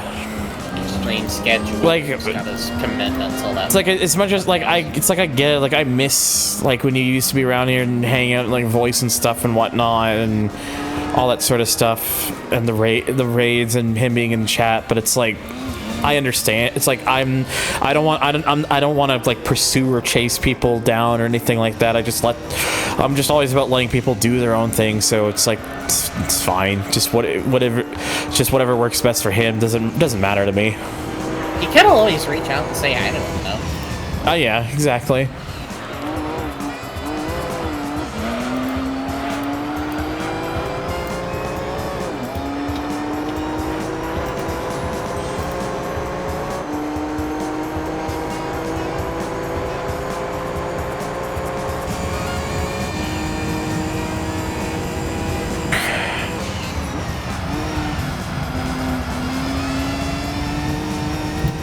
Yeah.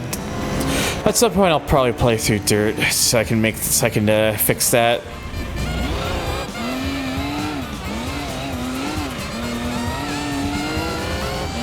Good game. Real good game. Plus, if I'm not mistaken, that game has Pikes Peak. Though I think it was after it got paved. Yeah, Pikes Peak started getting paved around 2001, 2002. I think that's when the paving initially started. It took a number of years before it was fully paved, though. Yeah, because holy shit, that road is treacherous. Yeah.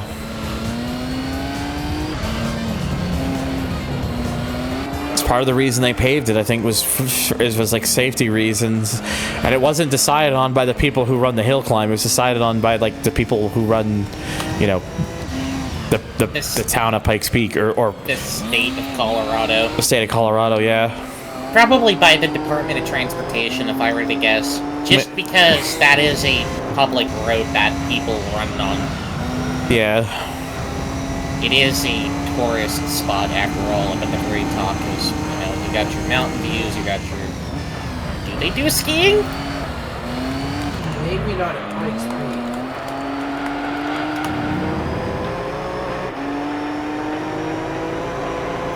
I would... A winter Pikes Peak hill climb would be kind of cool, though. Dangerous as shit. It would be. It would be a safety hazard in every sense of the word. So dangerous. True. But it would be really cool.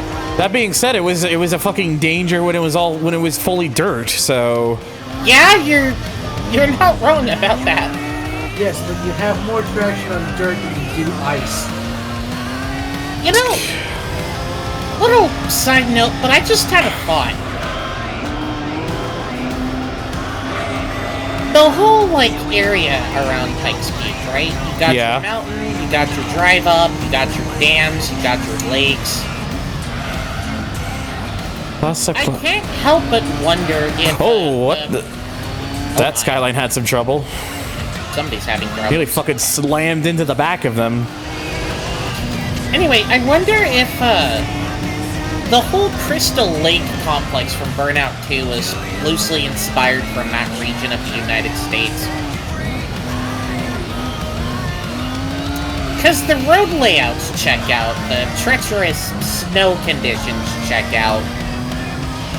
There's a hotel, like, dam complex somewhere within the area, I want to say. Although that's kind of common for most, like,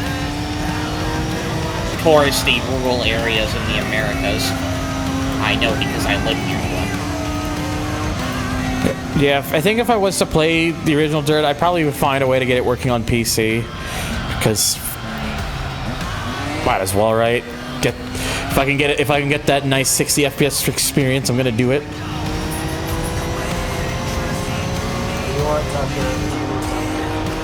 Okay, I couldn't hear you. I think he's talking to me. Oh. There's just a whole ass trail you can hike up to get to the very top of the mountain. Never played Burnout 2. We'll get to for the first time on Christmas Day. So, first time on Christmas Day. Are you like getting an old console on Christmas Day or something?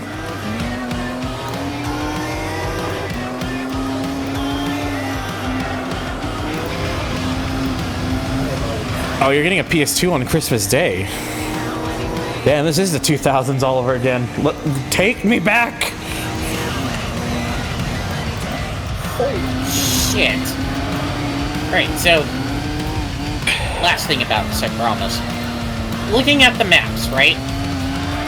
There's a trail that you can take that goes to the very top of the mountain. It's long, it's strenuous, and it's very rocky.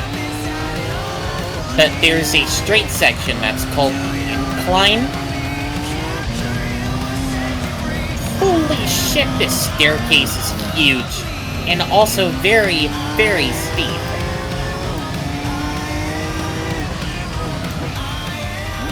I'm always shy about this stuff, even off of Abandonware. Oh, I mean, my thing with it is like if a game is considered Abandonware, I consider it fair play. So, and I'm sure, oh my god. And I'm sure if you like Google around and stuff, there's probably guides and stuff or things written about that explain how you would get those games running. I'm sure most modern ISPs don't really give a shit about that either. I also can't imagine that Dirt would be that hard. The original Dirt would be that hard of a game to get running because it's like it's an older game, yes, but it's not like it's like so far back that it's like was really part of the point where like a lot of like legacy stuff really started losing support, like proper stopped working properly because of like changes to like Windows and all that sort of stuff. At least that's what I like to believe, and I'm just gonna run with it. It should be fairly easy to run, I would think. It's an old Codemasters game, I mean. Codemasters? Yes, Codemasters. If you can run the original Grid, you should be able to run the original Dirt. Since those games were around at the same time. That makes sense. Like if it works for them, like playing it off 360, then hey, by all means.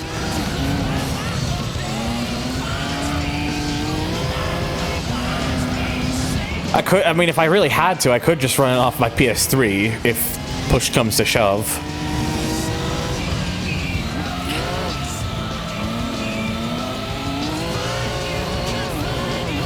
Because again, my PS3 is actually modded right now, so I could easily do so. Whereas I still need it. Whereas I gotta get my 360 modded. Please, someone help me out. You got the cool kit set up. The cool kit setup would be the fully backwards compatible PS3, which is still something I want, like one that's all working and whatnot. And that would actually be that'd be baller spec at that point. Yeah. Oh, I know BRS. I've been watching Rhino for a long time. I know for sure. So here's, well done, sir. So the PS3 originally had full backwards compatibility with PS1 and PS2 games. Like the problem with the PS3 was Sony was way too innovative in a lot of ways with the way they built that. They wanted to have this, like, do all these things that at the time they built it would have cost an arm and a leg. And they were losing money every time they built one of those. Because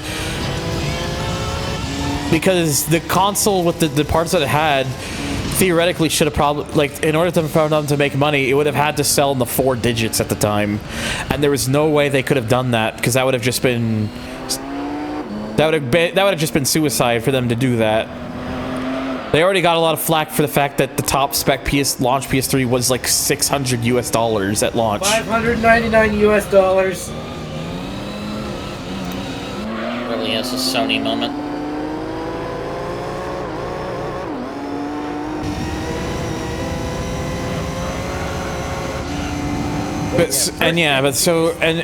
It probably also wasn't helped on by the fact that they used the fucking cell processor thing with that. No games. Dorset's got the right idea. True. There's no games. Basically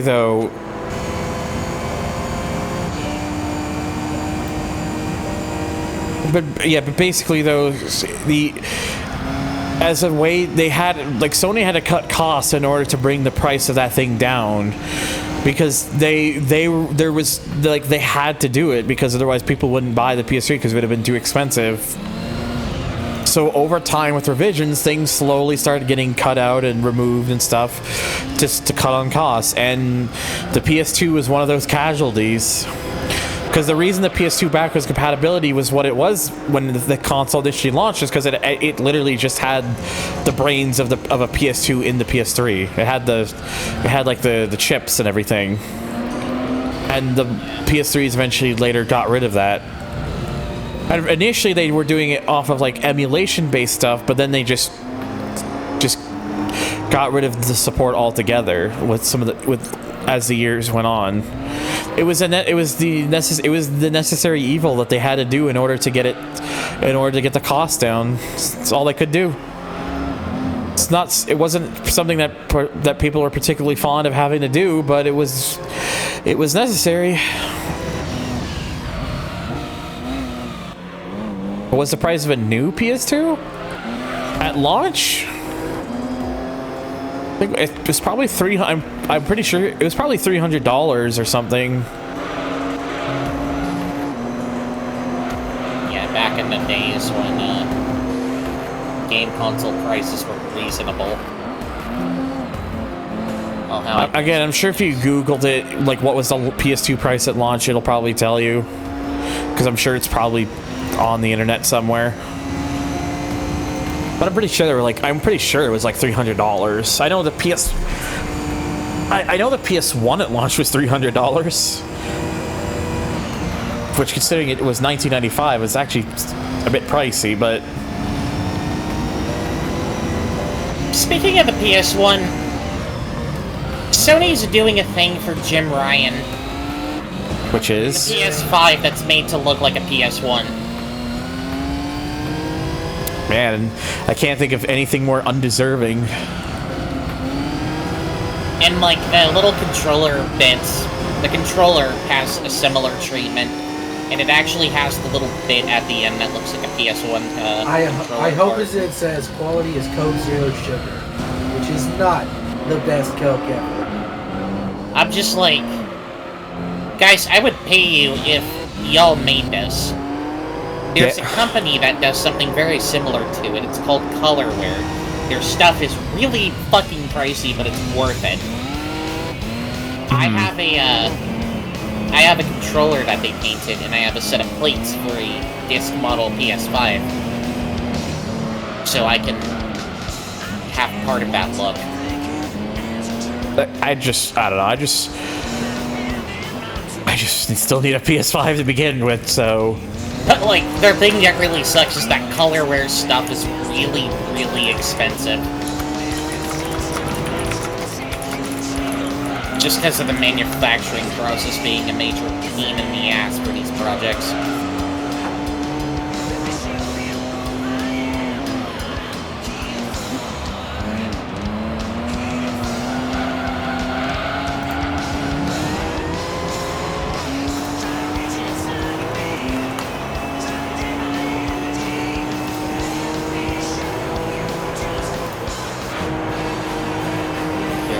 The DualSense controller that I have, that I've been using recently.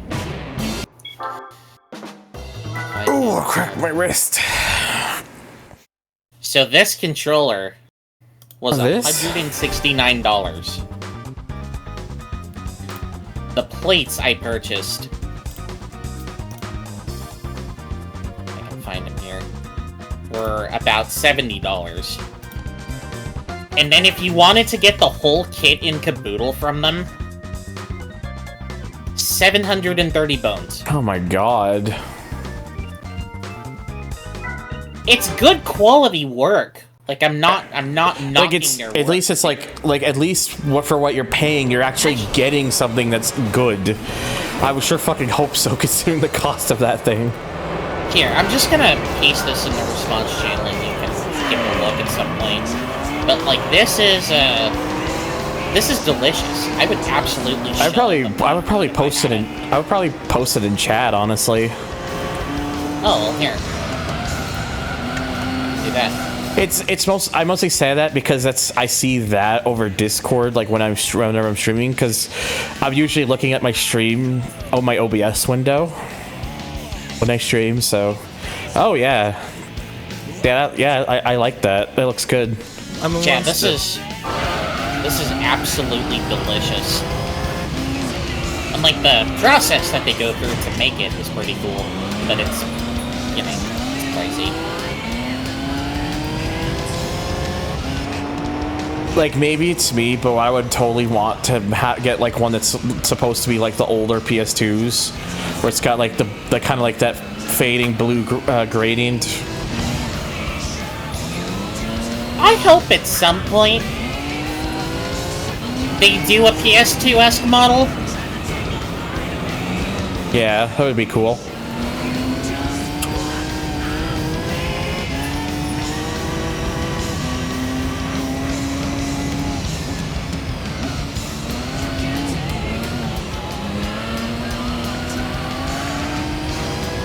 Oh, don't worry about that.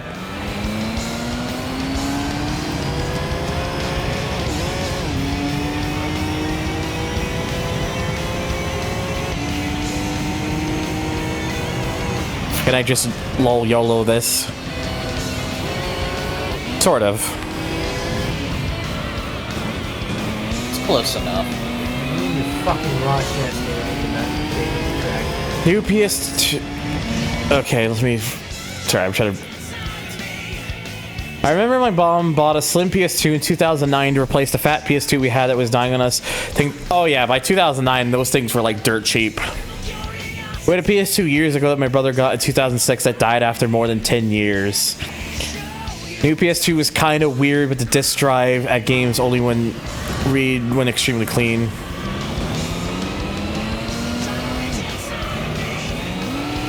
Well, the thing is, Goldie, I would prefer if people post things to Twitch, if possible, like whenever I'm streaming, because that's the thing. I use OBS to use the chat dock, so I can look at chat, because that's the first thing I'm gonna have a look at. If I had a third monitor, maybe I would use the third monitor to put Discord on, but I only have 2 monitors. I do technically have 3 monitors, but the third monitor is only used for my Elgato capture card. And also, to be honest, I can't really fit more than what I have on here anyways. If I were to get new monitors, I'd actually go down from the 27 inches I have now to like 24 inches, honestly. 24! Not to sound like a that and also just wanting monitors with less like outer bezels, I guess. Anyway, sorry, you were saying? Not to sound like a stick in the mud, but I think it's about time for me to hit the hay for the night. Alright. You have a good night, Zero. Yep, you guys have fun with the rest of the stream. I'll talk to y'all later on. Good night.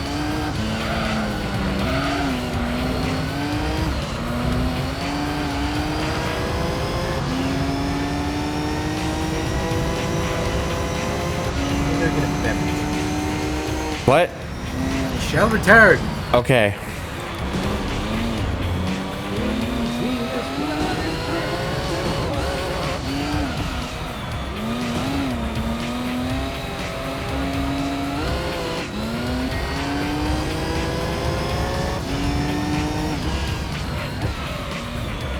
The fucking arrow emote.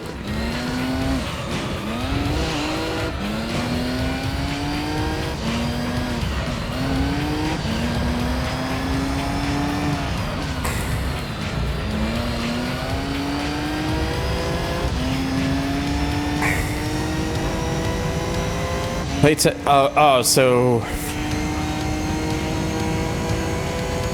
hang on. If you've already like play tested all these games and stuff and whatnot, how come you gotta wait till Christmas? Or is it because you don't actually have those games yet, and that Christmas is like when you expect to actually get those games?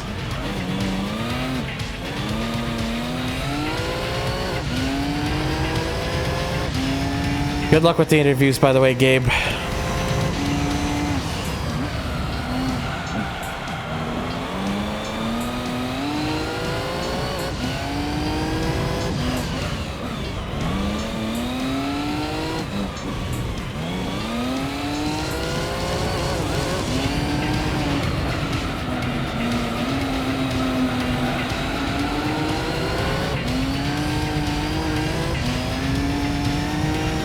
You're honestly not sure? Weird. It's kind of strange. It's not like you're like really young or something, is it?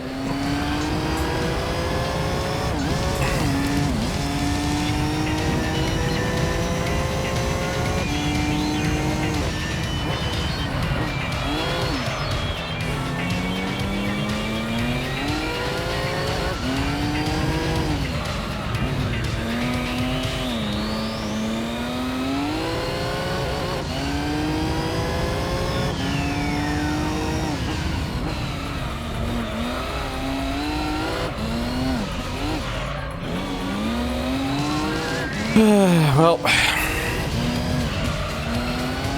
I sit here.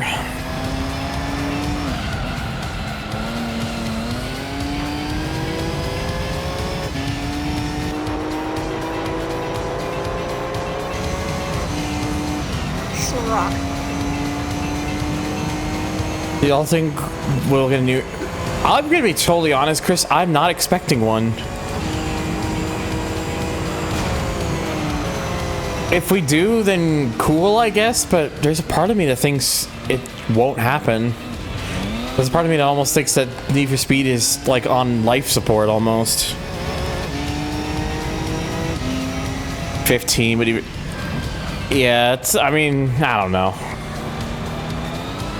I guess like... It's kind of strange if you've been able to, like, play those other games, and then those ones you can't. Like... Maybe I'm just not understanding it very well, but I don't know.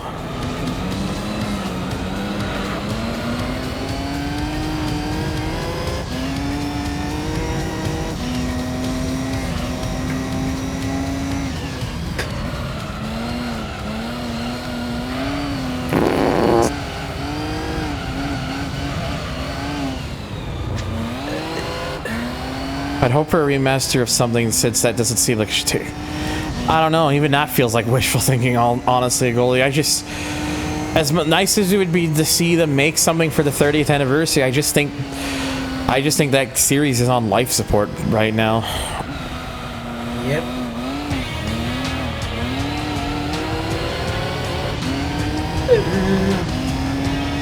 I only playtest them, it's not until Christmas. I see.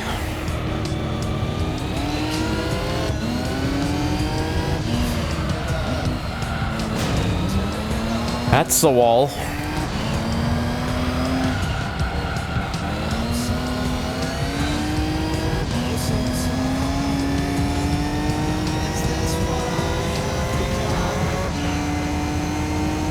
Yeah, I hate that I feel the way about Need for Speed 2 as well, but it just kind of honestly seems like where we're at now. I really would hope to be wrong, but I don't know. I just don't have my hopes up.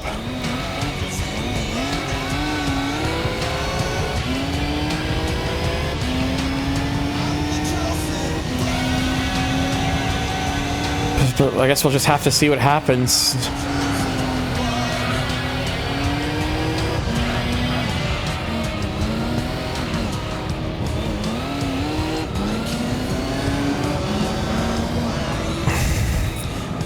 Oh, Goldie, I think they've already had all the... I don't think we're going to be getting anything major for Unbound anymore.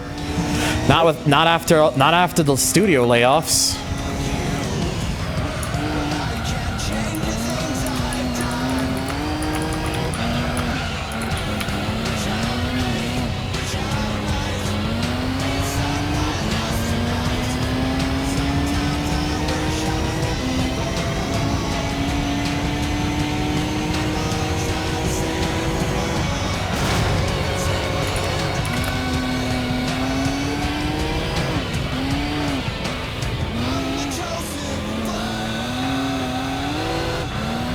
Oh yeah, GT4 is absolutely must-buy game, I agree. But yeah, it's just in trouble. Honestly, is. Unbound is so bizarre because it's like they had this like really weird case of just that everyone was initially paused about the game, and then the honeymoon period ended, and then just it all hit everyone like a fucking freight train. And then it just feels like they gotta get off that fucking engine. Good. They gotta get off that fucking engine. Get it off the fucking. Get it off the fucking frostbitten engine already.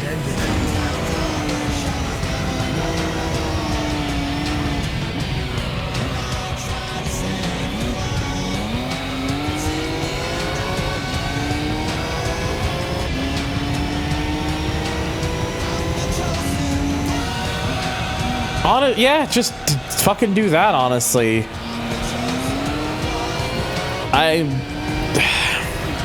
It's fucking frustrating. It's just fucking frustrating to see, honestly. It's like, hey, do you like Need for Speed? Well, we don't.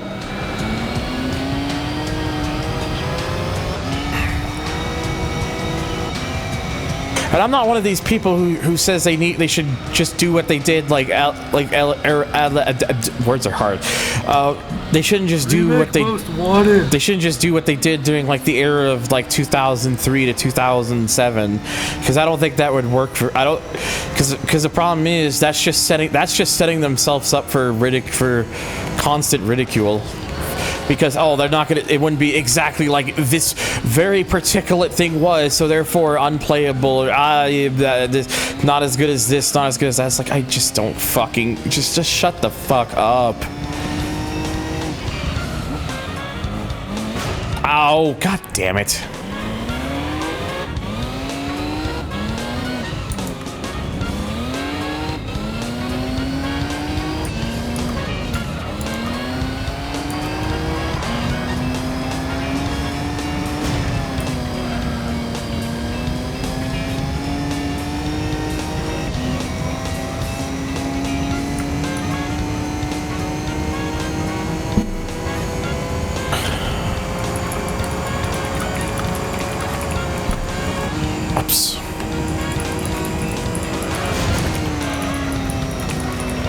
Oh yeah, I see people bringing up that thing about Raffle. Yeah, like Raffle Waffle guy, he makes some good points here and there, but the problem is he just doesn't know when to stop fucking milking it. It's like if you need to make a dozen videos that kind of basically dance around the same topics and comments, and you're just trying to find different ways to word it, you're just coming off as someone who's doing it for the clickbait, doing it for the profits. It's like, we get it, but does it really need to be that many videos about it? If he just made more videos that were like the recent one he had with talked about Shingo Tashi, I think people would probably look towards him better. But unfortunately, he became the subject of an H-Bomber guy video. I'd be genuinely shocked, not gonna lie.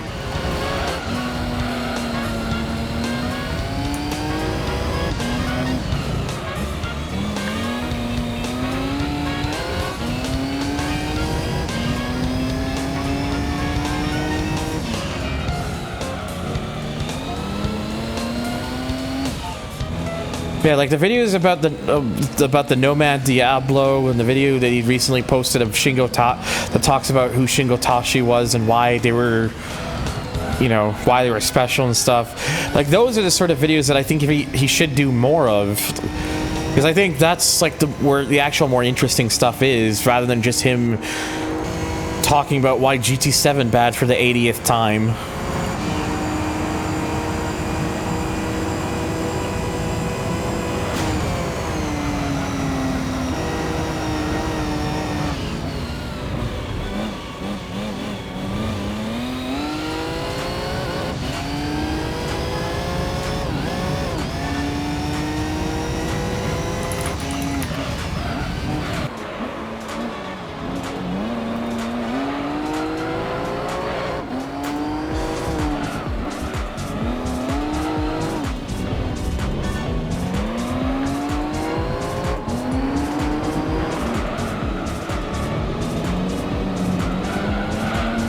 But anyways, the GT5 music, this is some good shit.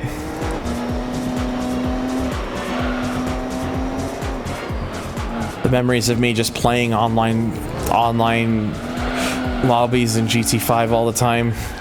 Online racing for the Gran Turismo series honestly peaked with GT5, TBH.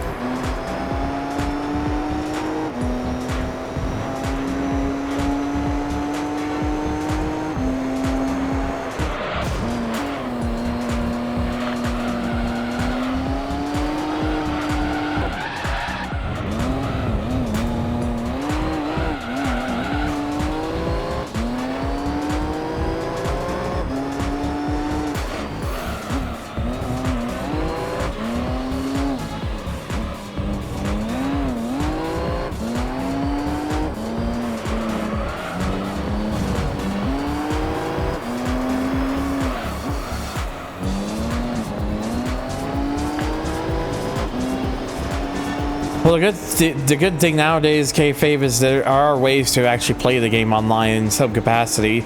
I know it's not entirely the same, but you do have like that hidden land thing that was made accessible in the GT5 Master mod, and you can use like X-Link Kai to do like land tunneling and stuff.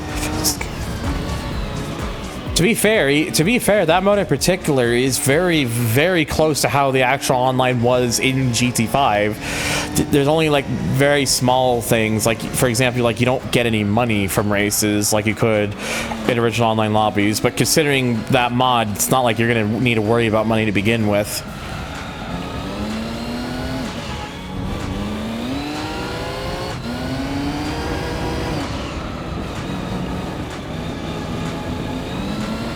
GT5 is one of my all-time favorites. It probably is my third favorite Gran Turismo after GT2 and GT4.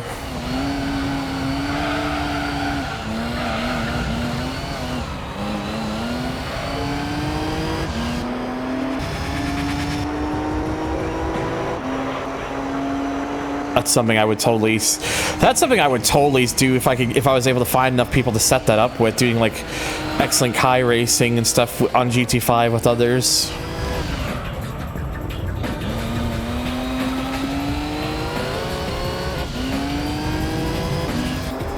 In all, well, kayfabe, the thing with the Master mod is you don't have to use the mod like if it's a cheat engine sort of thing. If you just want to play it like solely as a game, you can still easily do that. You can just choose not to give yourselves all that sort of money and extra stuff. Like, at no point are you the mod doesn't force you to do any of that. You can choose to do it or not. So if you want to just play it normally, it still works like the game normally.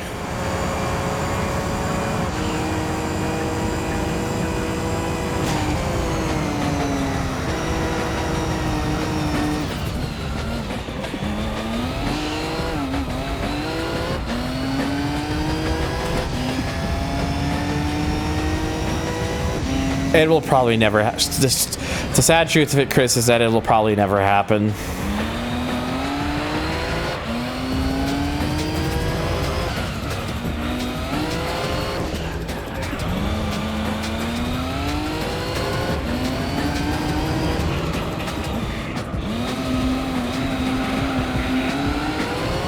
Oh yeah, it does some rebalancing and stuff. Like for example, like the game, it does re-enable like the login bonus, which was the thing. So like, and honestly, because that game has like the leveling system, which was not particularly very liked, I would actually recommend just having like the maximum login bonus on, because it cuts the grind down in half.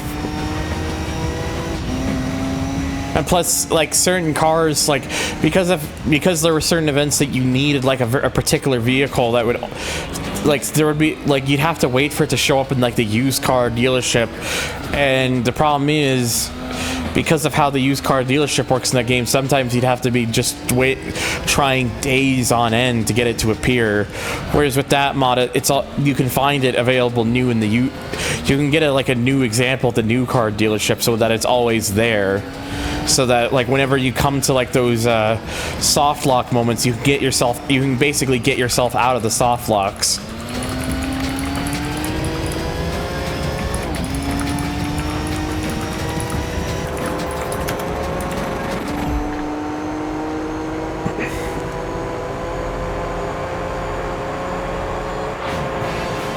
All right, well, that took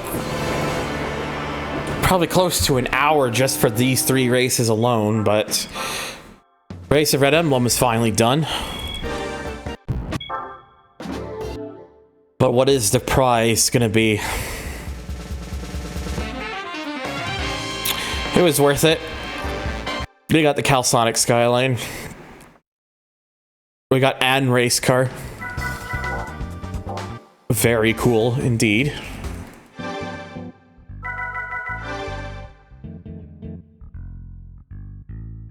It makes sense. It makes sense to get that. And yeah, there we go. We got that 60. We finally hit 60%. It took almost 5 hours to get there, but we went from 58.7 to 60.3. Oh man, this point of the game, just the amount of time a lot of this shit takes. And we're not even close to being done. We still got, you know, obviously still got to get to 100%, which is the end, which is obviously the end goal.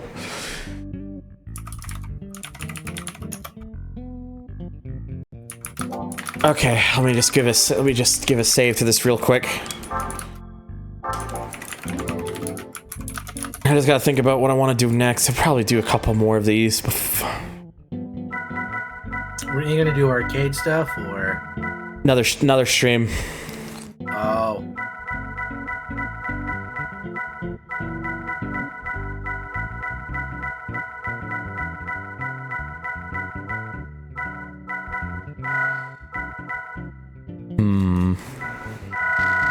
I actually don't really have that much in the way of like convertibles and such.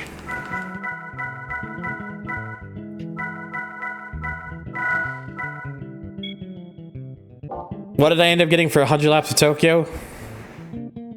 That. I did kind of cheese it a bit to get it, because otherwise I would have just ended up with another GT1 road car if I left it alone. And I don't need 2 of those, so...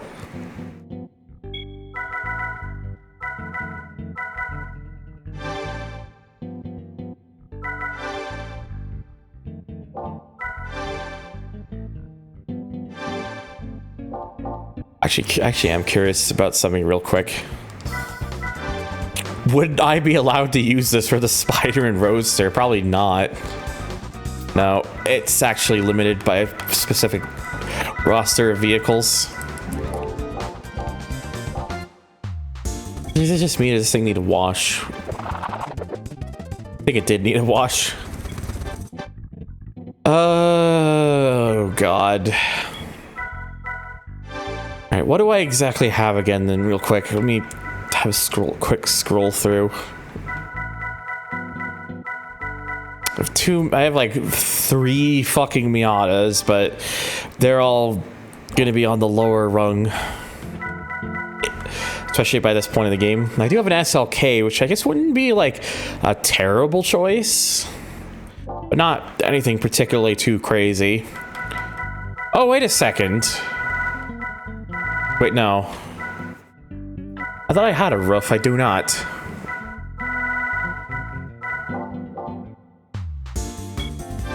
Alright, well, oops. I might as well just buy one then.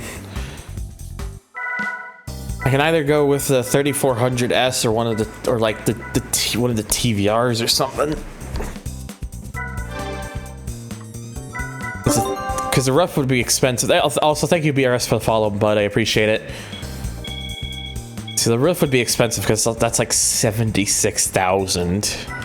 I imagine the TVR would have to be cheaper than that. Not by as much as I thought. It's 62,000. But it's 340 horsepower, weighs about 1,060 kilos. I'm just gonna compare the two real quick. And then the 3400S only okay, yeah, this is this does. Okay, yeah, okay. The TVR is the better choice. You get more power, weighs lighter, and it's cheaper. So it's like, I'm sure the Riv probably handles better, but yeah, I would just rather go for the TVR. Honestly, we'll get it in yellow.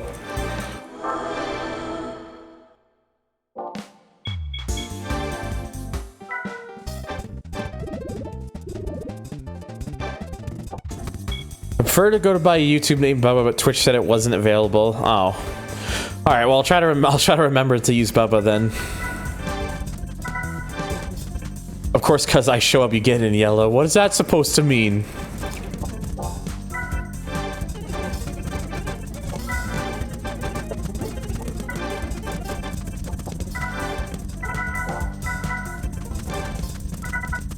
Wow, this thing can actually have the TVR can have a fucking stage 3.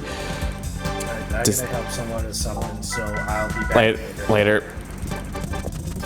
And it's now just me. It's the game Snoop Dogg dropped on the track for. Hi, Nick.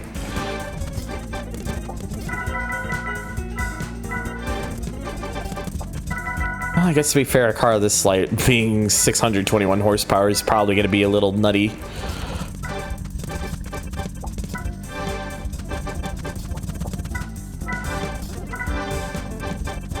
It's not just you, it's you and us.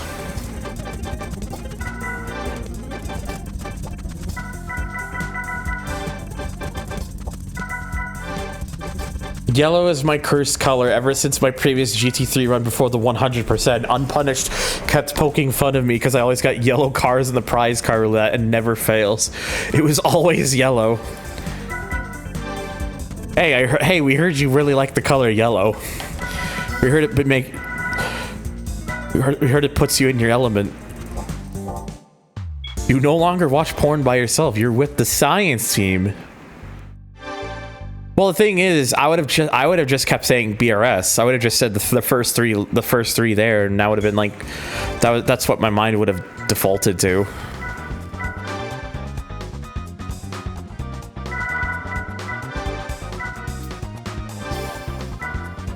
Well, I just did Grand Valley in the last one, but now I got to do it again. But this time it's the Ford variant. Oh my god.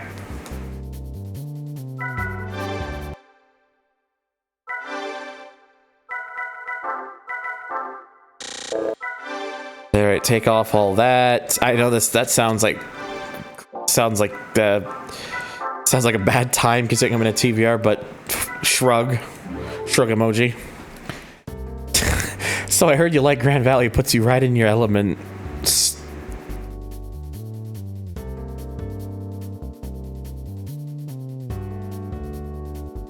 Okay. I'm just me and the voice all alone.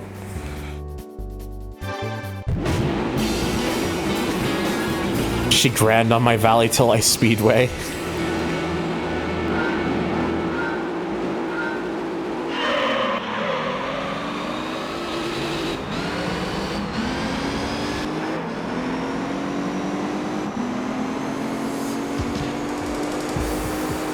Yeah, judging the amount of like wheel spin that would have been just off of that start, it's probably a good thing I stick to like the TCS1 mentality.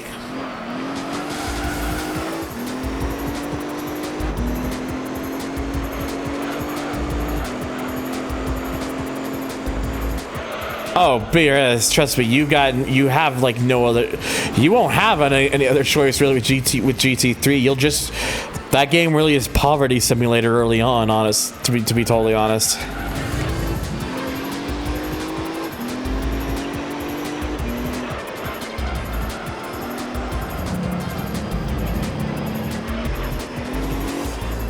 Honestly, I'd be kind of curious to see a TVR Griffith in GT7. Honestly, just give us TVR GT7. That'd be nice.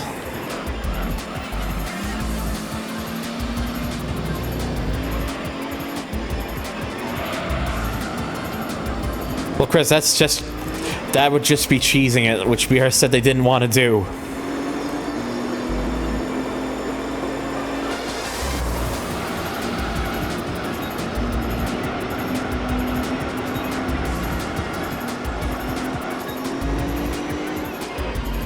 I want my Vitz RS 1.5 in GT7 and I'll be happy. See, most people would just go up to you and be like, just paint the GR-Yaris pink. But us, the intellectuals, are like, yeah, but it just doesn't feel the same. It just doesn't hit right.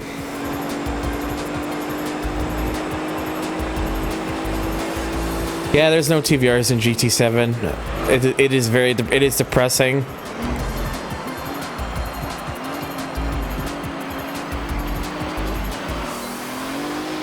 Oh yeah, there is a TVR Tuscan in that game. I thought for some reason there wasn't, and it just escaped my brain.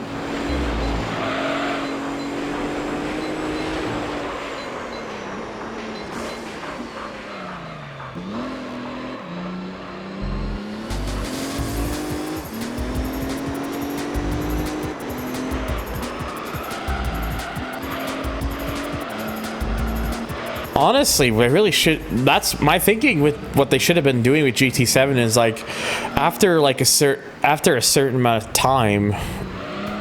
Actually, wait.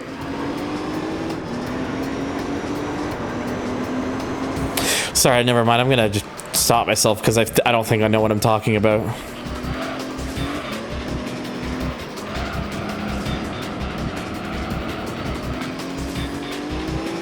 See, I had an idea, then I realized that idea stunk. It didn't make sense.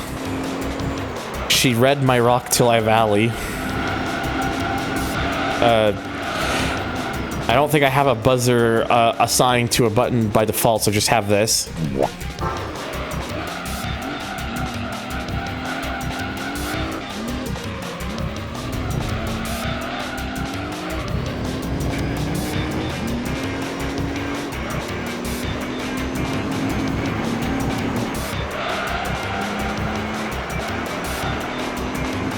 Time us all.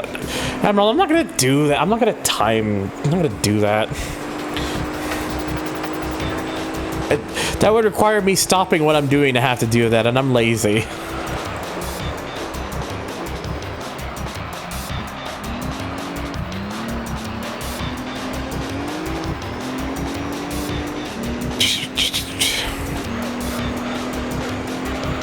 I only recently got, I think, a lot. I just haven't plugged my PS4 in for a while. Like, I don't know. I just don't really have much of a reason to get on that thing. So I think it's just because I'm doing like other things too, honestly. Also because of my setup, I can usually only have like one console plugged in at a time because I don't really have like a proper. I wish I had like a more proper thing so I could like plug multiple consoles in at once and just do it and do it really easily, but space is kind of a problem.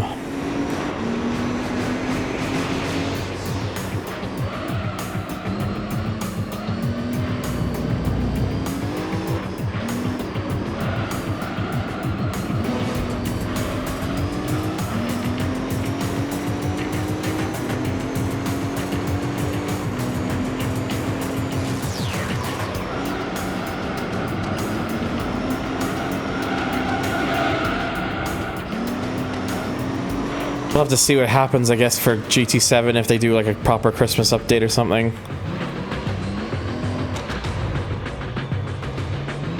She be smoky by the mountain.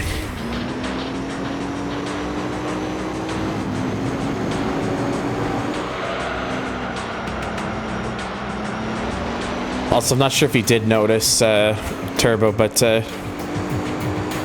James has now entered the Dirt Club.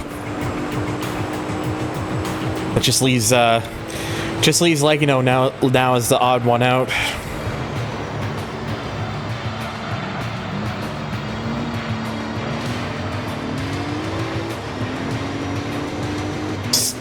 Big fan. Damn, drive is that a drive? Is that a motherfucking drive-through reference in my chat?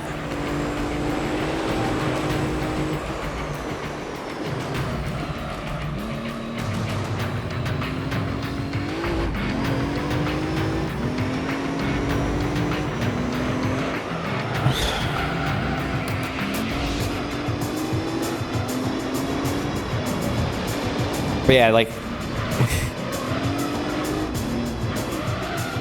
yeah, it's like, obviously, like always, like, you know, I'm not gonna force y'all to ever have to chat in there or anything. But if you ever do see me around in here, the two of you are always welcome to say hello. Yeah, I love drive-through. I've spoken with him a few times. I was speaking with him the other day. I always enjoy his company. I need to engage with this Discord more, but I'm in too many fucking Discord chat servers. I recently been kind of removing myself from some of them because I was starting to get like overwhelmed to the point my anxiety was going up.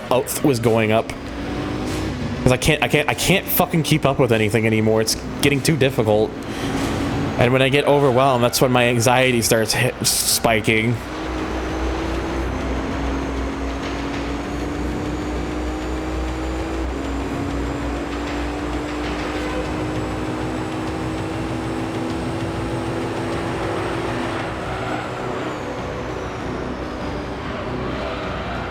And it's like at the same time, it's like I feel bad because I don't want anyone to think, like, for the servers I leave that I'm like, you know, like turning my back on them or that I don't like them anymore or anything. It's because it's nothing personal. I just got to do it for the sake of my own mental health.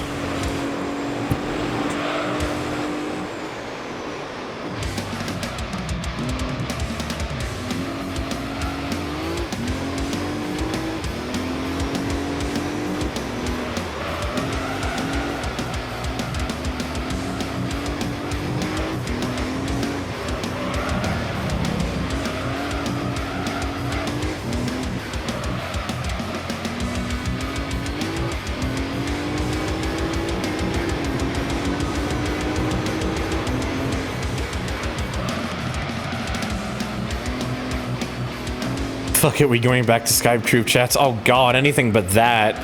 Please, God.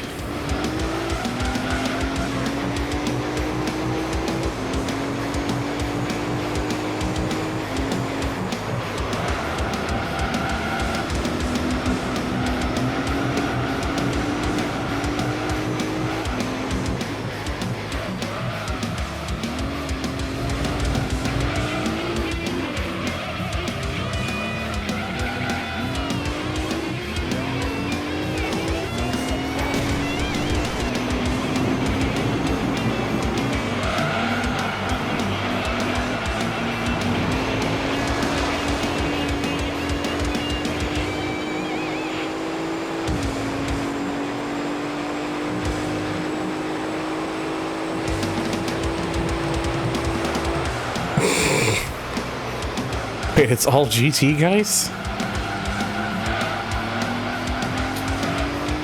Always has been.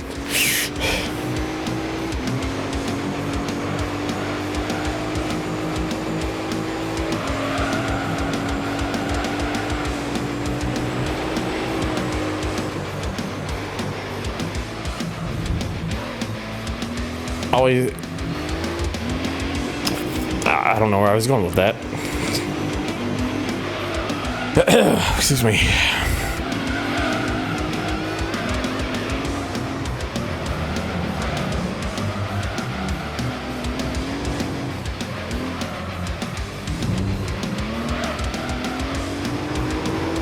That shot fucking destroyed your Pete. Did you like just try to put everything into that scene and your PC was like, why are you doing this?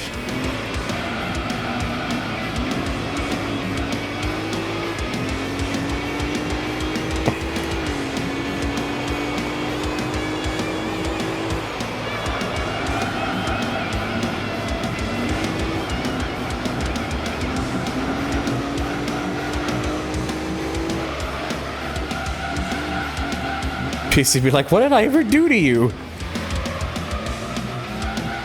You just stare at the PC. You know what you did. You know I don't forget about that time you ran insert game here at 7 frames slower than you should be running it at. 6x chroma key and 2K. So, oh my god. That would probably do it. Oh dear.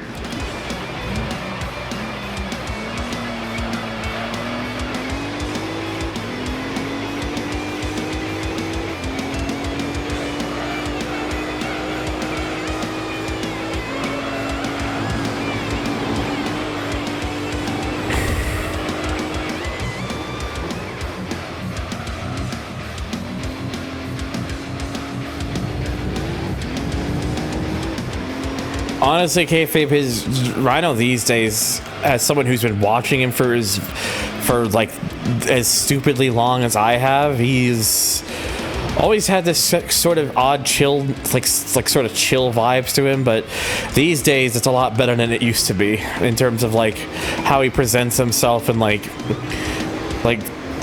and whatnot. Because I think even he would tell you that old Rhino's content was it's hard to go back, it's hard to watch back because of how he used to act and the things he used to say.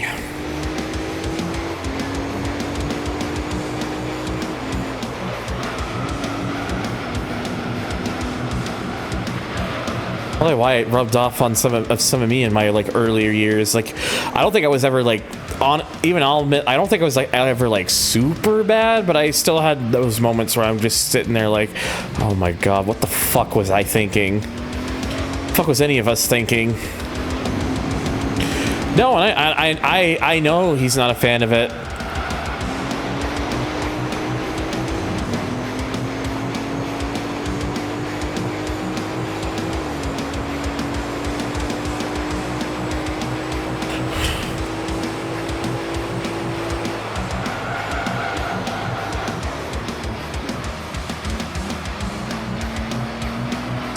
Yeah, it's just like, I think I remember like he was going through, like he used to have like an ask thing, like one of those like right, used to have like one of those pages we could like ask him stuff, and I think he found it like years later, and he was going through the stuff, and he was seeing like how he's responding to stuff, and he was sitting there like, oh my fucking god, why was I like this? Like, it was bad. Like, I remember there was like a lot of like really edgy stuff, like bad, like the bad word usages, like, yeah. And yeah, it's like, it's embarrassing that I think even though many of us were generally more relaxed and chill about it back then, because it's like, it's that is not a thing we needed to do. I didn't partake in the no-no words when I was in the spaghetti for quad, but there's a reason it doesn't exist anymore.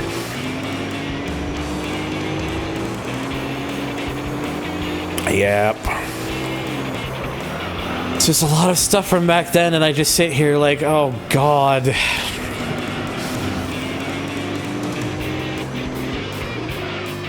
Like, I don't know. I don't know how bad my stuff I was back then. Probably was pretty bad, but I just try not to look back on it for reasons of wanting to be like, you know what? I'm better than this now.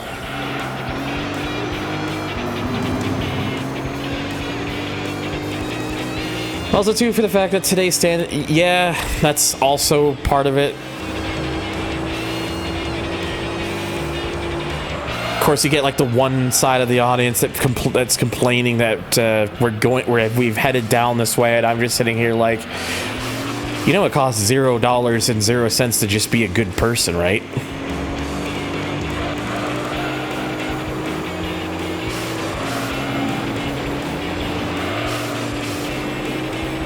Like, I'm not saying we all have to be like friends or buddies with everyone, but let's not try to burn everything down.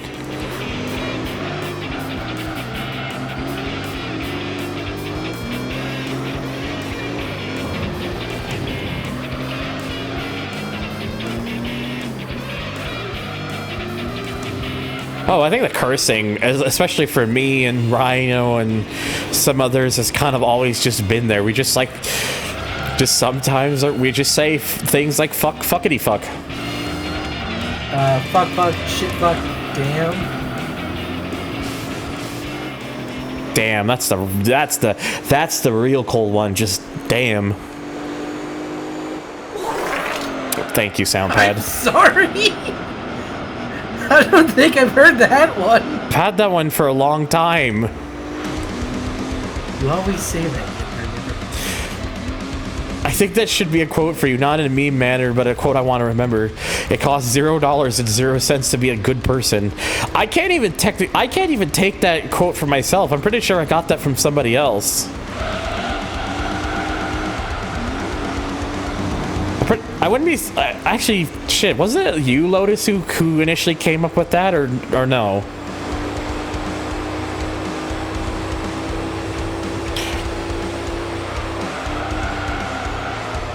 The quote above, like, who was it that said that first time?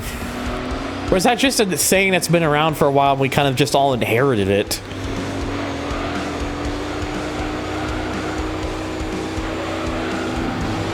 Okay. Yeah, I don't remember then.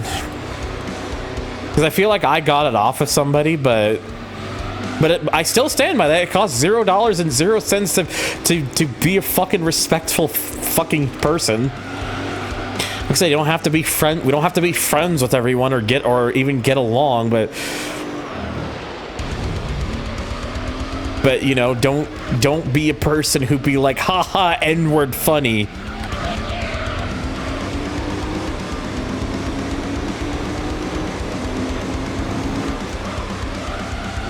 Yeah, and if you think like that, you're a cunt.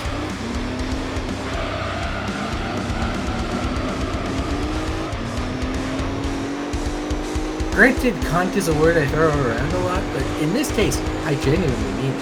Oh, I've been saying cunt for years now. I think most of us has just kind of accepted that that it's like in the usage of it that we're using, and it's a good like emphasis word. And you know,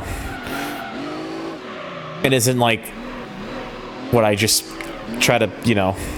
Yeah, and as Lotus says, it's a normal word in the Australian vernacular.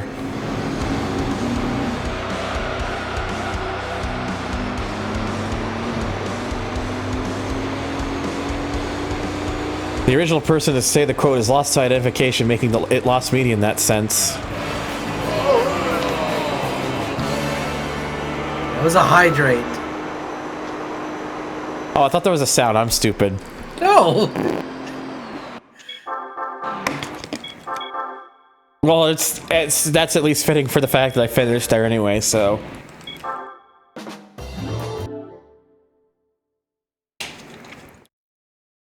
I will say I do still like the one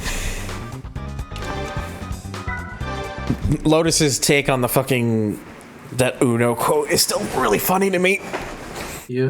When people were complaining about Forza, when people were complaining about Forza having like a sort of thing for pronouns, and then Lotus just says everyone has pronouns, dipshit, it came free with your fucking Xbox.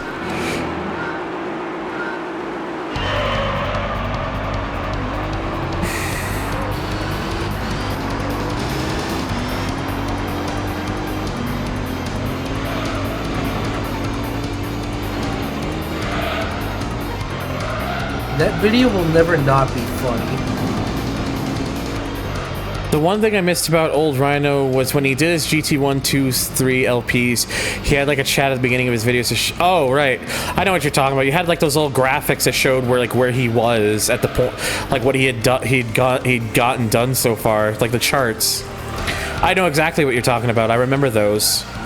It's very Pokemon Fire Red Leaf Green.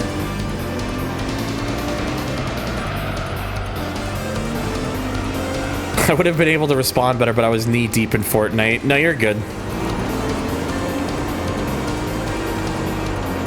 Yeah, I don't even have anything like a time or anything. I should look into something in the future, but at least for the streams, I'm just using like like in the titles, I'm just using like a percentage thing to tell people exactly how far I'm in. But at some point, I should probably start using like a visual.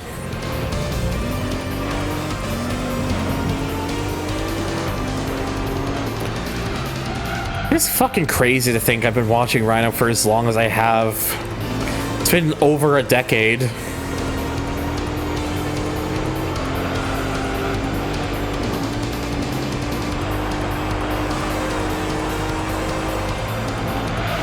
There's a lot of people I realize that in retrospective I've just been watching for a really fucking long time without even really thinking about it until I reflect on it. Like,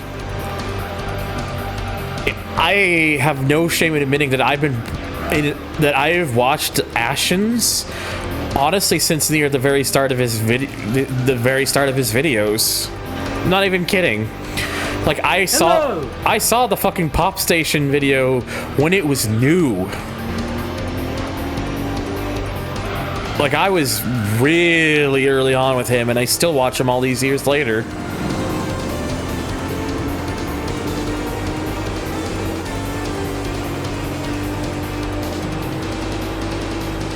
But yeah, I think I'll probably start implementing something like that in the future, maybe. Just to give people an idea of like where I am, to make it like easier for people to follow along.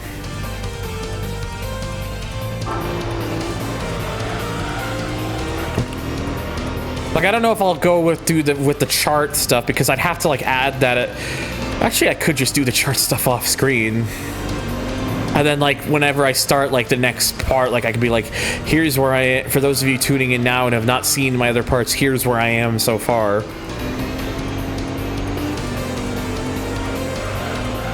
We went to the Viridian City Gym and beat Giovanni. I don't know. I'll figure some. I'll have to think of things over time. Like, not exactly sure how I'm going to approach it.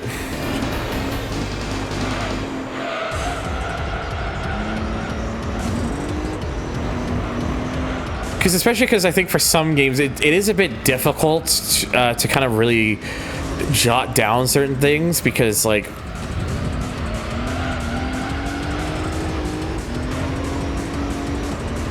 what I think I might do is I can put it like a notepad or something, and then be like, I could write down like, here's what I've done in the amount of events there are and how many I've completed, and be like, still to do and all that stuff. I don't know. Well, it's one of those things. I'll have to figure stuff out over time. Like, it won't be with the GT3 playthrough, because I'm already like 60% in and don't want to. It would kind of throw things off a little bit, but Do it for Midtown Madness 3, Kappa. Whenever I decide to play that again.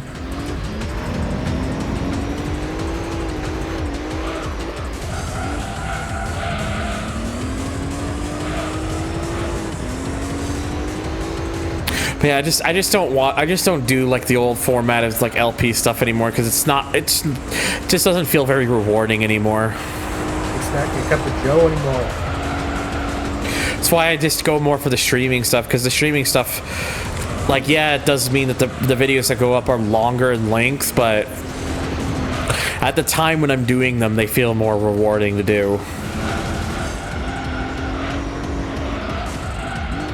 And plus, it's kind of also a bit more personal in a way. It kind of allows me to really show off a bit more about myself and like the conversations and stuff. Yeah, and you can take pee breaks in the middle of stream. Yeah, that too.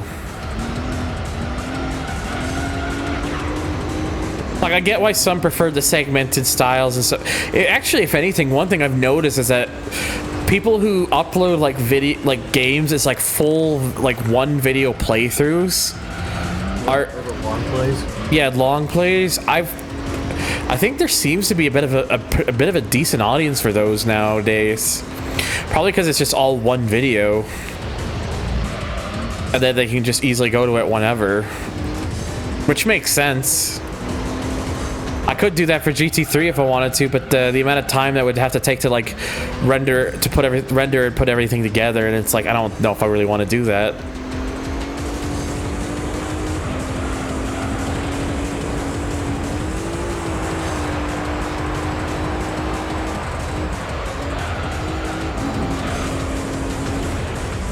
Yeah, it would also take a bit to upload. Like with my internet, it wouldn't actually take that long. Like, it wouldn't like admittedly it's because my upload speed's pretty good, which probably helps, but still, it's actually less so that, it's more so just fucking rendering it all. It's like actually rendering it that would be like the more annoying thing. Although a lot of it's just because I'm so used to using Vegas, and Vegas is kind of, you know, Vegas is like that piece of shit software that I can't escape because I have so much muscle memory with it that using anything else just feels weird to me, and I can't get used to it.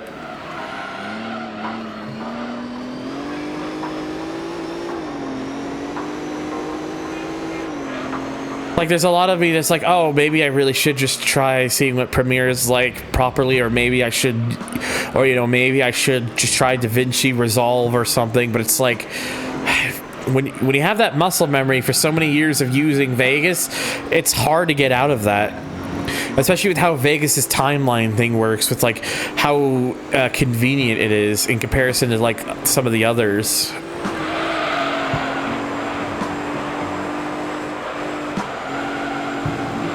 It's just fucking hard for me to get out of.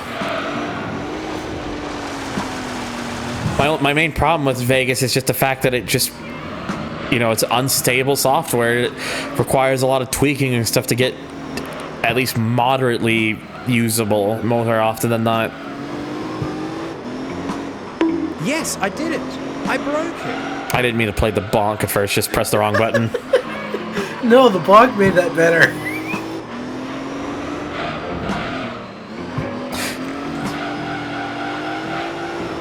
We don't use the washroom. Chat, you better behave yourself. And yeah, Kedrick only recently stopped using Vegas because now he just has a Mac, so he uses Final Cut or something.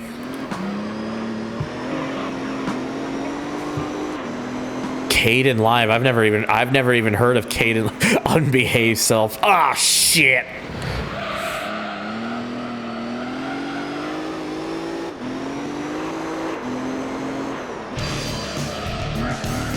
Can't believe they've done this.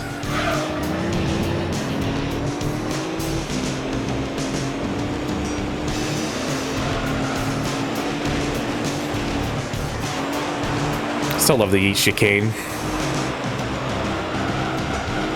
Yeah, Final Cut would be interesting to use, but only one problem with that, I don't have a Mac.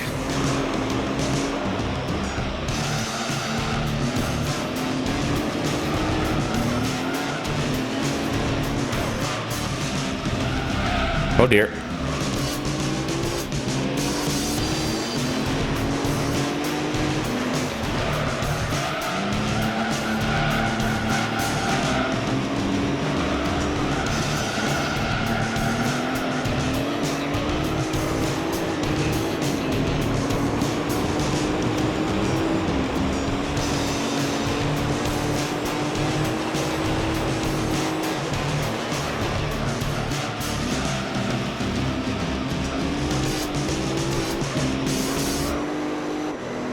Ghost Yoshi did a live playthrough of COD World at War on Veteran. Oh my god. I'm trying to remember what the guy's name is, but there's that guy who's been doing like videos lately where he's trying to get platinum trophies on all the games, and he did one for World at War where most of it you have to be on Veteran, and I'm just sitting there like, why would people willingly want to put themselves through torture just for this?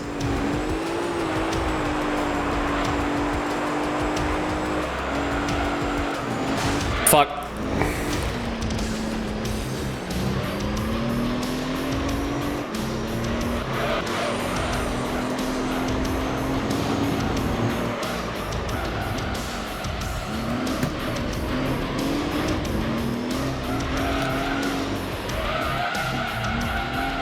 What?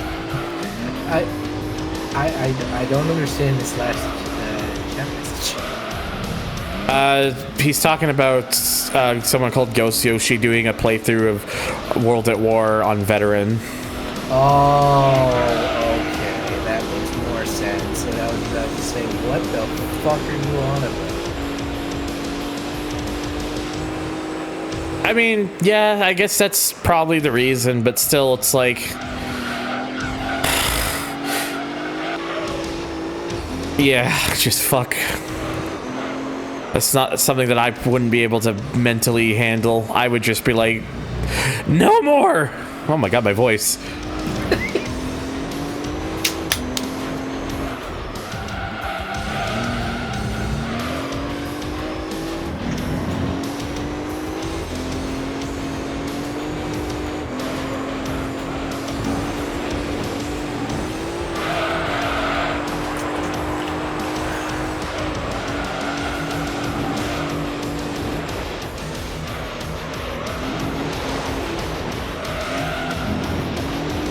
Yes, as you can see, chat, I even at age 28, only a few months away from age 29, I still go through puberty.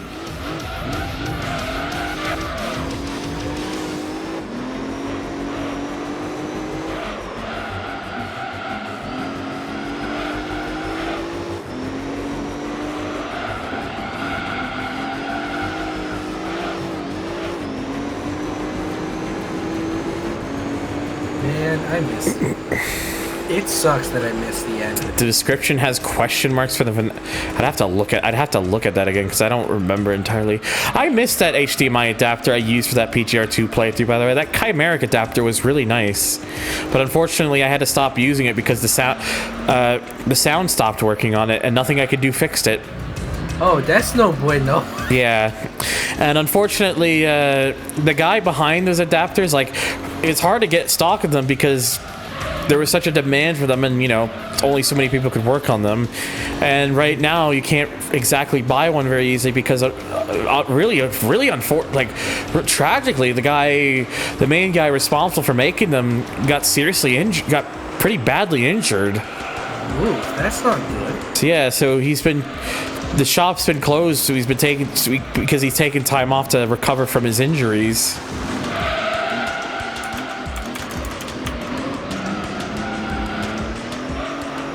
That chimeric adapter is really nice. Honestly, if I was able to get one again, I would. But now I use the Xbox to HDMI by Electron Shepherd, which I'm very happy with.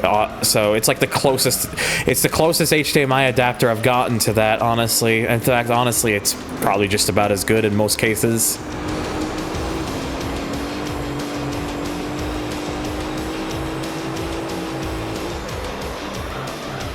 I'm sure there are some people out there selling like chimerics and stuff like that they've had or something. So I'm sure there's a way I can get one, but I don't think I really need to do that right now.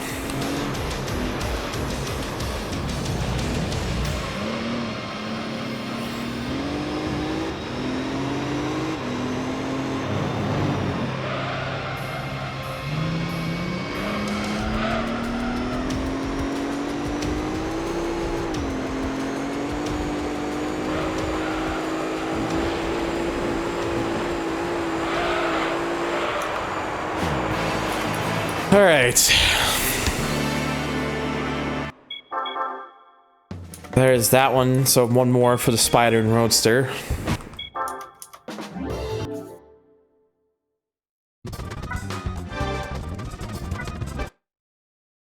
He ended up okay. Oh, you're talking about this? The guy did the playthrough.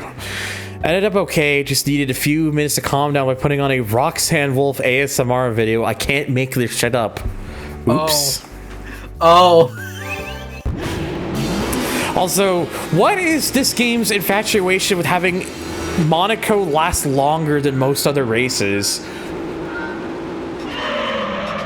Like, this is 15 laps, not 10.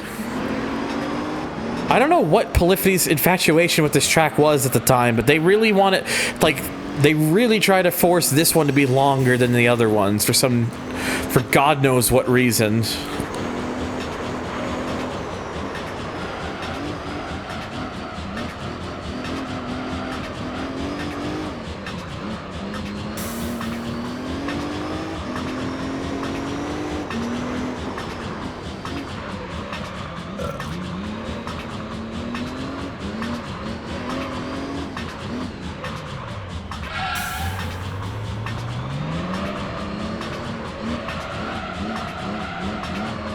For unnamed _ dirt 1 is my favorite track.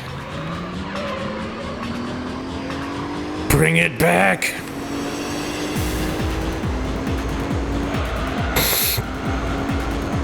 However people find their ways to calm their senses and relax, if something to do with Roxanne Wolf is how they do it, then more power to them? Question mark? Look, I'm not gonna shit on people. I just find it a little funny. Because whatever gets your kicks is your business and your business alone. Look, I do weird things to calm down. I think everybody has their own thing. It's just, All right, you have a good one, kayfabe. I do apologize if it came off as me mocking you or anything. That was not my intention. That was not my intention. It's like, I get it. You find me liking Dirg's weird. God. No, I'm kidding.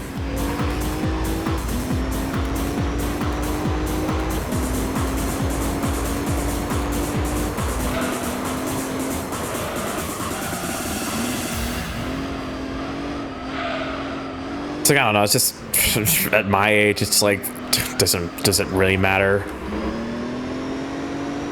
Just, people are too quick to just jump on things or judge things, and I'm just sitting here like, look, so long as nobody's getting hurt.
So anyways, Monaco sure is the track of all time.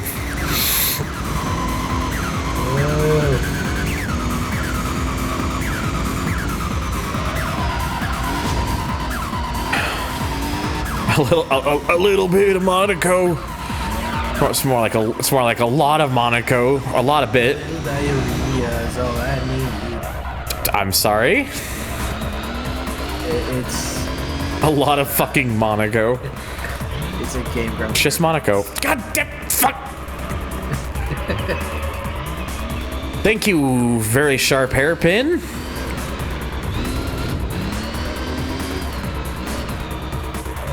Like, I'm gonna just say it and be real, and I think, and to be fair, I would say this is a hot take, but as I'm starting to learn more and more lately, I think it is more of a lukewarm take, if anything.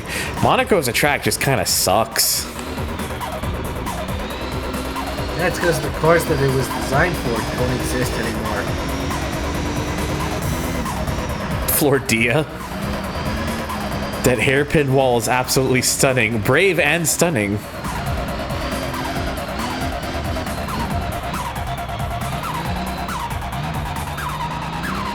What are you mentioning about, Chris? About these other games? Oh, about the track that this track's in, right?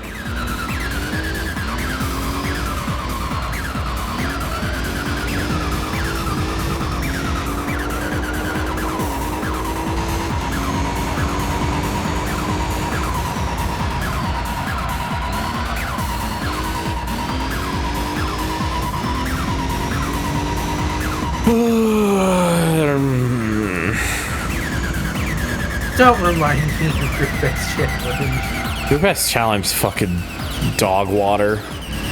That game sucks. It's got a lot of cool, like, tuning cars, but it sucks, dude. Handling on that game is ass. It's a piece of ass on the platter. The game also really has, like, nothing going for it.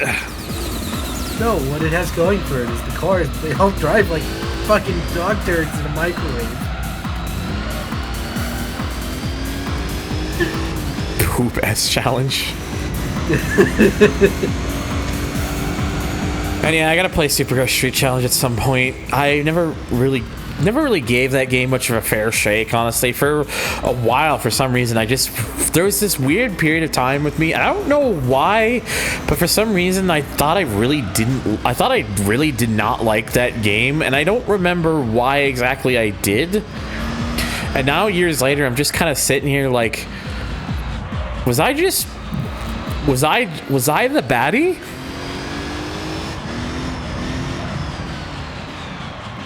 Am I the baddie?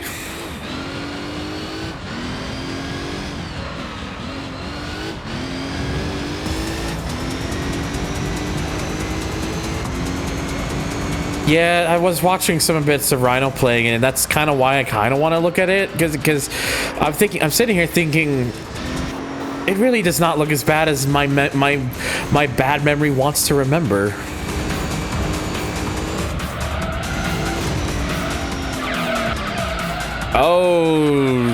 Oh dear. Yep, this is fine. This is fine. It's fine, nothing will go wrong. Everything went wrong.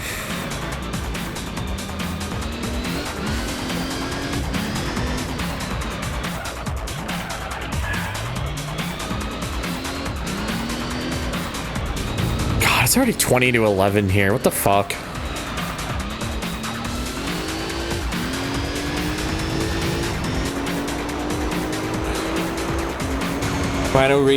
Rhino finished Corvette Evolution GT recently, which has Monaco in the shape of Imola. Oh dear. Monacomment.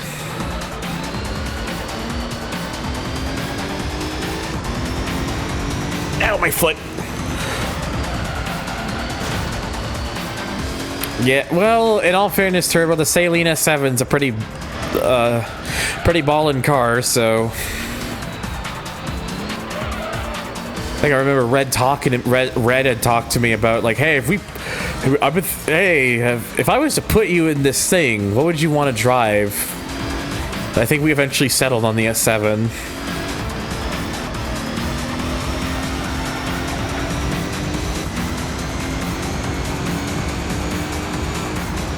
This, you know, that thing.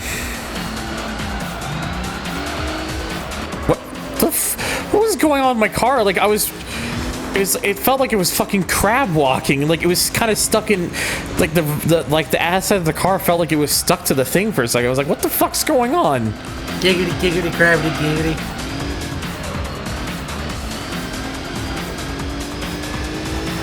Like I don't know, like something, if something felt like it was possessed.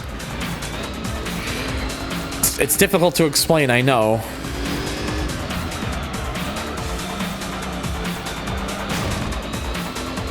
I played Toka 1 before, and I haven't played a whole lot of it, but I have played it.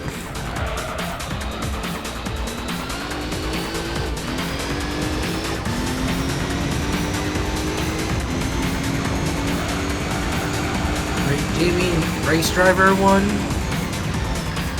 Yeah, Toka Race Driver 1. The first of the Race Driver games. Yeah. The game that has Sweet Home Alabama in it, for some reason.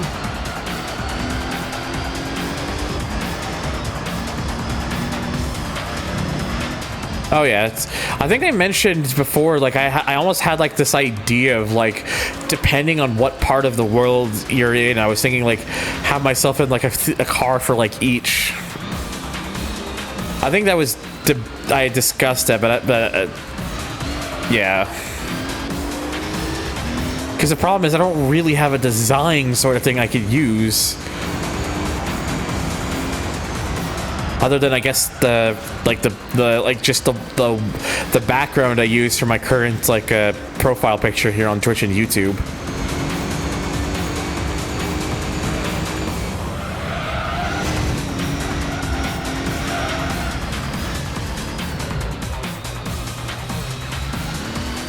Require more things, which would take more slots for those things. Yeah.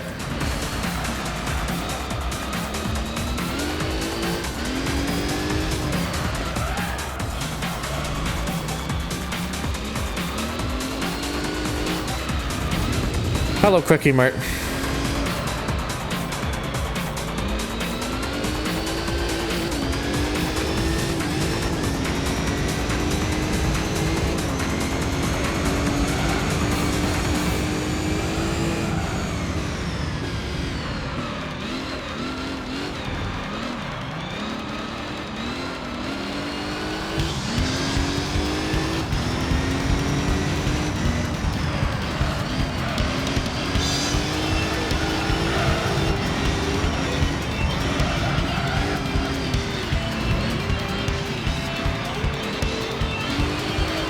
Agree too, but yeah. Yeah.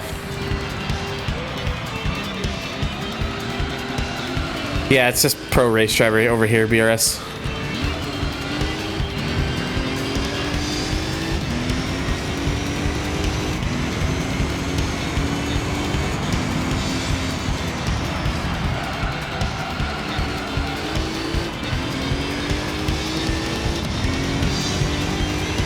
Oh, man.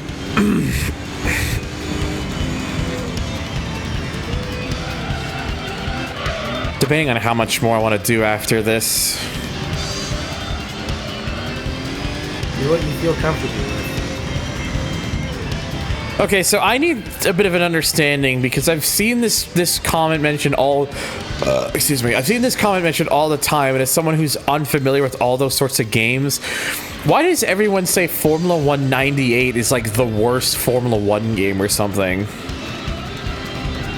Like, what is it about that game in particular that's apparently particularly really bad?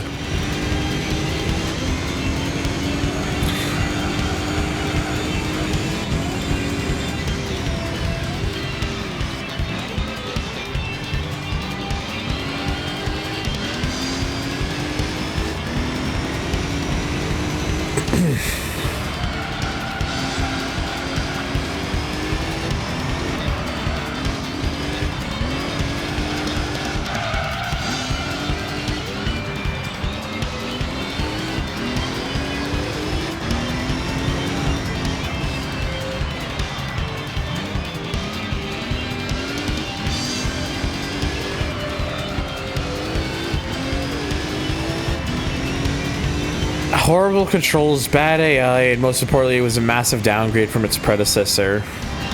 Because of the number 98, it's one less from 99. Damn, that explains it all.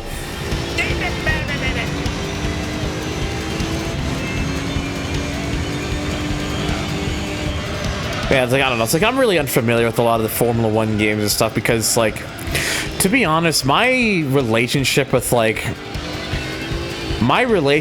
Formula 1 in general has always kind of been a bit of a love-hate relationship. Like, there are periods of times where I'm kind of fascinated and intrigued by it, and other times where I'm just like, why does anyone care about this sport? The past 10 years.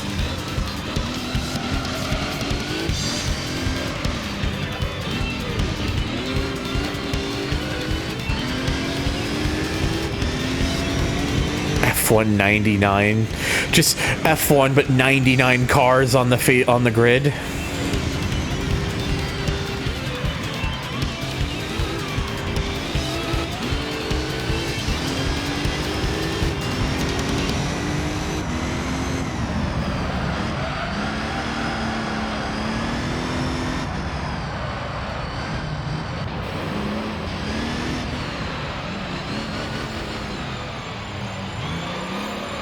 Grand Prix series. I've heard interesting things about those games. I don't know, just for me, I'm just always been weird when it comes to F1 in general. Just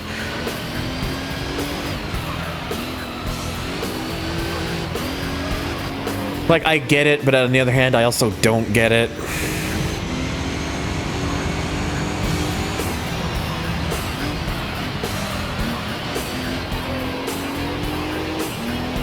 I've kind of heard somewhat mixed things about F1 23, to be honest. Like, if Dustin likes the game's cool, then that's always cool. But yeah, like some others I've heard said, like, yeah, it's not all that great or stuff, and it's I'm like, I guess it really just depends on like where you're coming from when it comes to like some of these F1 games, maybe.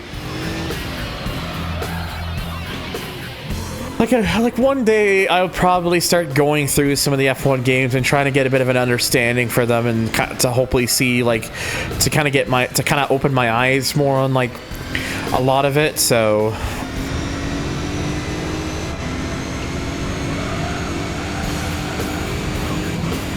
there's a lot of things like I really still got to explore. That's one of the reasons I've been really wanting modded consoles and stuff as much as I can, because that way I can get access to a lot of the stuff, some of the stuff easier. Makes my life easier, so that means more content I can make through when streaming.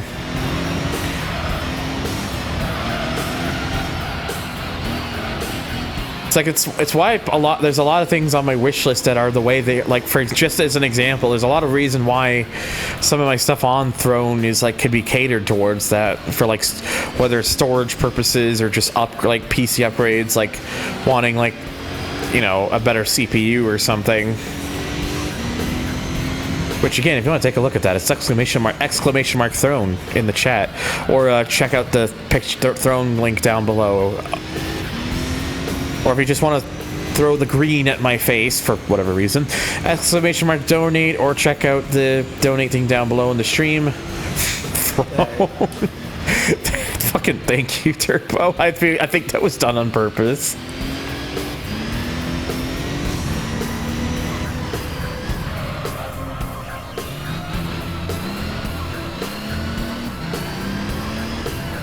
Throw the Durg a throne.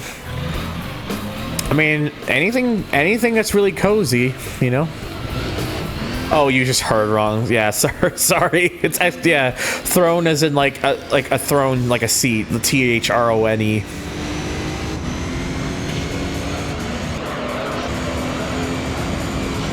Yes, Akis.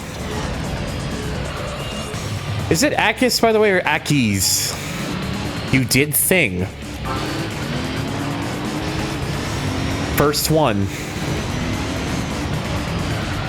Wait, what? So, Akis. Oh, it's Akis. Okay. That's what you meant by first one, is just in terms of how you say that. My bad. My brain is a smirt. So hang on. Have I played any Forza games? I have played almost all of them.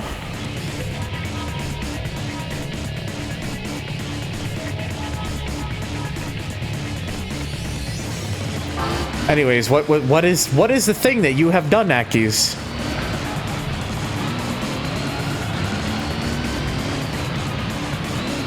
You have top score on Hardcore Meat 24/7 with just the underbarrel Flammenwerfer.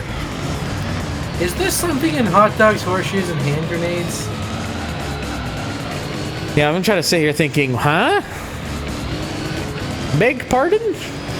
Oh, the new MW3, aka MW2, but they decide MW2 DLC, but they decided they had to make it its own game for whatever reason. The first thing you should get me. Yeah, fucking let's go. Gotta get that Kraft Dinner cheese powder. I would love some Kraft Dinner right now. I love Kraft Dinner. But like,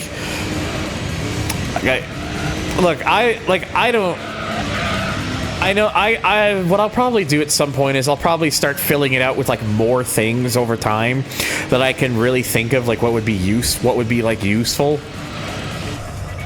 But at the same time, again, you don't have to give me, none of you have to give me anything. I'm not your dad. No, but if you want to get him a bag of chips, you can get him a bag of chips. I don't have a bag of chips on there. Very rarely am I ever gonna put like a lot of like food based stuff. The only things that are like the exceptions that are on there is just because usually they're more expensive or they're just hard to come by.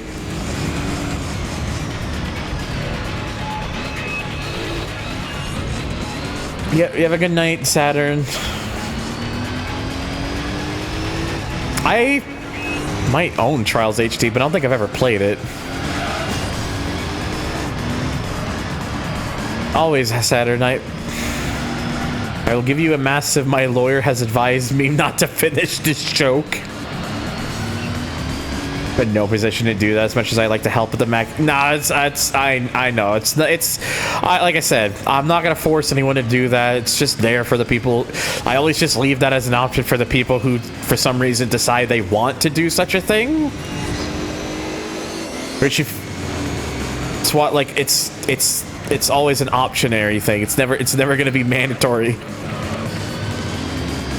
And if anyone tells you in chat forfeit all of your mortal possessions to Durg, don't listen to them. Smile. No, but you just said to do it. I'm not. I said. Let me repeat the words I said.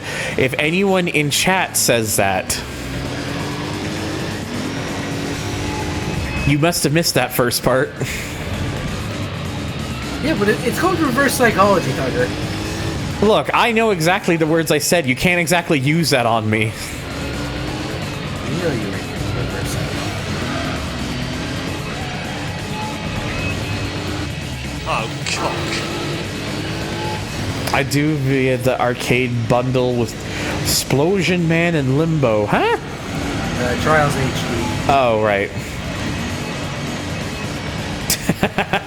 If you would like to help contribute to my PC bill, you're more than welcome to. And Dirk be like, if you want to help contribute to my mac and cheese edition, you're more than welcome.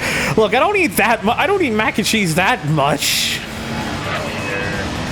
I just like mac and cheese powder, and I haven't had that. I haven't bought that stuff in years because it's hard to find in store. That particular item is hard to find in most stores near me for some reason, which is kind of annoying.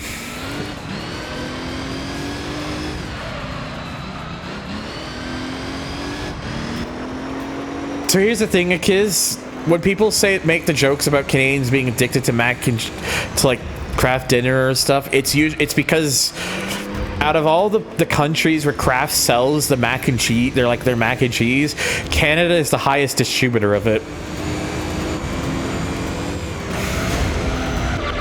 It is considered like one of those novelty meal, like sort of like those meals of pride, like one of those things of pride, basically.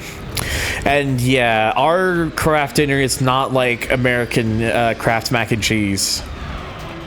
It is not. They are not the same. I can confirm this, having had both.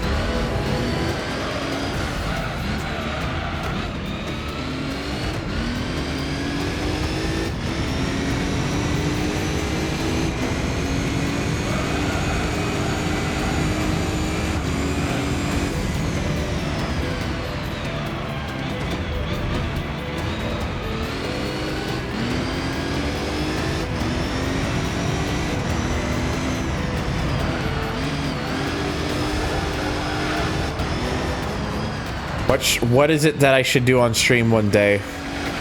100% Burnout Dominator? I mean, eventually.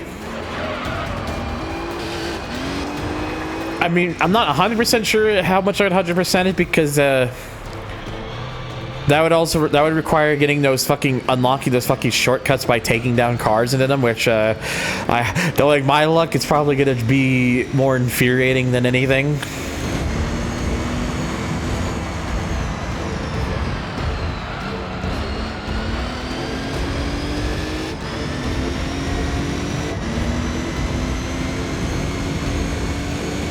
Burnout Paradise, that's gonna take a while.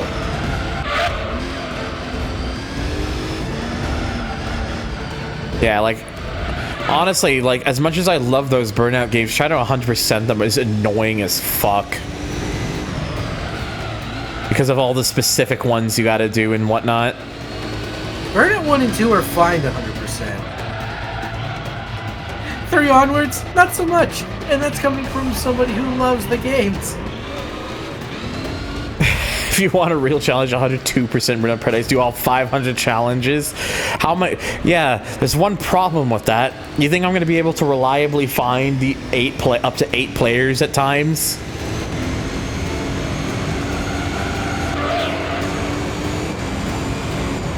You wouldn't believe how many hours I spent trying to get very specific takedown trophy markers and signature takedowns. Yeah, that exactly, Turbo. That's the thing. Most of the times you can't. Oh, excuse me.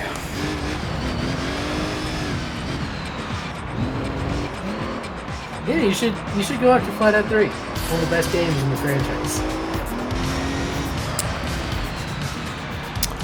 There are demands that I will require in order for me to play that. I'm not going to say what those are.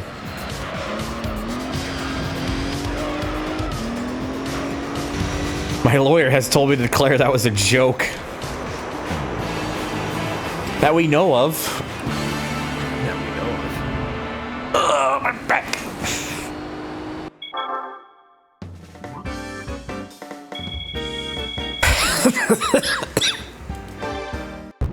Well, Monaco is finally done for now. Not the last time we're going to be here, though. And we get old.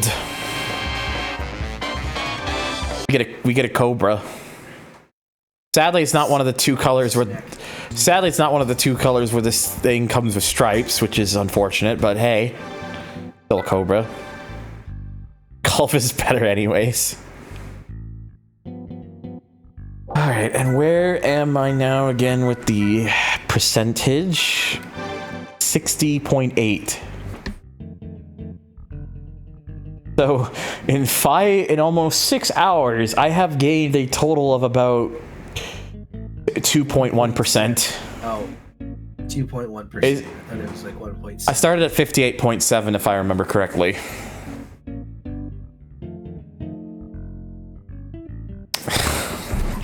.1% in 6 hours, and oh my god, am I starting to get tired? How do people do long streams? How does anyone do long streams? Is that, like, what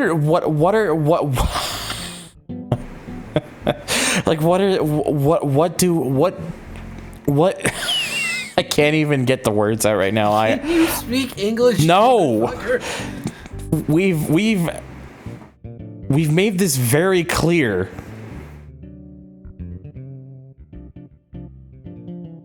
Many times over the years, in fact. Anyways.